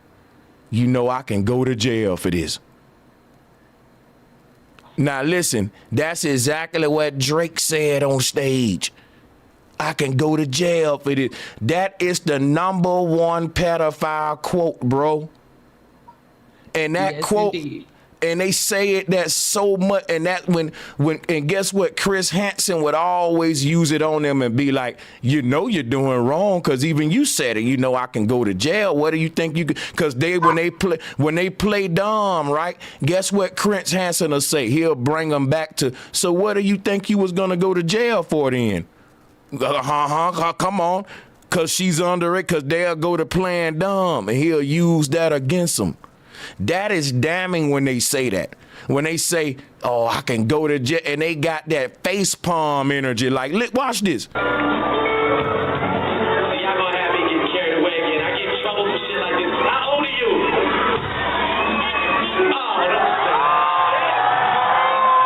They all of the fucking pedophiles be like, I can't believe you that young. You're so fucking hot though. Like, I can go to jail. Like, damn it. Like, they just wrestling with a regular human wouldn't be even like, this is too much. Like,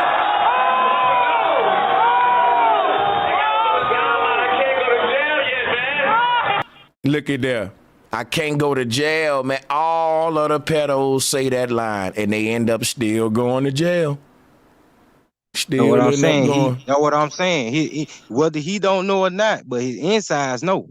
His insides know, but this ain't where it's at. But he been groomed to that, to where when he overrides inside, it ain't shit for him. It ain't shit. It be like, oh, I do this all the time. But still, it showed that small window where, hey, bro, this shit wrong as hell.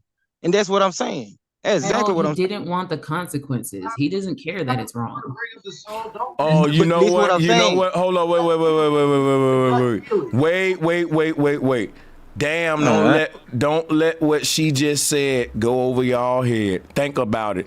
The man brought up him doing jail time, not him taking advantage of this little girl or what the parents think. It's all about him, and that's what the pedophiles do, is selfish. And it's all about, if the police wouldn't take me to jail, I would do something with this underage girl. Now, how low would we drop the age for he say this is too young? I think Drake would go all the way to 10 and 9. Probably lower than that, me personally. Yep. Ain't even just that. It could be it's that too. It's how people look at you. It ain't just prison time. Like, man, I'm telling you, bro, you shit. No, it's just like when a woman say she don't want to do it, but that thing wet.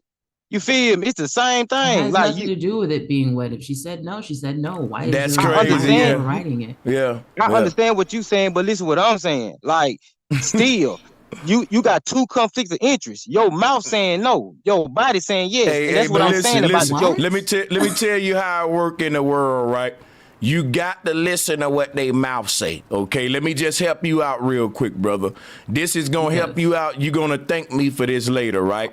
Fuck what the woman body saying, okay? Listen to what her mouth saying. Because if the law just went on body, it'll be a lot of niggas saying, well, her body said yes. You know, it'll be a lot of niggas getting off with that one. So you're right. You got to listen to what they mouth saying, brother. Y'all misinterpreting what I'm saying. Y'all misinterpreting what I'm saying. I'm saying that when this is a natural thing for everybody, bro. Like, whether you tapped into your insides or whether you not tapped in. Understand, I'm against Drake. I'm not with him. I'm just saying about nature, bro. That's how we are. We could be on some shit like with your mouth, you can say this, but your insides doing the opposite, bro. That's just how nature is. But that's irrelevant though. That's no, irrelevant. I'm just pointing out. I'm just pointing out. You can see what I'm saying. What I was pointing out was you can see that with Drake. You can see that, hey, bro, some telling you this shit ain't right, but you still moving forward on some the other law shit. that's telling him it's wrong, not his mind or his conscience or his soul. And you know, the only thing telling him that some ain't right about it is the fact that he can face consequences for it. And he pointed out those consequences. He said, I can go to jail for this. So let's take jail off the table. If it weren't for jail, this man would be he would definitely go out the underage girl, and that's a problem because it shouldn't scare you with jail to keep your hand off a child. Right. I agree. I don't disagree. I agree. Not only that, but it's real important to go with what a person say over what you interpret their body doing, simply because, like, if you just think of it in a simple, like, form, like, you know, like, think about yourself. Like, you may want to, like, quit smoking or something. You know, your body may be telling you, yeah, hit that cigarette, but you telling yourself no, and other people telling you it's not good for you. That don't mean you should just do it because your body's, you know what I'm saying? Like, you got to know what to go with, and like just common sense to tell you. And like I hear a lot of females sticking up for Drake, saying he's from Canada and the age of the statute of limitation 16, so he looks at this and that way different than we would look at it. Like, there's all type of what you call that idolatry, where people just want to, you know, if it was your neighbor, you know what I'm saying, and he was 35 years old trying to talk to your daughter, or even somebody your daughter played with that was 15 years old. Your ass ain't you gonna wonder what is then at that you talking to him about relationships? Come on, man. Hey, Jessica, you right. Like when you say her mouth saying no, but that thing wet.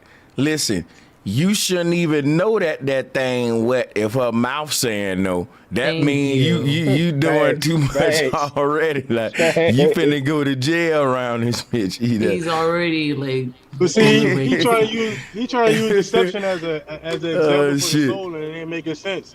Because if I ask everybody on the panel what's their name, they're gonna say their name. They don't got to think about it. So if you got to think about what your name is, then I mean you being deceptive.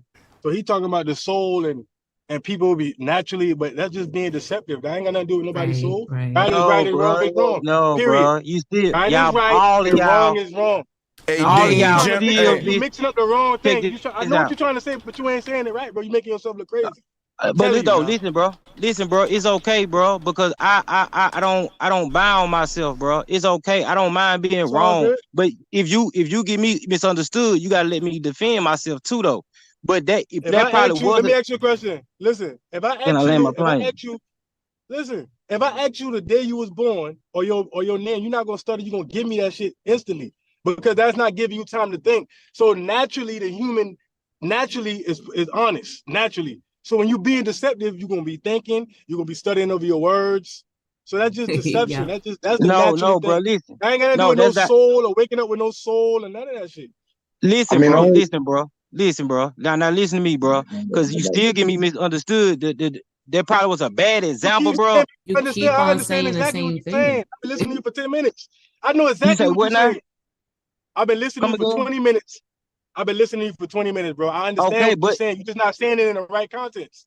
You're using it in the wrong context. That's all. It's all good, though. Okay, then. It's all good, then. That's all I'm saying, bro. Like people cannot separate the body from the soul. Niggas can't do that. Like if that was possible, bro, God wouldn't have made us the way we are, bro. What do you mean you can't separate the body or the soul? The soul operates in this realm for the body. When you go to sleep every night and leave your body. You leave your body every night. And so my thing with this whole conversation is your soul should be able to control your body. And when your soul can't control your own body, then the prison cell will control your body for your ass. That's just as simple as it go. So this is exactly what I'm saying. So everybody on this panel has some type of vice. Everybody on this panel got some type of vice. Ain't nobody perfect, and you know why? Why are you looking for our vices? We're talking about Drake and what he did right, because I'm gonna tell you something. If a person smokes cigarettes, I'm not looking for your vice, bro. I know you got one. Listen. We all got vices, but we all ain't pedophiles, and we ain't gonna normalize pedophilia. I'm asking. Listen, I got you, Bobby. Hold on, let me holler at you. No. I'm saying that you ain't doing it. If the shoe fit, wear it. Don't wear it because that don't fit you. I'm just putting it out there. Here's what I'm telling you right here, man. You're going down a line as if you're trying to bring in normal human shortcomings with pedophilia. That ain't a normal human shortcoming. That is a fucking, like, you're a creep, like you're a monster. You're a fucking, you know what I'm saying? Exiled off of the land. That deserves a thank you. That deserves a thank you right there. Yeah, no, you're right. You know what I'm saying? Thank you, Sanchez. Right, and that's what I mean. That's what I mean by the misconception. Well, that's what I mean. Now let me throw. Hold on, Delaney. Let me do something real quick. Order. Let's let Bobby get in. I heard him trying to get in real quick. I was asking what we looking at with Drake on stage. Is this a legal issue or a moral issue? Both. At this point, because he can legally be persecuted for this in the state of Colorado. She's underage. It's just a matter of the parents pressing charges. But I'm pretty sure the parents ain't her father let her on stage. That's what I'm saying. Hear me out. That's what. Let me finish, y'all. Here's what I'm saying. The parents ain't gonna press charges because think about it. You're gonna be beefing with your daughter for the rest of her life that you ruin her.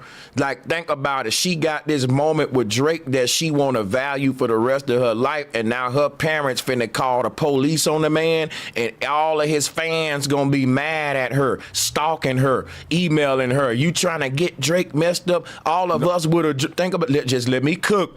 all of the fans would have been like, you know, all of us would have dreamed of being in her situation, and you trying to get the man knocked off. She don't want to be the little girl involved with the parents that ratted on Drake. Trust me, she do not want that.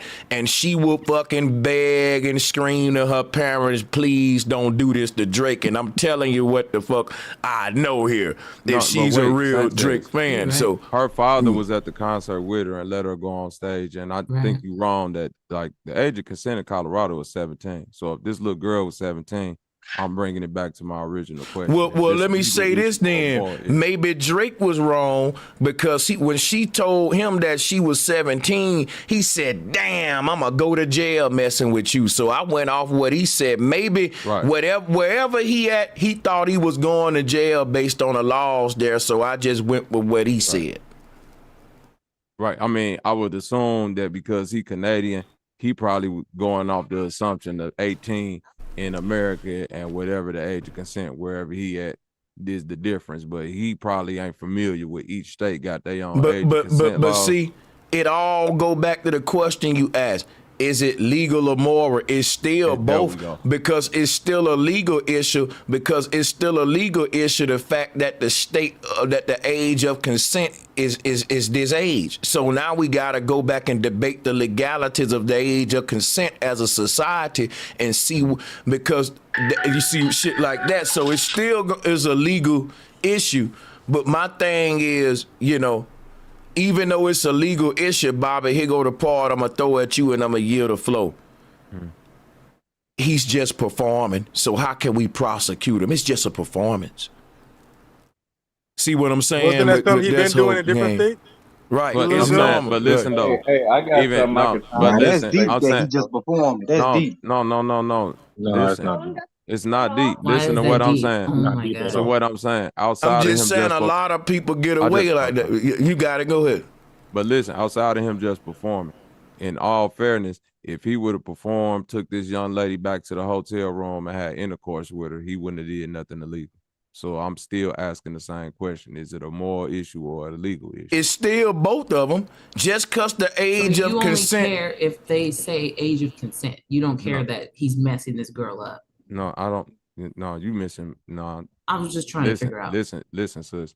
It's moral. It's moral. It's both. Don't personalize. It's both. It's both. Don't It's going personalize. Watch this right. Let me explain something it's real quick. Oh, it's not personal. Let me explain. Hold up, people. We got too much hot mics. It's on. Hey, when I mute y'all mics, relax a second. It's too many people. It's getting a little chaotic.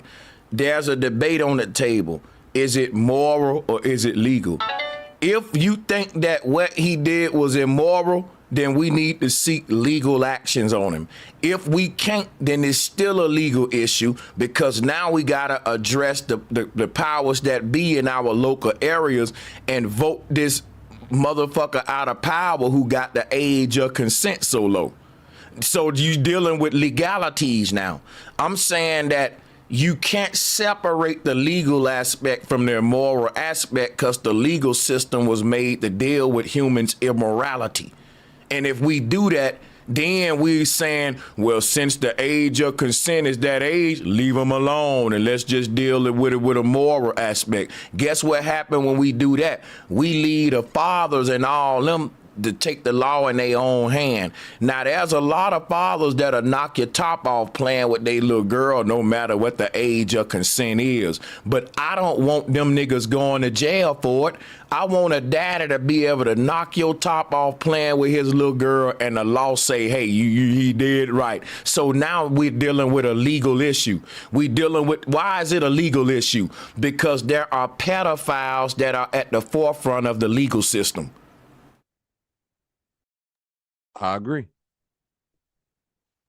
And Now, I also look at it like there's evidence to him being a. My bad, Bobby. I'll let you go. It's evidence. I was just gonna be real quick and say like it's evidence pointing towards him being a sexual deviant, because he got a sexual assault charge and he settled in court for $1,500,000 or $500,000, whatever the fuck they said, and that shit kind of go hand in hand. That sexual assault and that pervertedness and that pedophilia, that shit all go hand But in hand. you gotta read that story all the way through.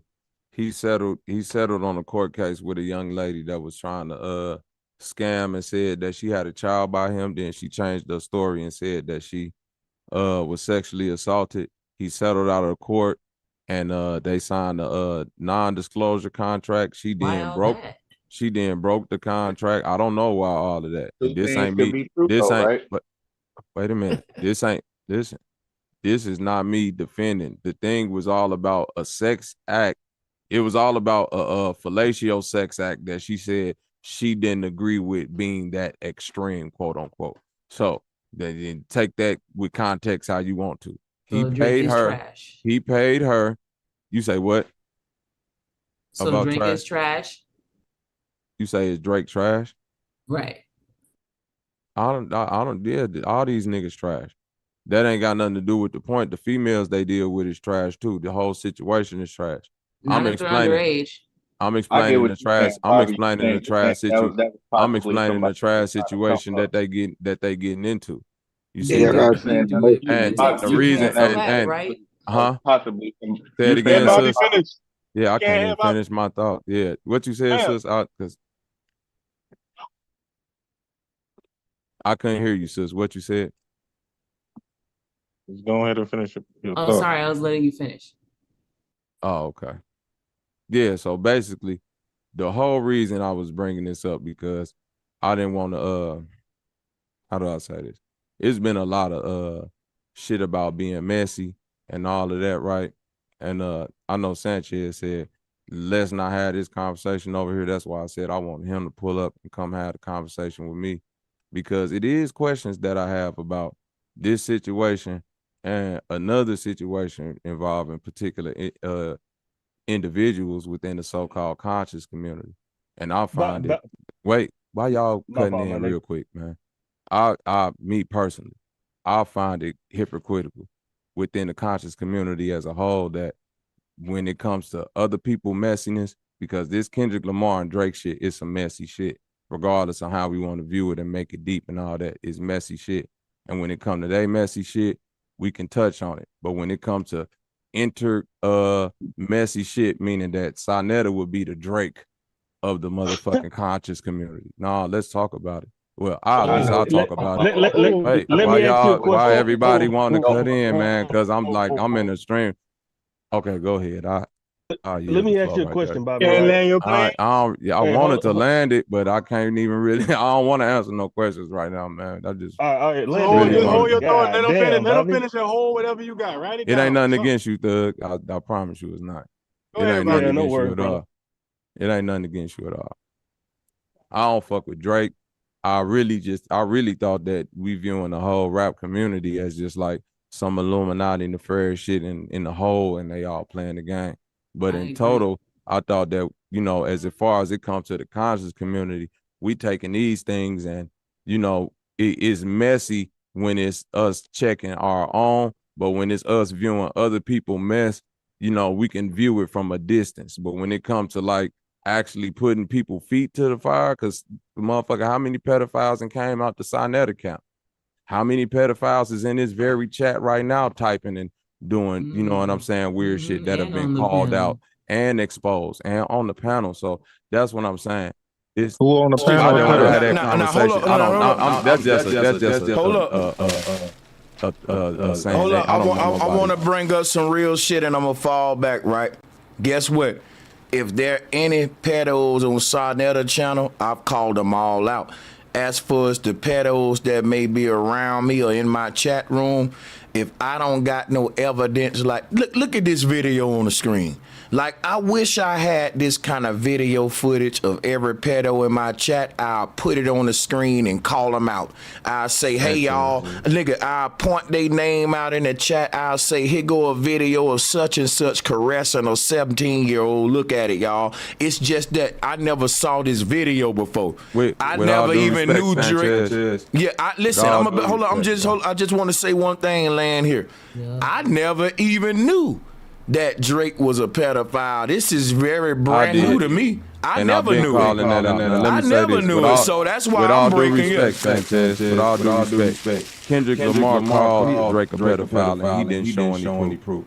When I called out a particular individual for being a pedophile, that's why I'm, you know, with all due respect. Listen what I'm saying, right? Just wait, Sanchez, let me finish, please, brother. Hold on, let me just interject. Kendrick showed proof. He led me to this link right here. And you ain't even let me finish my thought. That's why I said I gotta disagree with you wholeheartedly, brother. Because when I've called out a particular interview and everybody asked me for proof, I overprove way more than this weak ass shit that they showing right here with him just kissing a 17-year-old girl on the face.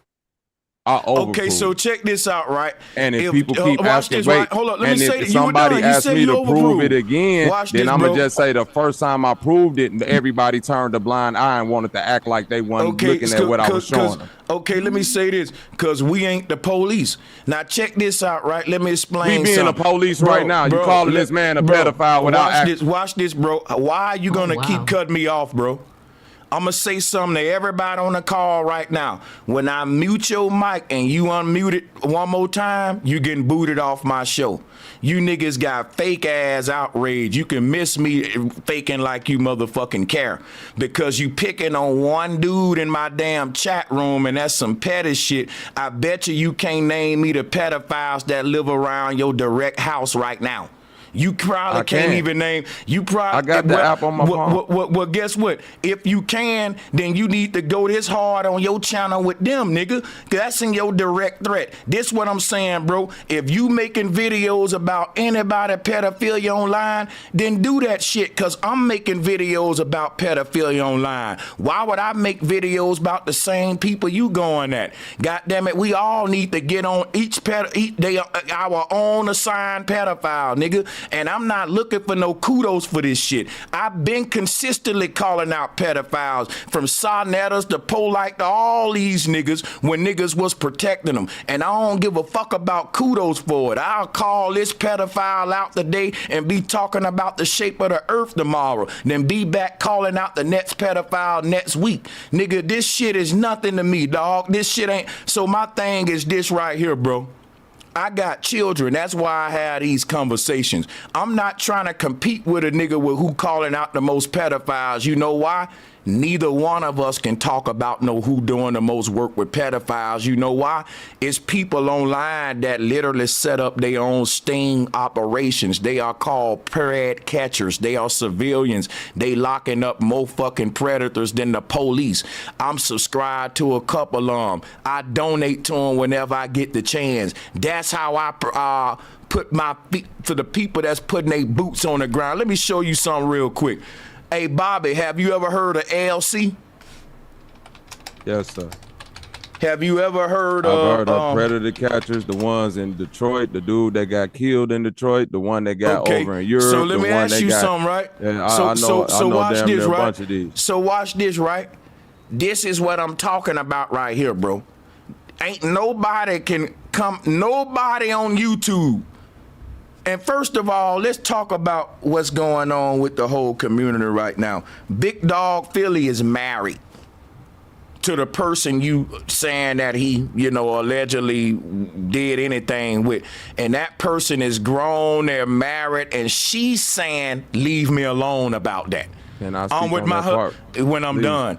When I'm done. Listen, at this point, I'm pretty much prying into these folks' household being disrespectful. And I know what you're going to say.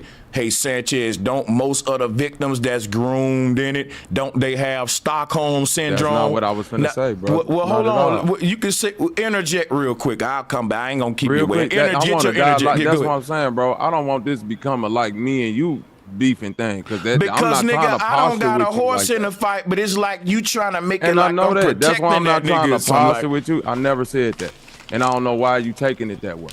I never said that. I said I disagree with you about the part that showing proof, and you took it that way. I should be able to when you said that. No, when you said Kendrick showed proof, and I said, nigga, I overshowed proof too. But I guess everybody act like they didn't see that. And I wasn't. Wait, real quick. I didn't explain that. I didn't interject with the original point when you said about him being all them women that they Kendrick Lamar and all them tried to expose with Drake. All of them young ass girls came out and said, well, no, nothing happened either.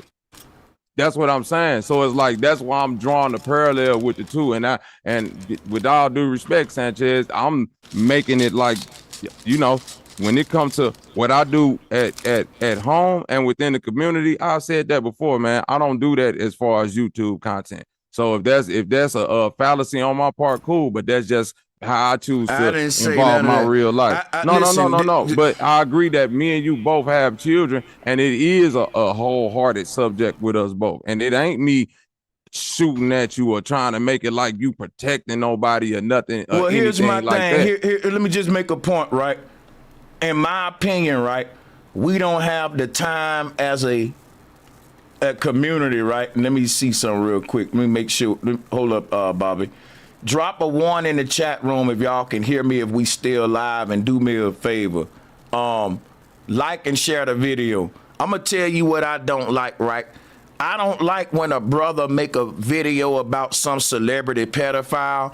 You get a bunch of niggas joining his call and be like, y'all talking about this celebrity pedophile, but you know what about this pedophile or that pedophile? We can do that forever because a brother can talk about all the pedophiles you want them to talk about, and another nigga can get on and say, but y'all got all them, but what about this pedophile, that pedophile? And we'll get all them, and another nigga say, but you still ain't doing shit because you didn't get this one and that one and that one. I'm saying if anybody's online making content like this, hit they super chat up, like they video, and share it, because you got a lot of big platforms protecting these pedophiles like P. Diddy. And the platforms like mine and Bobby's that's calling it out, we struggle for views. We can't be fighting each other, man. So when I see any brother making videos like this, you got a bunch of niggas that'll come and try to have a cockfight. Like, but bro, have you ever really done it? Have you ever punched a pedophile? Then quit making videos. Bro, I'm like, bro, no, I ain't saying you. I'm just bringing up my experience. I'm venting right now because we went from calling out this shit with Drake right here to one of those cockfights that I don't like to get in about the pedophile shit. I'm not doing that with you. I don't even know how I even really got that. Well, it's there. I don't know either. But you can. But we can. It's not there with me. That's what I'm saying. I'm not trying to posture against you and say that you protecting nobody or anything like that. I don't know if y'all not hearing what I'm saying or if it's falling on deaf ears or whatnot, but yeah, that's not the sentiment that I came up with at all. What I think is being said. Hold on. I beat you to the mic. My bad. I'm gonna give it right to you though, because you be dropping gems. But what be happening is everything always turn into an attack on the community. We trying to expose these puppeteers and these puppet masters and the agenda being pushed on our kids. Somehow it always turns into individuals on panels arguing. But with all due respect, Sir John. No respect if I wasn't done. Oh. But cool, I'm gonna respect it. I think it's gonna do it. I would add a little input. I wasn't gonna go back and forth for now. Yeah, because what I think that I'm hearing is this. We always say that we gotta clean out our own house before we go outside to the public and do the work. So what I'm thinking I'm hearing is this. But I don't say that though.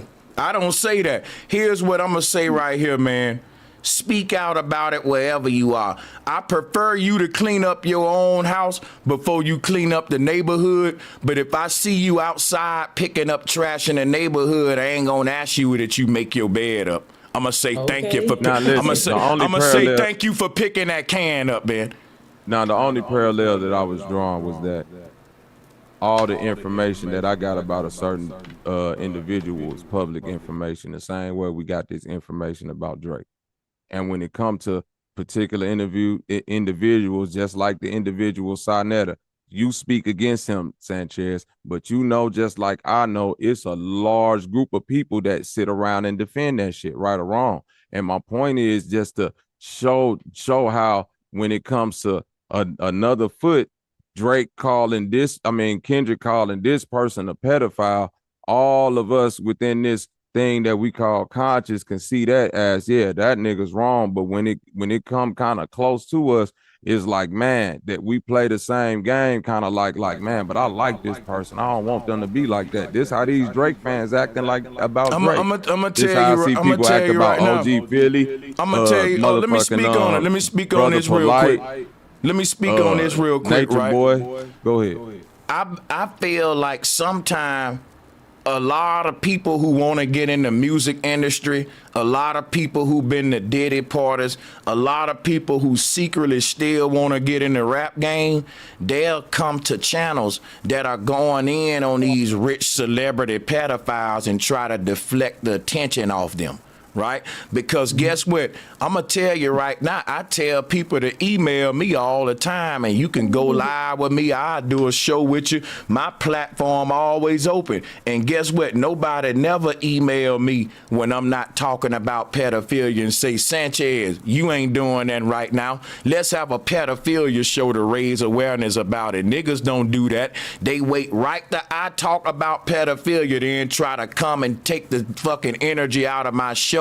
When I want to talk about Drake being a pedophile, they want to point at other folks. And then guess what's so real about me? I opened up my show and I ain't got no problems with Philly, but I let niggas come on and do a whole show on that nigga about his pedophile shit on mine, and I ain't care what he said to me, and he was in the chat room. That's how real I am. And guess what I was saying? I was saying, Philly, you better come defend yourself, nigga. So That's look, but guess what though? But guess what though? Every time, but listen, every time I bring up the topic of pedophilia, we not gonna let nobody change my show narrative when I already addressed that with them though. And they listen, if you want to do another show about Big Dog Philly on that shit, guess what? I'll keep it real again, and he just will have to come up and defend himself on it. But guess what? Don't interrupt mine every time, and I don't got nothing against that shit, nigga. I showed you I don't give no fucks about it, nigga. Like, so hey, bro, that's all I'm saying. Yeah, and hey, bro, with all respect, bro. Much love. This ain't no attack against you. I ain't mean to interrupt and change it from this and that. Please don't take it as no motherfucking attack against you or you trying to sit up and defend nobody, because it's literally, when I'm speaking on the conscious community, this is something that I see as a problem through everybody. You know what I'm saying? I'm not excluding nobody, including myself. And when it comes to emailing you and doing shows, nigga, you know I've been reached out to you, man, about doing shows, man. Come on, don't do that, man. You can pull okay, up let's put whenever, it up to man. date Come right on, now if you want to do one, man. It's all good. Philly hit me up for one, bro. Like, and I got back with him. Hit me up within the next 2-3 days and let's set something up if that's what you want to do. Because I ain't dodging you, bro, for sure. I ain't say you a dodger, man. Nigga, you like, I'm one out of I don't know how many, man. I don't assume nobody dodging. We all men and we got lives outside of this shit. So I don't take nothing like that way.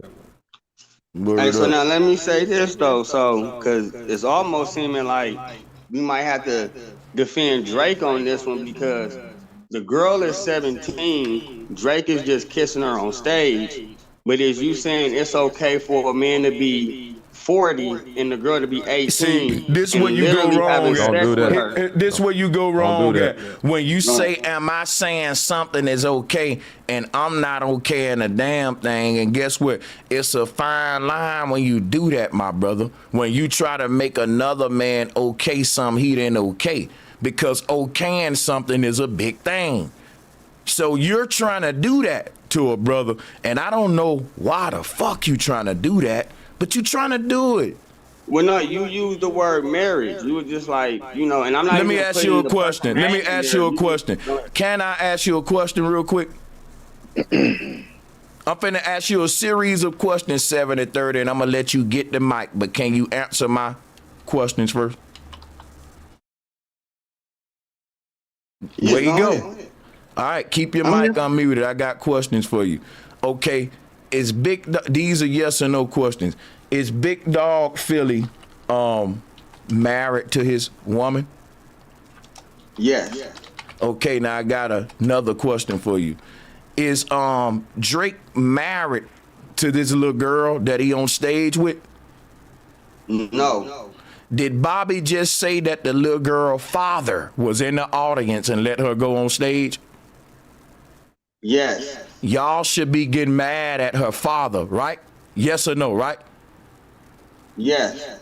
Okay, so now check this out, right? Big Dog Philly, on the other hand, let me ask you a question. Do I got video footage of him doing this to an underage girl? Yes or no? No. And my thing is, it's the girl that he's with now of age enough to say, and as an adult, that she wanna be with him and that she's cool with it. Yes or no? Yes. Okay, so I just don't get how you can think that I'm allowing or okaying something. I'm just being fucking fair. Because at this point, if I start going in on Big Dog Philly and he wanted to put a lawsuit against my channel, he would win. And guess what? The little girl that I'm over here defending, because y'all saying she a little girl and all that, that's a grown woman and she'll be in court by her man's side, making Sanchez go to jail. I want you to listen to me real quick, right? I just want to say and land my plane. If I went on a fucking spree against Big Dog Philly and his wife is gonna be on his side. That's obvious, Sanchez. Okay, well, check this out, brother. I don't listen what I'm saying. Listen what I'm saying. I don't fucking feel comfortable, y'all. Keep on at that point in my mind, it's harassment. Because now this woman is saying, look, leave us the fuck alone. And guess what? At that point, you can go pick on some other pedophiles that ain't in that situation. And much as we can pick on her or whatever, she's married. Listen. You just said that this little girl father was in the crowd and okayed this. Philly is in a marriage and she's of legal consent age. Think about it. She can consent to this now. You brought up consent earlier with Drake. You said Sanchez. That's why I said that. So listen. Versus morality. And I'm saying that, guess what? That's why I said both. Because if you saying that Big Dog Philly should be prosecuted legally, guess who gonna be the biggest person gonna make that happen? His wife. And guess who ain't finna go and put him in jail? His wife. This is be the same situation where if he was with a woman that he's beating on every day, and I'm saying, man, this nigga beating on his wife, but she's saying, I love this nigga, I'ma stay with him. Guess what? She got to fucking be the one go to the police. That's what I'm saying. That's what I'm saying. You said if I was saying that. Listen, no, I ain't thinking about what you saying. I'm saying why I'm not giving this shit no more light on my channel and why I want to get back on topic with the Drake shit. I can't fuck with that man, bro. You could do that on your channel. I'm talking about Drake. And no, I don't condone no damn pedophile behavior. You can't make it like that. I'm just not finna argue with this woman if she's saying leave my man alone and leave my... I feel like it's I'm feeling like I'm stalking and harassing a couple at this point. I never talked to argue with her. I think y'all taking everything so far to what, like, no, I don't like I'm how just y'all saying, taking it. But listen, Sanchez, the only thing I'm saying is I just wanted to do a video on the whole Drake shit. I don't know how this happened, but y'all go ahead, man. But let's say it like this: if the daddy 70-30, wait, gang. Her being on stage, then we can't call Drake a pedophile because majority of the cases when people go to jail for pedophilia, the parents tell on either adults. The particular child don't go to the law and be like, oh, this man, has sex with me, he just committed a pedophilia act. The kids don't do that. It be the adults. Well, listen, I'm gonna reach out to you, Sanchez, because we can't call it I got you 70-30. The only thing I was saying is that only thing I can go off of is public information that people put out there about themselves. The same way we scrutinize in this video And no, I don't got no video on nobody, but I got like the shit that I showed with the audio and the things that came out of OG Philly on mouth. So, and Sonetta, Polite, all these niggas. So I'm just saying, like, no, it's not. That's why I made the point earlier. Is it legality versus morality? Technically, this shit he doing is legal. And I feel like it is a legal thing because I feel like these laws is bullshit. Morally, I feel like he's a weirdo. And that's what I felt about the certain individual and a lot of other individuals when it comes to their standpoints on the ages of consents and what's legal versus what's moral. And I'm going to leave it at that. And I look at Philly like this, man. Here's how I look at Philly. And unmute, Philly, you got to speak. But I look at Philly like this. If he was a pedophile, he would have left his wife a long time ago. She been past the age of liking younger women. So he would have left her when she got like 28. And got him a younger one or something. Yeah, that's a good theory though. Like that. That's a crazy. That's a good theory though. I'm not even finna entertain. Well, I'm just saying. I'm just saying though. You know, if you like them young, but if he is, that don't make sense. I'm just saying this, right? Let me. I'm gonna tell you why it makes sense. Hold on. Let me tell you why it makes sense, right? Most pedophiles, right? If they like young girls, the moment that girl go to getting some age on her, then they go to looking at her daughters and stuff. They don't even really want to be. They want to go with the children, let's talk right? about this then. Since niggas want to do that, how then I got the same way that y'all asked me about proof on that. What about all the other proof for the young ladies that was in their early 20s that this man was trying to holler at on my panel? So I'm not finna. Well, check this out, man. I'm not finna defend no nigga. I'm just saying that, bro. Thank you, bro. That's all I was saying. My thing is this right here, bro. Now, Bobby, but then you tell me to stay out of this shit, though. I did say that. Okay, so look. I want to make a point. Okay, when you told me to stay out of it, I still put myself in it because I wanted to talk about it and see what. That's a fact. Now I did it. It was real messy on my channel. Everybody in my community was like, Sanchez, this is fucking messy. What the fuck? And even you was like, Sanchez, I told you to stay out this shit. Now stay out of it. I told you to stay out of it. And so guess what I did? I said, okay, I'm gonna leave that shit alone because everybody just telling me. And so I just went on, kept it pushing. But Sanchez, I told you to stay out of it from the beginning.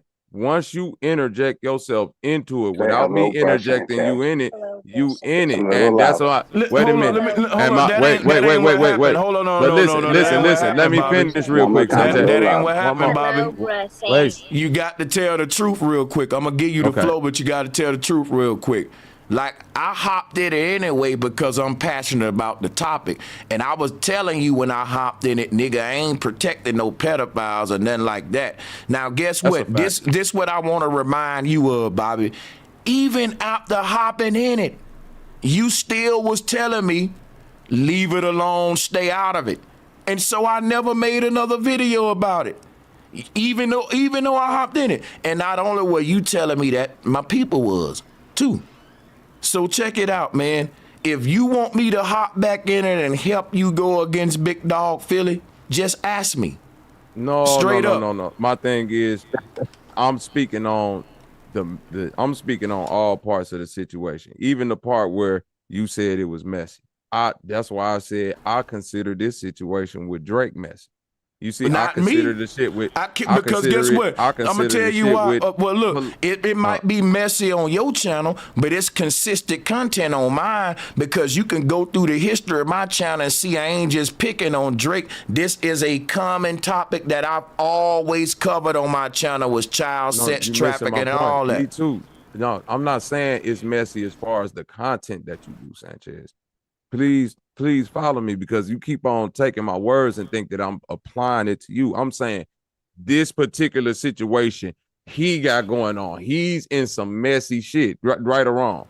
That's Drake, what I'm saying. Yes, he's in some messy shit. So is Diddy and the rest of them that that's I what talked I'm saying. about, right? And we talk about that's what I'm saying. So that's my point is nobody like messy shit when it's they messy shit. But if it's somebody else messy shit, we could report on it. But and does look, that that's my apply to whole me? point about it. Think about No, this, right? that ain't got it. Don't apply to you because I'm saying you willing to walk court. That's why I'm not putting it on you. Listen, bro, it's been a lot of people that's been coming at me about the shit that I said about this man, even though I proved what I was saying to be true. I'm not talking about you. What I'm saying that it's a problem with this thing that we call community because you're an individual, just like I'm an individual. It's thousands of people. And what I'm noticing from females to male, it's a lot of people that got a real issue with this age of consent, meaning that, well, if that's the age, that's cool. That's this and this and that. And they remain anonymous within these chats and things like that. And they'll love to see me and you go back and forth with each other, bro. But why the fuck would I go back and forth with you when we damn near, we got the same fucking mission?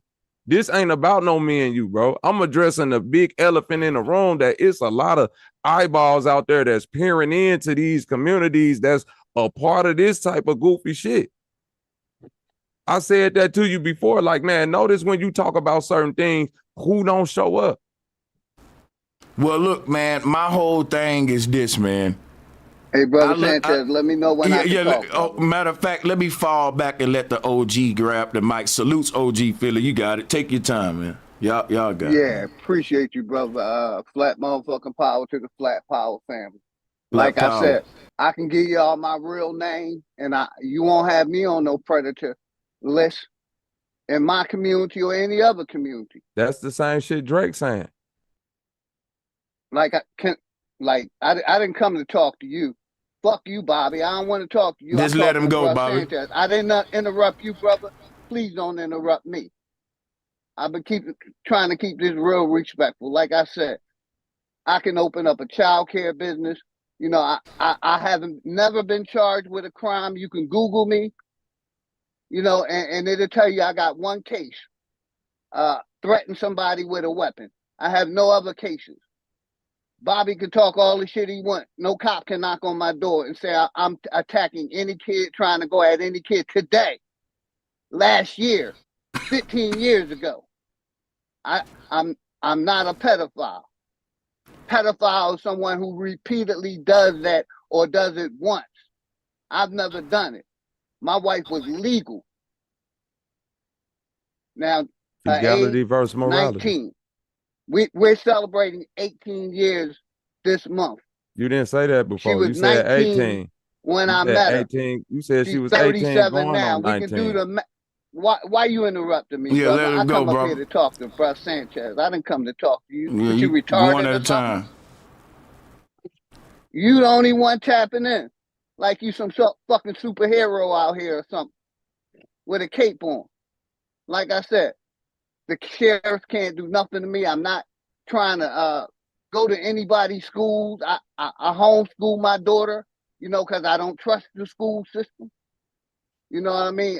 Like I said, you can Google my name. The cops can't lock me the fuck up because I ain't attacking, trying to get at no kid. I'm happily married. And for you to say I tried to come at any woman on YouTube, that's a lie, man. I don't holler at none of them. I keep it respectful. They my sisters, and some of them old my age. So for anybody to say Big Dog OG tried to holler at them, they lying. Because I'm happily married. That's why I made the choice that I made. Because I wanted someone I would be sexually attracted to. OG, can I tap in? No, Yeah, you can can't tap tap in, in, Chris Salas. Let them. This is respect for y'all. Keep it like this, man. I'm gonna mute up. I ain't talking to Bobby, bro. I came up here. You don't got to talk to shit. me, All OG. right, hey, but you You get don't a have chance. to- You get a chance I to don't know why respond. Salas.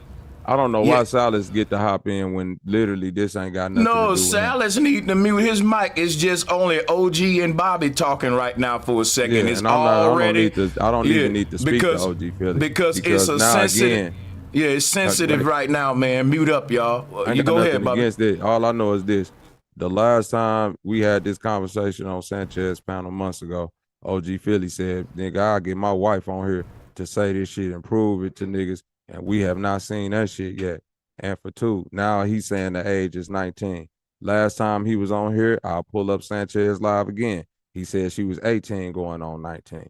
Then if I go back to when I first met this man on Key Northfield, she was 15 going on 16. So I don't give a fuck what OG Philly is talking about. I'm sick of proving this shit. I'm sick of him coming up saying, well, I smoke a lot of weed and I fuck up numbers and I forget her age sometimes and all this other weird ass shit. And I've been in a lot of relationships. Hey, I I've been believe in you. a lot I of hear you. And you relationships. got struck by lightning twice. Hundreds I'm of them. sorry, I don't give a fuck about what Hundreds of nobody got to say about this weird ass shit because again, we keep on like this ain't to you, Sanchez. I promise you, it's not to you. Call the cops This and tell them to come all the arrest weird me. I bet you nigga. they look at you like That's you the a same fucking thing nut. Drake said. Call the cops, nigga. Drake ain't got no and I'ma case do neither. that. That's why I'm saying But niggas my defend thing is themselves this right with here, the though. same fucking defenses that this Here go weird my ass thing, man. pedophile Drake got.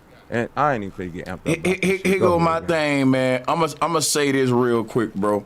My thing is this: comparing these niggas in the community to the Drakes and all that shit to me is a reach, man. To me it is. It ain't a But reach because the nigga saying, why do Bobby care I gotta about be Philly? cut Why off, niggas brother? care? Hold up, bro. Here's the thing. Let me just land my plane. I'm saying I'm watching a man like this video right here is so fucking foul, bro. This video is foul. And I'm gonna tell you, in the 2024, video footage really touch us emotionally, man. That's why we buy cameras. This is why it's so deep. My thing is, if I had some footage like this with Philly, damn, bro, I have to react the same but it's way. audio footage. And when I came with it, why do it gotta be visual footage? Damn, bro. God damn, bro. This Man, is I'm out sorry, of this is bro. out of My hand, bad, bro. This shit is fucking out of hand. It's like, bro, I hope you got this same energy for every listen, man. It's crazy, bro. This is crazy because check it out. I'm taking your advice, man. I'm taking everybody in my chat room advice. Last time I was in between you and Phyllis beef, you told me to stay out of it, man. Guess what? My people told me to stay out of it. They showed up today to discuss this whole situation with Drake. And I'm just saying, I don't put Big Dog Philly in the pool with the Nickelodeon people and Dan Schneider and the P. Diddy's and all that. And guess what? I ain't saying he innocent or not innocent. And what you got on him, Bobby, that's your thing. I ain't in that. Just like y'all told me to stay not to be in it. But my thing is this. The reason I hopped in it is to make it clear that I don't support that shit and I don't care who you are, right? So, and everybody know, once the people know that's where I stand on it, then guess what? I can focus on different pedophiles each month, nigga. It was Diddy last time, now it's Drake. I went to TD Jakes, I went to Eddie Long. If you name them, I got a video on them. I don't pick and choose. I don't chase around one particular pedophile for my whole career. I talk about one of them, then I go to the next one and the next one, and if one pop up on the radar like a video like this I never saw, I definitely gotta mention it anytime. So that's all, man. It ain't that deep. But let's move the bill forward, man. Hey, what's worse is hold on, Drop. Let me say this real quick. Okay, yeah, let him. Like I said, I thought about doing that with my wife, but like I take people advice. My wife ain't on YouTube. She ain't on on YouTube. So why would I involve my wife? When we're still together, she's happy. We're happily married. My wife licensed to carry. If she felt like I was a threat, she could shoot me.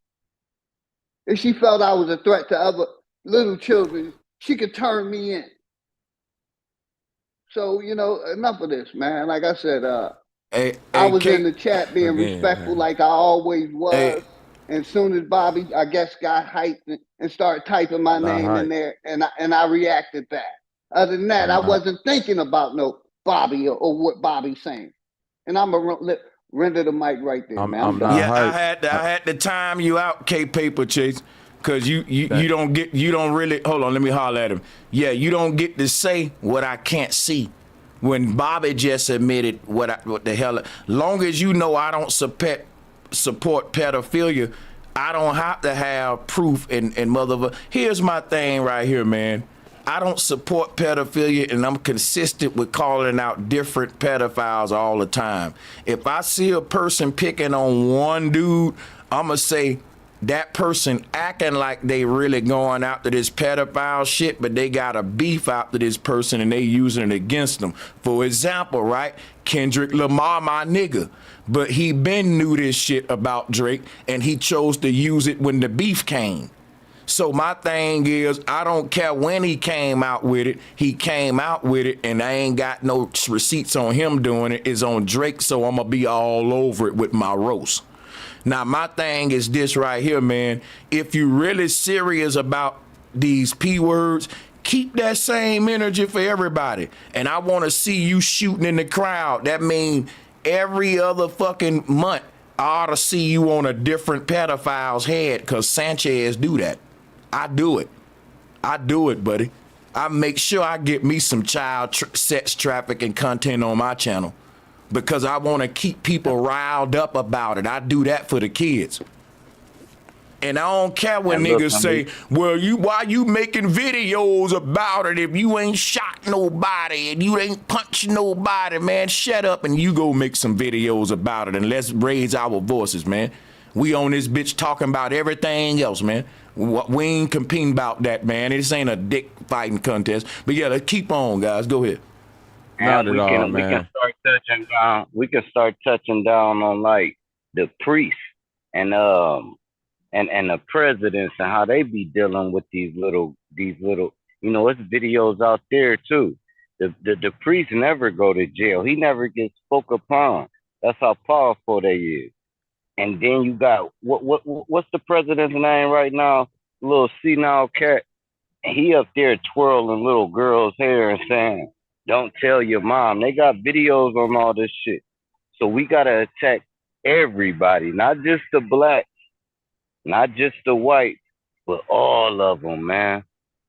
All of them. We gotta expose it because it's an agenda. Facts drop.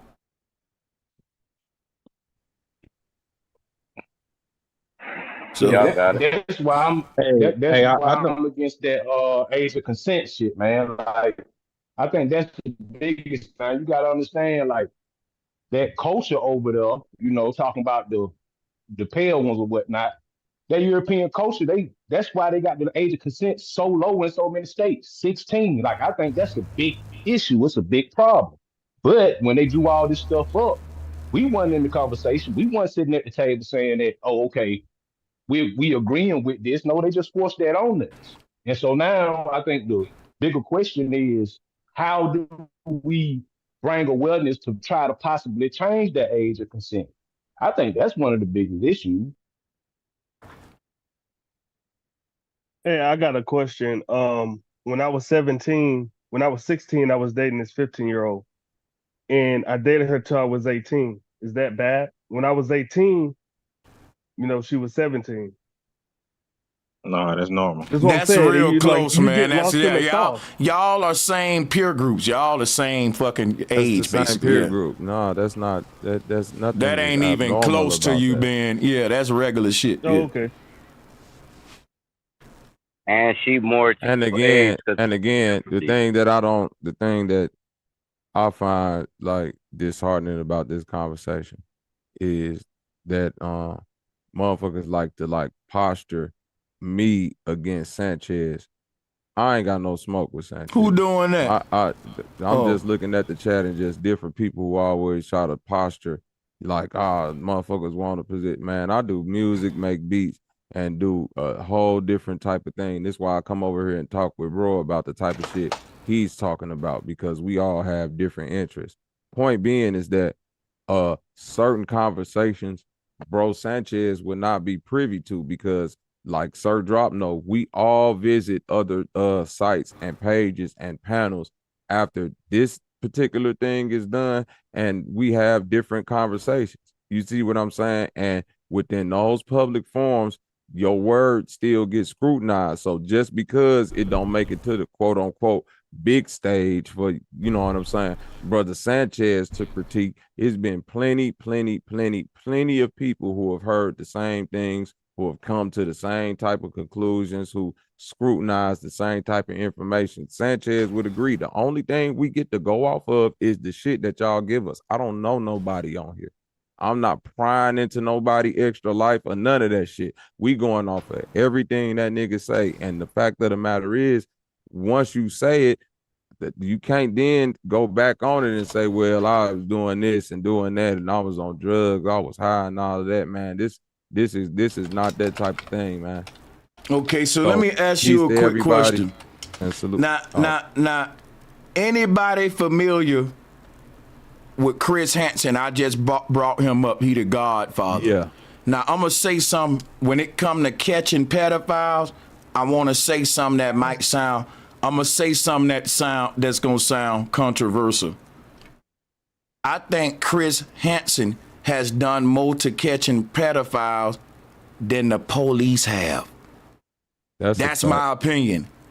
I think this one man done more than the police have. Now listen, I say to compare yourself to him, you got to start telling me how many pedophiles you put behind bars. Now what I want us to do is move beyond talking about people on fucking line who's married and stuff, and literally get into some communities that are out there catching predators. Let me explain something to y'all, man. He actually talking to you, Bobby. No, listen, bro. And anybody cut in again, you gotta go. Hey, I'm gonna say what the hell I want to say, and whoever want to respond can respond. I ain't gonna directly address anybody because I'm talking to every fucking one of y'all niggas on this platform right now, and I want you to hear me. I'm talking to you, whoever just said that too. I'm talking to Bobby too. And I'm talking to you, whoever that dude was. I'm talking to all y'all. Let's go and get that out the way so I don't be cut off no more. And this what I'm telling you niggas. If you really want to do something for the children, go out there and support these predator catchers, dog. Because guess what? These niggas risking their goddamn life. And guess what else I be seeing? I be seeing them fuck some of them predators up, nigga. The predator do something like that and make them have to defend it. Bro, I done saw them have some of these predator catchers leaking on some of these videos, bro. These are the people that I'm fucking with. They're out there strapped with guns, setting up their own civilian stings. These are the people I'm sub to, liking, sharing, super chatting, and donate when I can. So I'm not on this bitch trying to have a dick fest with no nigga that's online talking about it, because I literally do this when ain't nobody watching. I'm subscribed to this kind of content. I was in law enforcement. I know who doing the work. So my thing is this right here. If you saying you serious about this shit, go and fuck with you some predator catchers. There's regular people risking their life. One of these predators can shoot one of these niggas, especially when you about to expose their whole life. They be married and shit, they children and shit. It's dangerous. So if you quit talking about it, be about it.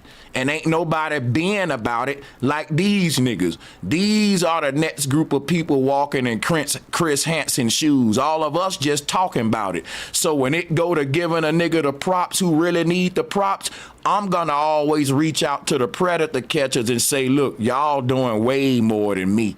When it come to these children, hey man, I gotta admit, I'm just talking and y'all really out here setting up stingrays, Chris Hansen, all them. So if I'm gonna just talk, I'm at least gonna give props to the people with their feet on the ground and support them, and then and donate to them, and not put myself on a pedestal. All I'm gonna do is call out the pedophiles and keep supporting the people with their boots on the ground when y'all ain't watching.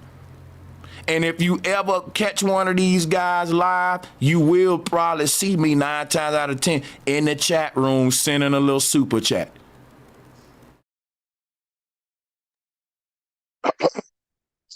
Yo, Sanchez, what's good, bro? It's what's good, Real Rap? What's good, bro? Two things. On the Chris Hansen thing that you said earlier, the hammer to the nail on how he would get these pedophiles is he would get with these third-party groups, and they would get the text messages, and there would be like a grown adult that would pretend to be an underage child, and they would give them every opportunity to either back out, not come to their house by telling them what age it was, what age the person active was, and they would get them on camera while they were coming to the house. And I remember when Chris Hansen comes in the kitchen or whatever part of the house, the first thing he does is he reveals who he is, and he says, "Is this you texting this person?" Got him dead to rights, right? And that's the way that there was a no escape. There was a no way out of doing that method, which I appreciate that. Number two, I wanted to ask you, bro, it was about 2 years ago when like me, Bobby, Zay, and a couple other people were like on the channel bringing this out. Like, have you ever heard of the term MAPS? Minor attracted persons. MAP, MAPS, minor attracted persons. So what MAPS is, from my memory, if I could recollect, right, is certain pedophiles in the government were trying to say it's not on the pedophile, it's like they're trying to put it. It's on a mental disorder list, a minor attracted person. Yeah, they trying to put it on the DS 19, I think, or something like that. I can't remember. Like, go ahead and like elaborate for me, Bobby, real quick, bro, if you don't mind.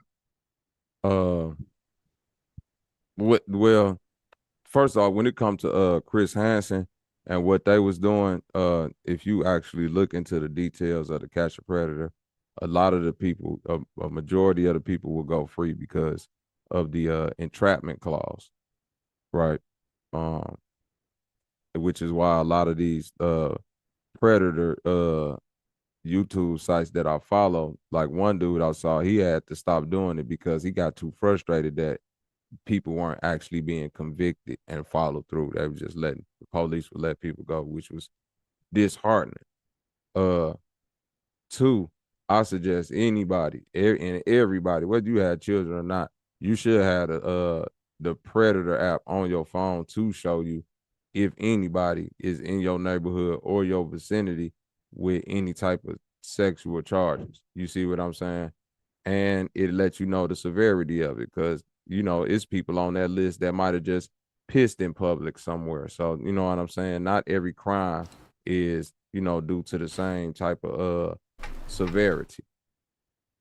And I'll say, okay, you good. Go ahead. The last thing I wanted to put out there, Sanchez, when it comes to what you were saying about these people, you absolutely right. They do way more than I could say I do on a daily basis, actually going out to hunt for pedophiles. But I will say that I am a resource for people to come and, if like a safe space. Oh no, I'm not really comparing you to them. No, I'm saying yeah. I'm saying for anybody, even if you're not this diligent, each and every adult that's, you know what I'm saying, got a heart for children should at least be a safe space to where if the opportunity present itself, or if you do hear some weird shit or something like that, like you should just call it out or do what's to the best of your ability. Like with you, Sanchez, you can't do nothing to Sonetta or Polite or motherfucking Nature Boy or Bambada or Malik. We can't do nothing to these niggas. But with the way this YouTube shit is set up and platforms and things, the biggest thing I could do to you, nigga, is keep shining the light on you and letting everybody know who come forward like this nigga is weird.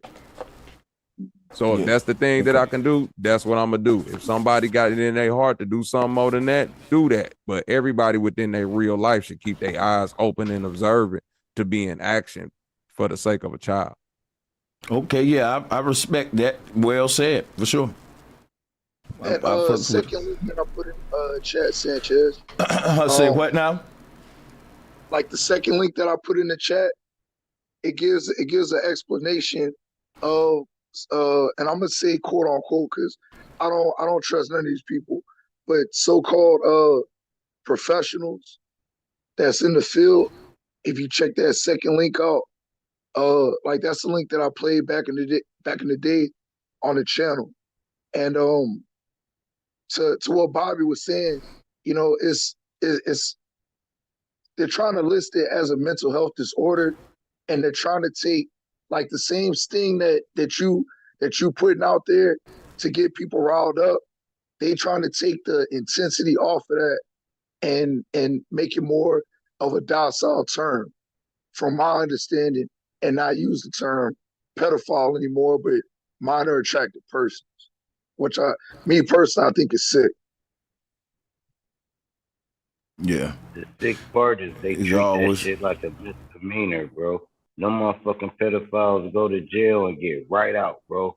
It's You know like what? It's a process. They have to get caught up. It's like the dope boys, right? Your first little charge, you'll get a smack on the wrist, even your second or so. But then as you advance, they advance with the charges. It's kind of it's like that with the system. But I tell you what, though, normally when it comes to a lot of these sting operations, if the pedophile just keep repeatedly making it off, it's because they dealing with an amateur predator catcher. Because you have to get the predator to say certain things on the footage, and you got to know the legalese to it to get them, convict them. You damn near interrogating them before the police show up. It's a whole art to it, which is why I like to watch it, because you can tell the amateurs from the ones who've been doing it a while. And the thing is, you get caught one time, and it's like kind of like a smack on the wrist. You go to all these little classes and shit. You got to register as a sex offender. Now that's the good thing about it.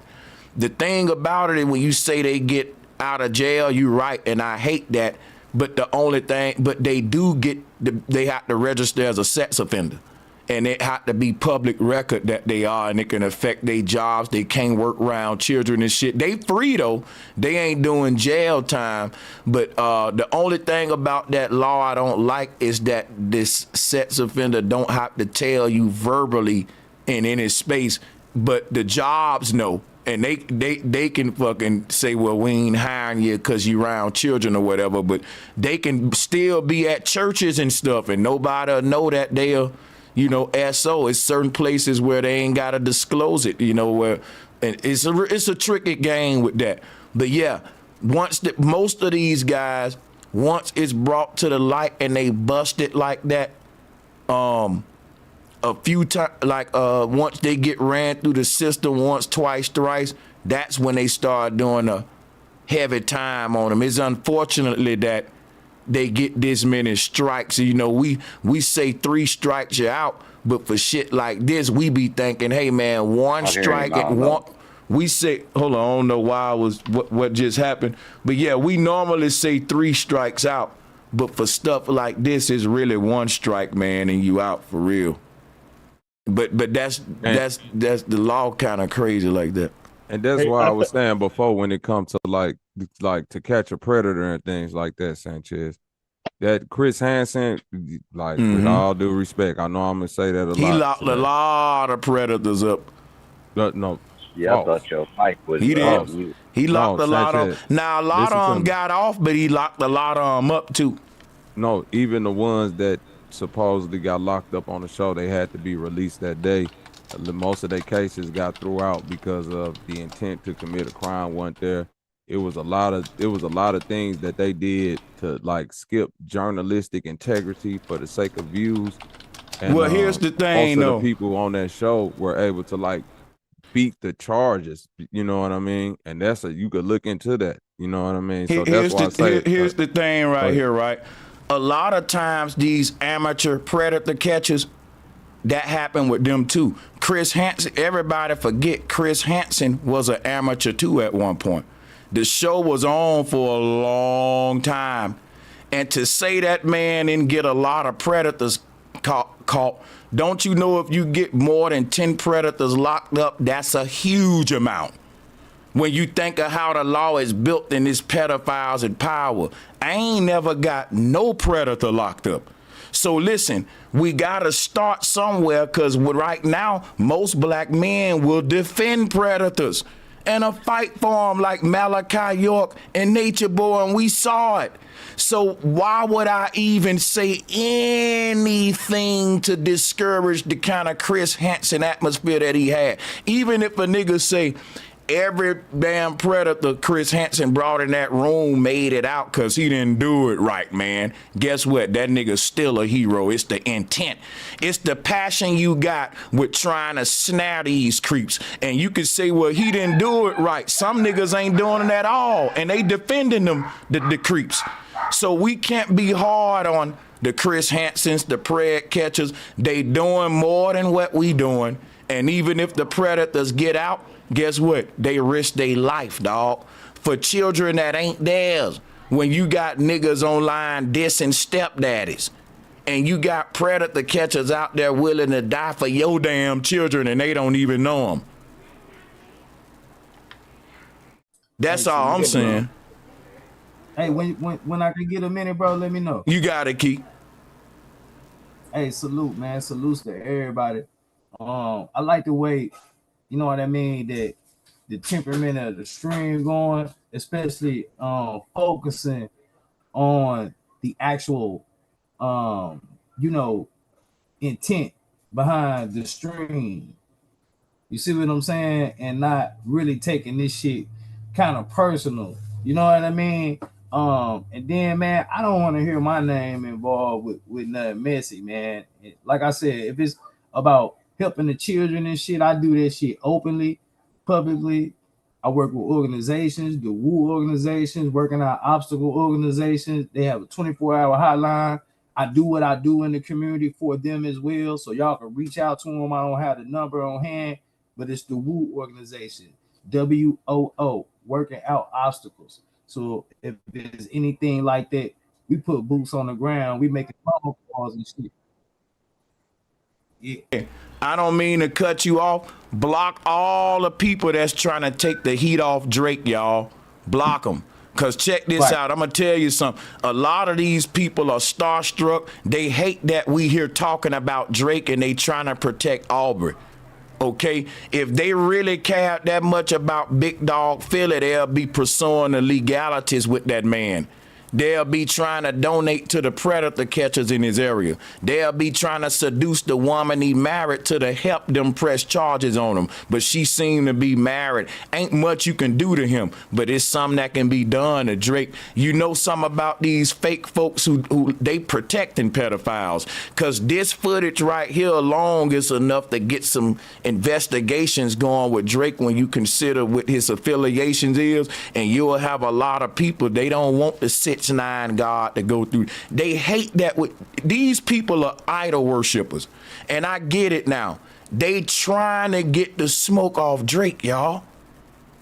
We attacking their boyfriend.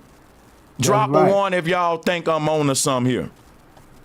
Drop a one if I'm on to something here, y'all. I hope you ain't shooting that shit my way, because I ain't protecting no Drake, man. Are you in the chat room, bro? Are you in the chat room, bro? I'm addressing the chat room, bro. Yeah, hell yeah. Yeah, I ain't in no chat. Right. I'm peeping the chat and I'm like, man, it's a lot of Drake fans in here, bro. They don't like that I got this footage playing. That's why I said, let me put this footage back up here so we can keep the heat on Drake. That's making their ass mad, y'all. They get mad, y'all. This nigga's a fucking weirdo. That we on Drake, man. But that's what I'm saying. This nigga's a fucking bro. Yeah, this nigga bro, Drake a whole motherfucking weirdo. But hey, they might as well don't say that thing for Drake then, man, like the females, man. They hoping their child can get invited to the Ovo party and they mad we on top of this shit. That's crazy. Hey, Sanchez, let me ask you a question. You say that the video could possibly lead to some legal charges. Do you actually believe that? Because this video been out for over a decade and no charges that came up against Drake. And you know, most of these cats in the industry, even Kendrick, they've been out here doing features with Drake, you know what I'm saying, making money with him. So do you actually believe some legal can come from this? This specifically, I don't think so. Because like I said, Colorado, like they go say she was at the age of consent. And the reason ain't nothing legal gonna happen is because that'll be up to the parents. And according to What we hear the parents was there, they approving of it, boom, boom, boom. And that's part of the whole child sex trafficking thing. A lot of these parents, they got their kids on the front line for a lot of this stuff, like we was mentioning earlier.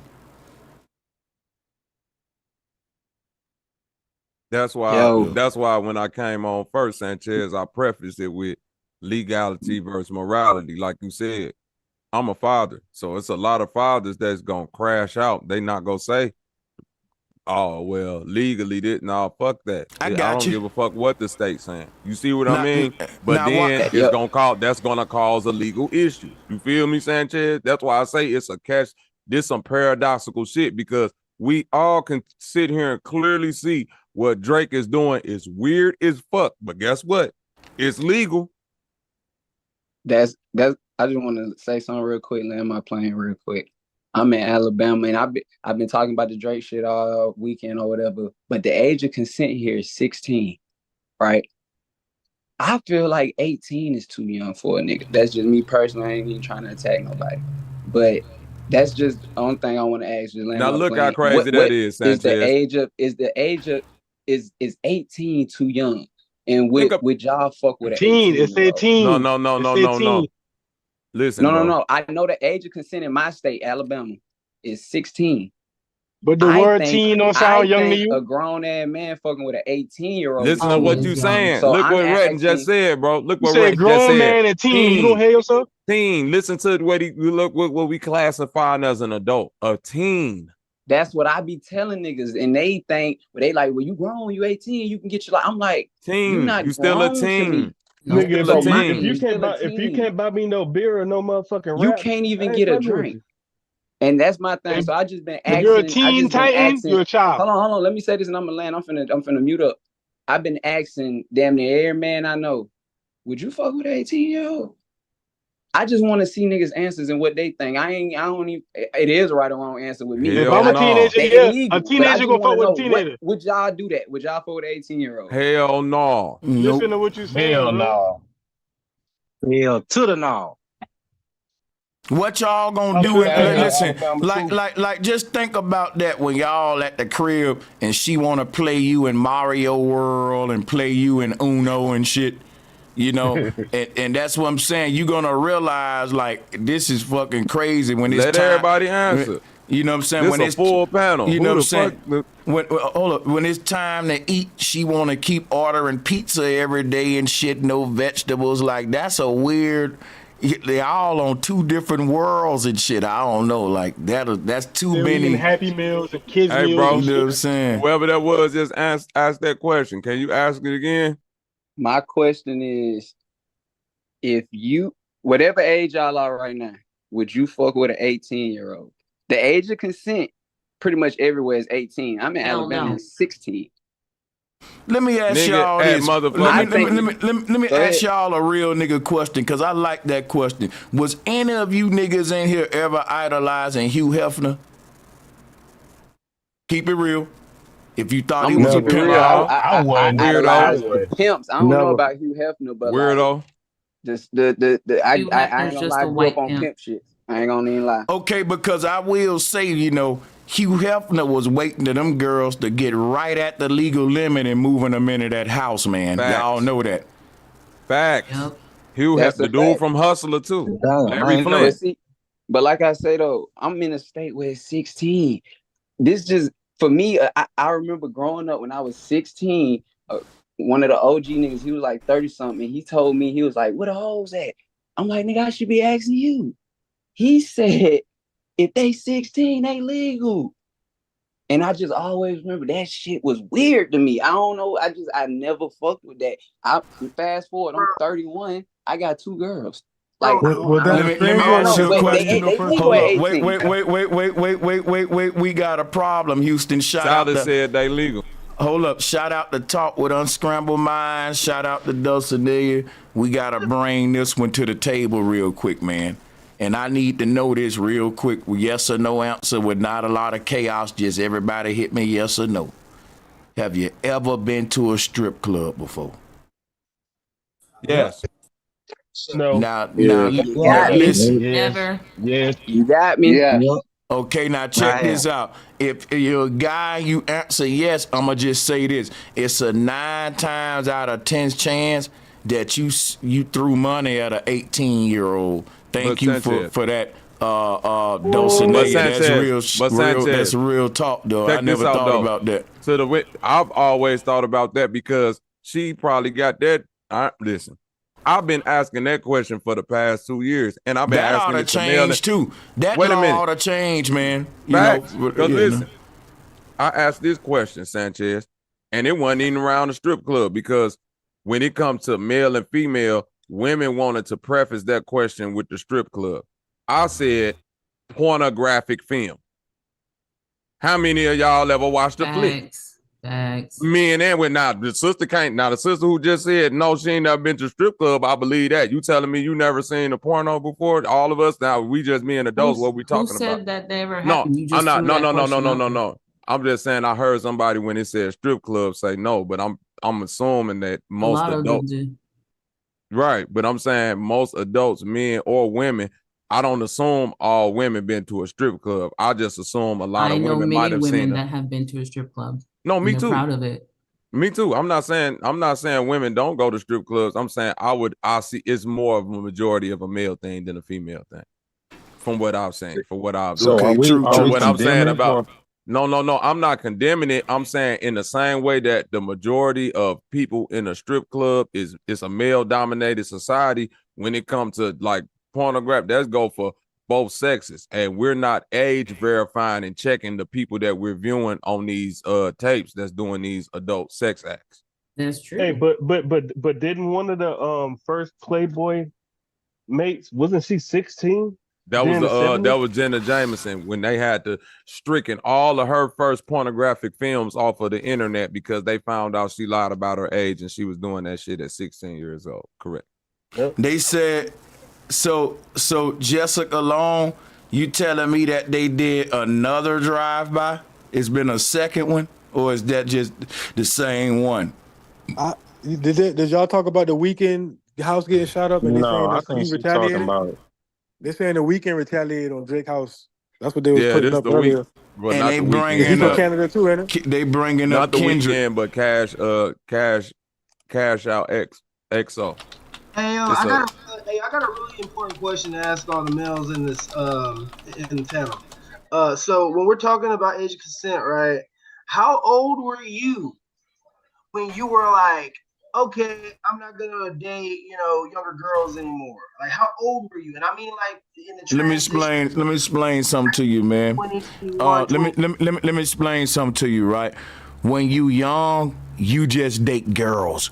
You don't say I'm dating young girls. When you older, you just date women. You don't say I really date older women. People assume you're dating within your peer range. There's really not a cutoff age where a person say, you know what? I'm 25 now. I'm no longer dating women this age, that age, that age. Your sexuality is something that developed with you from a young age all the way up. And a nigga know at a young age pretty much if he's attracted to younger bodies or older bodies or fat bodies or petite bodies or titties, no titties. And this is something you develop with. It's not like somebody say, you know what, I'm old and I want to date underage. You know what, I'm old and I'm cutting it off where I'm dating at this age. It ain't no split conscious decision like that. It's a sexuality that's developed, and a person just may develop an attraction for kids, and they may be a child touching other children. They may be 12 years old touching a 4-year-old or 3-year-old. That can start very young. I'm just saying. So Hey, bro, it's a very deep No, psychology that's facts. Yeah. that we need to go into and explore. Yeah. hold You on, know but what you do? Agreed. You start doing shit like, hey, look, Silas, you start doing shit hold like, on. you start peeping shit Hold like on, she Keith, chewing bubble gum and shit in Brody, public hold on. with dresses and shit. Like, what I'm trying to get to is like all the men on this panel. When you grow up like me, I took a moral, you can call it a moral code or a moral step in my development as a man to say, okay, I'm not gonna date over this. I'm not gonna date under this. I'm gonna tell you right there, bro. That sound kind of crazy, and I'm gonna tell you why, bro. That's weird. He ain't got no bitches. That's why he said that. He Right. ain't got no Yeah, bitches. I ain't gonna lie, yeah, that shit He a sound nigga that crazy. ain't got no that shit bitches. sound crazy. Yeah, that You shit ain't gotta sound make crazy. that You better decision. put a You ain't pronoun. gotta. If you gotta go inside your mind and say, "Hey, man, I might want to stop I ain't messing getting with no bitches. women," and nah, nigga, Yeah. you, there's some other thoughts going on Cause when inside you your mind. a real man, you know you dealing with a mentality of a girl that's a Stop woman trying to and make it a little weird girl. and give it a. Made it weird. Hold on. Stop trying to make it weird and make it as you having You made it weird. You having a personal growth within yourself and seeing that you're not young anymore. You have to literally moralize yourself because when you were younger, it was a less moralization of, oh, I want to date a older girl or No, it's not. No, Did you not listen. hear what Sanchez Listen just to said, what bro? I'm What are you saying talking to about? you, Chris. Even when I was 16 and I used to fantasize about older women, 30, 25, and all of that. Bro, me having hormones and being sexualized ain't got nothing to do with their decision making. Why in the fuck is you not? That don't make no sense. Shouldn't nobody older be trying to sexualize nobody that's out of their age range or young as hell on the point of the verge of pedophilia? That's what I'm saying. But what I'm saying is, as men, when you grow up, the age between being 15 and let's say 20, that's you dragging this way, 24, right? At some point, you're like, okay, like I'm an adult, so like if Hey, listen. Did you not hear what Sanchez just said? The White Howard son has a child pedophilia charge. He's 14 years old. That means he was touching on somebody significantly younger than him. So in your case, it don't matter if you fucking 15. You could still be a fucking weirdo. That's crazy. Well, then you must don't know about life if you think that's crazy. That shit happens. I could speak for my. Hold on, bro. You had the mic. I could speak for myself, right? Now, I got molested when I was like 12 years old by like a 15-year-old babysitting me. Mom at work. Yeah, watch John while we at work. All right, cool. She got to doing all weird shit because her hormones was way higher than mine. Me as a male, I'm thinking, yeah, I've been touching pussy, right? Which is the wrong mentality. It's different with a female though. A female feel violated, and it's a whole different ball game. But yeah, them women don't get no passes for pedophilia neither, because I know a lot of baby. One of the big things that Yeah, I know a lot of baby. I know a lot of babysitters that look you in your face right now that y'all grown and act like they ain't do nothing to you. And you like, man, you was all on top of me. All kind of things. And I was a Almost kid. every day is a teacher that's getting exposed for having sex with they class, the people, the kids in their class and shit like that. America didn't even grow up with their fathers, right? So they didn't have a good, example or a compass of like, because like me, I feel like I didn't necessarily have the greatest compassing, like the crazy age range between my mom and my dad, even though it was consensual, right? So like I'm looking at this shit like, damn, like as a man, I'm not really, I can't speak on the women, but as a man, when you grow up and you're progressively dating and stuff like that, and you reach those ages where you're like, oh shit, I'm older, like I'm actually older. All right, I gotta stay within the range of What age is too young for you? What? What age is too young for you at the present age you at right now? Man, like, you ain't answered. That's why I asked that brother Black Sheep to ask that question again. Cause he asked a dope ass question and a couple of niggas answered and everybody else just went quiet. Yeah, everybody ain't answer. Thank you, Black Sheep. That's why I asked you to answer that shit again. Nigga, I'm a 42. I'm up and you right though. You right. That's why he said the age you at right now. I'm 42. I'm 42. I can't fuck with no motherfucking 18-year-old. Right, but I can't fuck with nobody. Hey, look.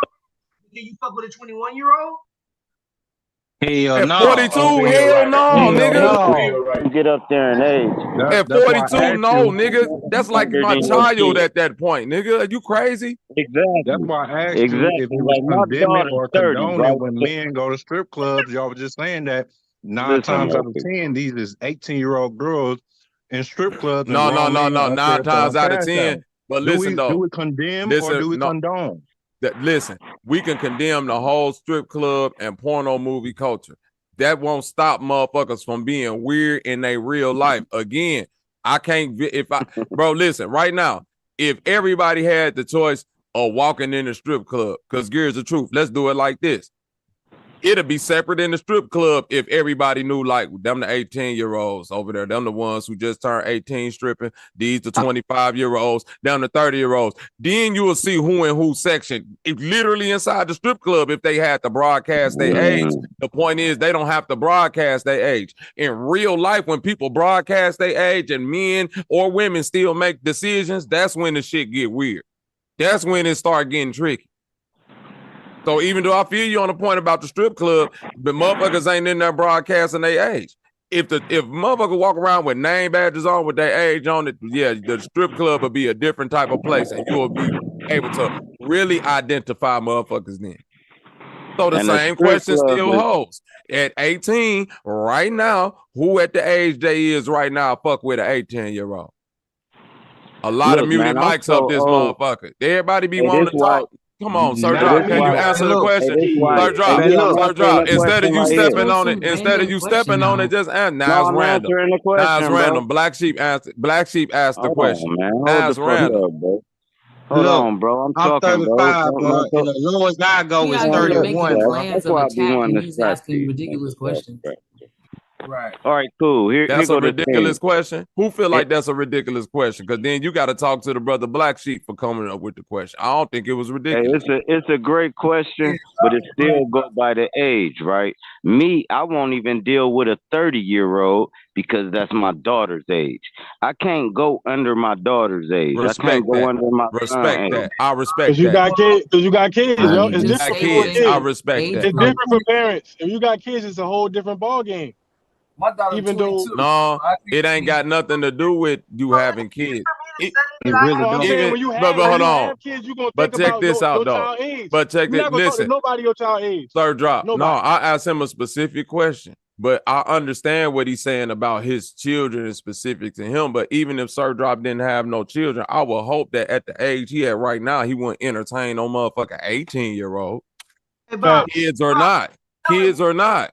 Bobby, so you're Nah, telling me facts. Yeah, because them the Facts. Who's trying same Facts. to facts. Definitely. entertain Like, an if you my 18-year-old? Definitely age, kids are hey, not. if you Definitely my kids age, are not, Bobby. Whether you if got you kids my or not, age, What you bro. right? said, If sis? What you said, sis? Because it Who's on is, the it's panel that's entertaining an 18-year-old? the motherfuckers that ain't answering the question. Y'all need can't to look, talk to convince when somebody because they Jesus. ain't answering the Clearly, go question. back to that religion. nigga say that. if you would deal with it, Hey, hold on. man. Hold on, what you saying, Key? Hold on, what you saying, Key? I was saying nigga might have walked away, but we got shit that's going on. We literally got grown people out here that's hugging little girls, telling them. Would you do it, Key Norfolk? At the age you at right now, would you fuck with an My daughter 18-year-old? 22. I wouldn't even go beyond my daughter. That's some Not done. initiative Do you in my think head. that's sick? Do you think something wrong with a nigga being at a certain age entertaining somebody that young? Hell Something wrong yes. with it. All I right, think well then, something. Key Norfolk. Legal or not. Hold on, wait, Key Norfolk. I'm keep it a bean with me right now, nigga. Do you think Bobby something a wrong with slick already. niggas dude, like that? man. Bobby a slick dude. That was all Bobby subliminal. said I y'all look up at for it the like OT this. though. Legal or No, not, I'm something not wrong with slick. it. Key, you gotta Something wrong answer with it. that question, cuz. That's a slick motherfucker right there. Now Key, dig this. Key, no, don't keep cutting, Sir Drop. I'm talking to Key. Key, do you think it's something wrong with a nigga being at that high of an age fucking with an 18-year-old? Yes or no, gang? I'm gonna tell you Pretty like slow. this. No, bro, just yes or He no, gonna do cuz you legal. ain't gotta tell me like Nah, it's nothing. done. I'm He talking already with you right answered. now. Let's keep it 100 Let with me each other right now, Key.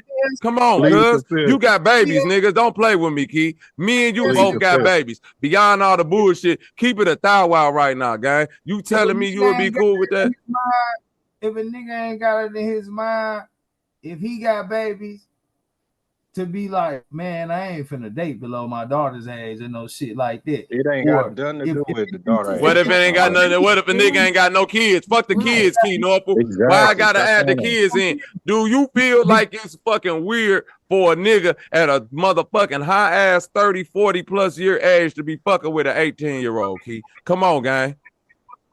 They skating over this with an question. I'm gonna answer it, dog. That shit weird, bro. You I'm see how sorry. hard it is for niggas to answer this shit? Hold on, but I do know some motherfuckers. Hold Hey, I on, do let him know some answer. Let people him that answer. would Bro, take it's a that yes as or no, Key. Hey, let him answer. Go ahead, Key.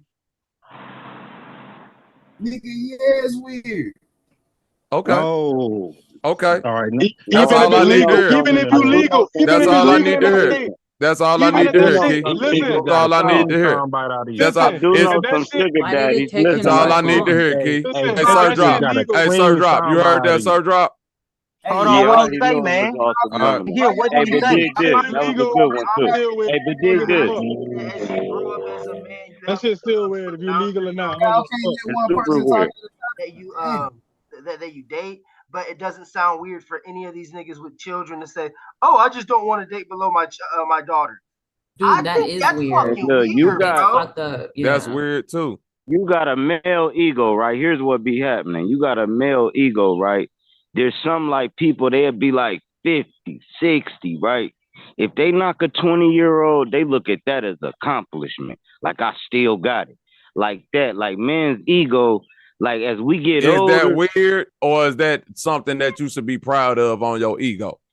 As you get no, older, I'm you should talking be to more proud of taking care of children and seeing young ladies find me. like-minded men and helping Facts. them get in Okay. fruitful relationship with people in their age group, not Mature preying on mind. them because your ass Yeah, got I some concur. 50, 60-year-old Okay. game As a Yeah, I mature concur. mind, exactly, and more Bobby. resources than them. Hey, Bobby, can you make sense of what of that thing that I just told you, bro? What Because sense? I'm gonna be Sense real. of what? Because okay, so like I said, as a male growing up, as you're growing, No, bro. Move on from hold that, on, bro. bro, hold on, bro. Yeah, hell We yeah, answered man. that. We answered that shit, Silas, Right. and He we've answered been it. You stepped don't. on that shit, gang. We passed that. We at the part right now where a motherfucker saying, who finna fuck with an 18-year-old? Cause it's a lot of muted mics up this motherfucker. I ain't even Call finna him say out. nothing else. I'm Who the glad muted y'all mic? see. Truth Hey, gonna come, and I'ma always be the messy one. oh, Garbage lit. ass niggas out there in the chat. I got 18-year-olds, so I ain't got, my thing, me answering to make me look goofy like that. I'll give you a look out. In real life, I'd have looked at you like, I'd ignored you just on some real shit like, That's what I did. Like, and let the other niggas answer that shit.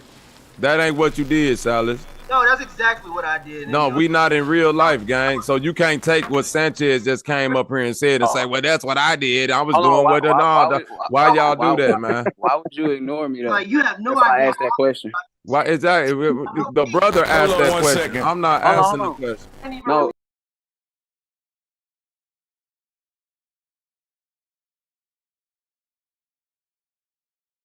Static out of my mic. That shit fucking weird. But then when these niggas say, "Oh, I just don't want to fucking date below my fucking daughter's age," that sounds fucking right to you, nigga. Because that would give you a reason. I never said that it sounded right. I never Hey, said that dude about to sounded have right. a heart attack. I'm gonna say this real quick, right? This little girl right here on this stage, I got the flow real quick. Hold up. This little girl on the stage, she's 17, about to be 18. When she get 18, she gonna look fairly the same. The thing is, when the legal system say the age of consent is 18 or 16, I want y'all to take a look at what that look like physically. These are little fucking girls, man. A teen. Little girls, You know what I'm bro. saying? A teen I is wouldn't literally care. in the I age wouldn't care. description. Teen. Hey, dig this. I wouldn't care if she was 30. If she looked at 15, I'm unattracted. You can be 50. Yeah, there Once you you go. look Yeah. like a little kid, bro, I'm gonna be That's a like, man, fact too. That it's a ain't turn on. in the same conversation though. Because if a girl 30 and she look 15, that just means she ain't got no big chest or no But big ass. what I'm saying is Or this. she got a baby face. You feel me? But That's here's different, bro. He's gonna presume damn, unattractive. man, y'all In the gotta same quit cutting people. conversation, if I fuck with That's a fucking 30-year-old crazy, man. who look good for her age, you know what I'm saying? That ain't the same as actually fucking with a teenager. Yo, can I actually speak and interject now since I grabbed the mic? I don't be want to mute folks, but I was finna respond to the man and I was cut off. I'm gonna let y'all speak too though. But my thing is this right here. The reason the brothers say that is because you will have these guys that are always find themselves dating these women with these little bitty bodies, and you will find out that you might not want to leave your children around them because they just like the idea of a little bitty body. And that's like a fetish to them. And then that's like, if they ain't already messing with kids, that's a gateway. That's kind of like the guy that kind of mess with kids, but when he go out with all of the guys, he really want a little girl. So the next best thing, let me get this small ass lady that look like a little girl. And you always wonder why he with that little body woman. He probably really want a little girl. And niggas that always date a girl, like you got these grown women, they're young-minded. Like I was talking to a woman one time, and you know, she invited me in the room and had teddy bears all over the fucking bed, you know, like dolls everywhere and shit. It felt weird, and you immediately get turned off, even if she developed. Like I've been there to where she's developed and thick, and you know, I'm gonna be honest with you, I still hit. She was of age, nigga. But check this out though. But it was like that. That plagued me. That those dolls on the bed though. This grown woman still like, and it's crazy because there's some grown women out there that's like trapped in a young mind, and I can't really be it. I felt bad after that shit, and I ain't do nothing wrong. But it's like, damn, looking back after you, there's like you looking back, it's like, wait a minute, yeah, this you weird. But the thing is, that's the whole logic behind it, because I've been in a situation like that before where you would a grown ass woman and she fully developed with her body, but then the mind, goddamn it, you like, okay, you know. But that's just, maybe I'm being too petty. Some dudes like, come on, Sanchez, dolls on the bed, that ain't nothing, man. My girl got dolls on the bed, you know. But I'm just saying. Nah, you ain't being petty. A That's child why mind will turn you off. You right. But check this out, bro. Do what y'all can't do, bro. Cause you listen, bro. This where I gotta speak up at, bro. Because I'm 35, bro. Just because you got I'm 35, bro. Like, I don't know how big y'all niggas is or how tall y'all is, bro. I'm 35 and I'm 5'6", bro. About $140, bro. Like a nigga can't, like, I don't want no big ass girl, bro. Just like what Drake was saying about Kendrick, he's bigger than you in self-defense. You feel me, bro? Like listen, bro. I'm gonna date. I'm 35, bro. I won't go lower than 31. Cause the first thing I need, bro, I need your mind. I need your frequency to be where I'm at. But like, bro, like if her mind where it's at and she 31, bro, and she goddamn trapped in a body like me, bro, like, I would go with that. So you can't say that about everybody, because everybody ain't built the same. Like, y'all niggas might be like 5'11", 6'2" and shit. You see what I'm saying? Nigga, I'm Every girl ain't built 130 the same and they pounds. don't develop the same. And my girl big as Queen Latifah, bro. I like me a big mountain bitch. Hey, but anyway, never mind that part. You better go apologize to your woman. Why you call her a bitch like that, Sir Jack?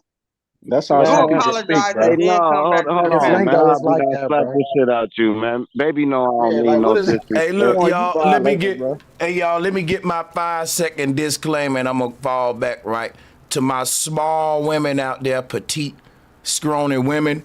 I ain't throwing no shot at y'all, right? It's some guys that just like smaller women. Listen, don't take everything with a grain of salt. You know what I'm saying? But yeah, I'm just saying that is a kind of a thing, though, as far as why the guys have said that. But I'm falling back, man. I'm falling back. Y'all got it, man.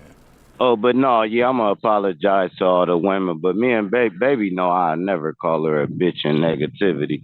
Well, never mind that part. It But ain't no positivity in there. I know that. yeah, ain't no, it's great positivity. Me and baby been together You just 28 called her a years. big No, bitch. Hey, calling a you girl a only bitch ain't no 33 positivity years in You there. could have old, We called bro. her a can't big Hey, stand it. hold pearl. on, stop. But You move only past that. 33 years old, and me and baby been together 28 years. So you was 5 years old when we met. Age You ain't can't got nothing tell to me do with nothing it. about no relationship, dude.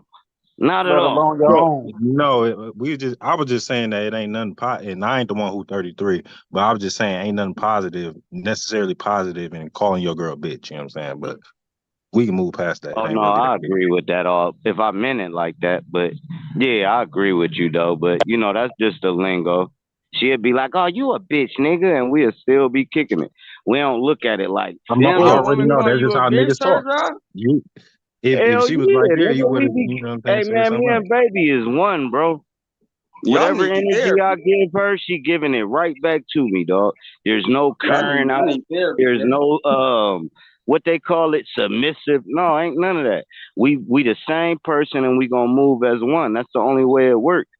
If I'd have tried to put my foot on her neck, she'd have been left me. If she'd have tried to put her foot on Do my y'all neck, I'd move have like left her. one big That's that bitch? balance. Do y'all move like one big bitch? Hey, I bet we'll beat your ass off rap. Me and my bitch beat you up. Off top, bro. I'm just fucking with you. I'm just Hey, fucking with you, hey, John. you know Hey I'm yo, just fucking with you back, bro. hey yo. I got to end the stream because if I don't end it now, I won't be able to edit this joint if it go over like 6 hours. So let me just say peace and love to y'all, brothers. Thanks for hopping on. And yeah, man, I'ma get up out of here real quick, and I'll see Pull up y'all when you on the get next some one, time, man. Sanchez, and I'm gonna email you. Okay, yeah, I'ma pull up over there and holler at you, man, for sure. Salute, my Go nigga. live, Yes, Bobby. sir. All right, Hey, peace Hey, and much power. for love, sure. y'all. Over on. All right, Much Hey, love appreciate to Bobby, it. you going y'all. Appreciate it, live? bro. Yeah, Y'all take yeah, it easy, man. All right. Yeah, I'll we be over there, outside. Bobby. I'll be over there. All right, salute, All right. Yeah, Sanchez. Everybody, you know what I'm saying? Salute to Peace, All Doc. right. everybody. All for right. sure. One. And y'all sub to Sir Drop TV. So yeah, go to sub to Sir Drop. Drop, pull up, man. Don't be me All right, like I'll that. pull it. Long as y'all don't troll, man, I'm all there, man. Yeah, I'll be over there. Salutes, man. Y'all can go over there too. The shit show over there with Bobby. Sub up to them brothers, man. Sir Drop, all of them, man. But yeah, let me get up out of here, man. I'm gonna see y'all in a few. Peace and love. To the people in the chat room that hit the super chat, I want to thank y'all once again, and to my channel members and to my Patreons, to the PayPal donors, Cashapp donors. I want to always let you know I don't take your support for granted. Peace and much love.